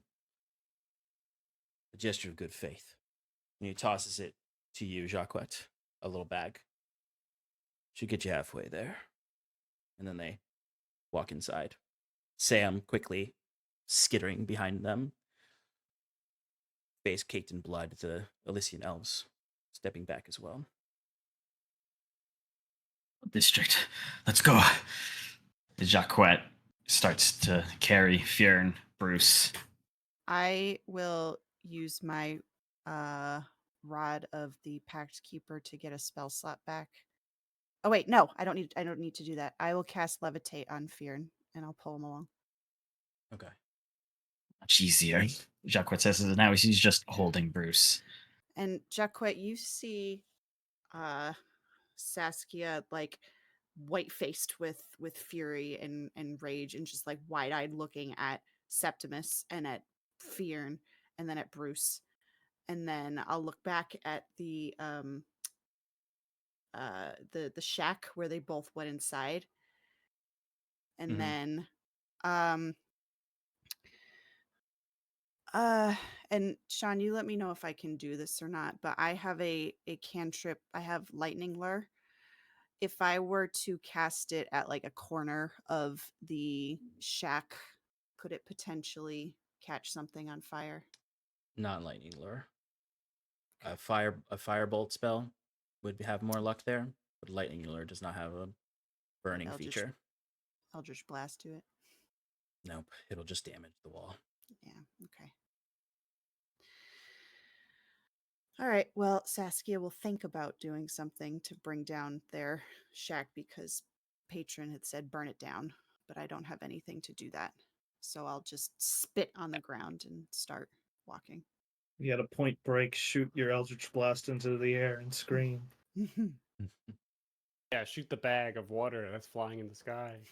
The invisible bag. Well, it's not invisible anymore. Then Bruce went down.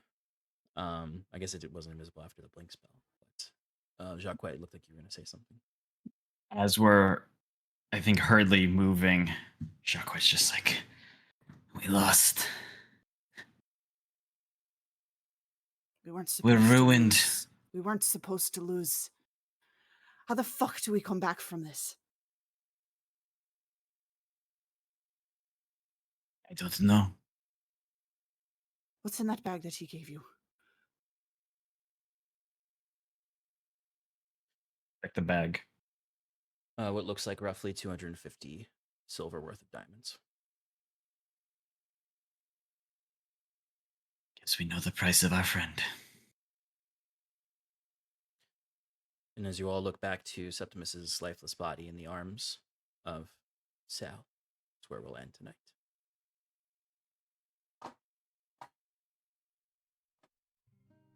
No. Thank you for joining us for our fun game. We're gonna send a raid on over to Cody Party Chill.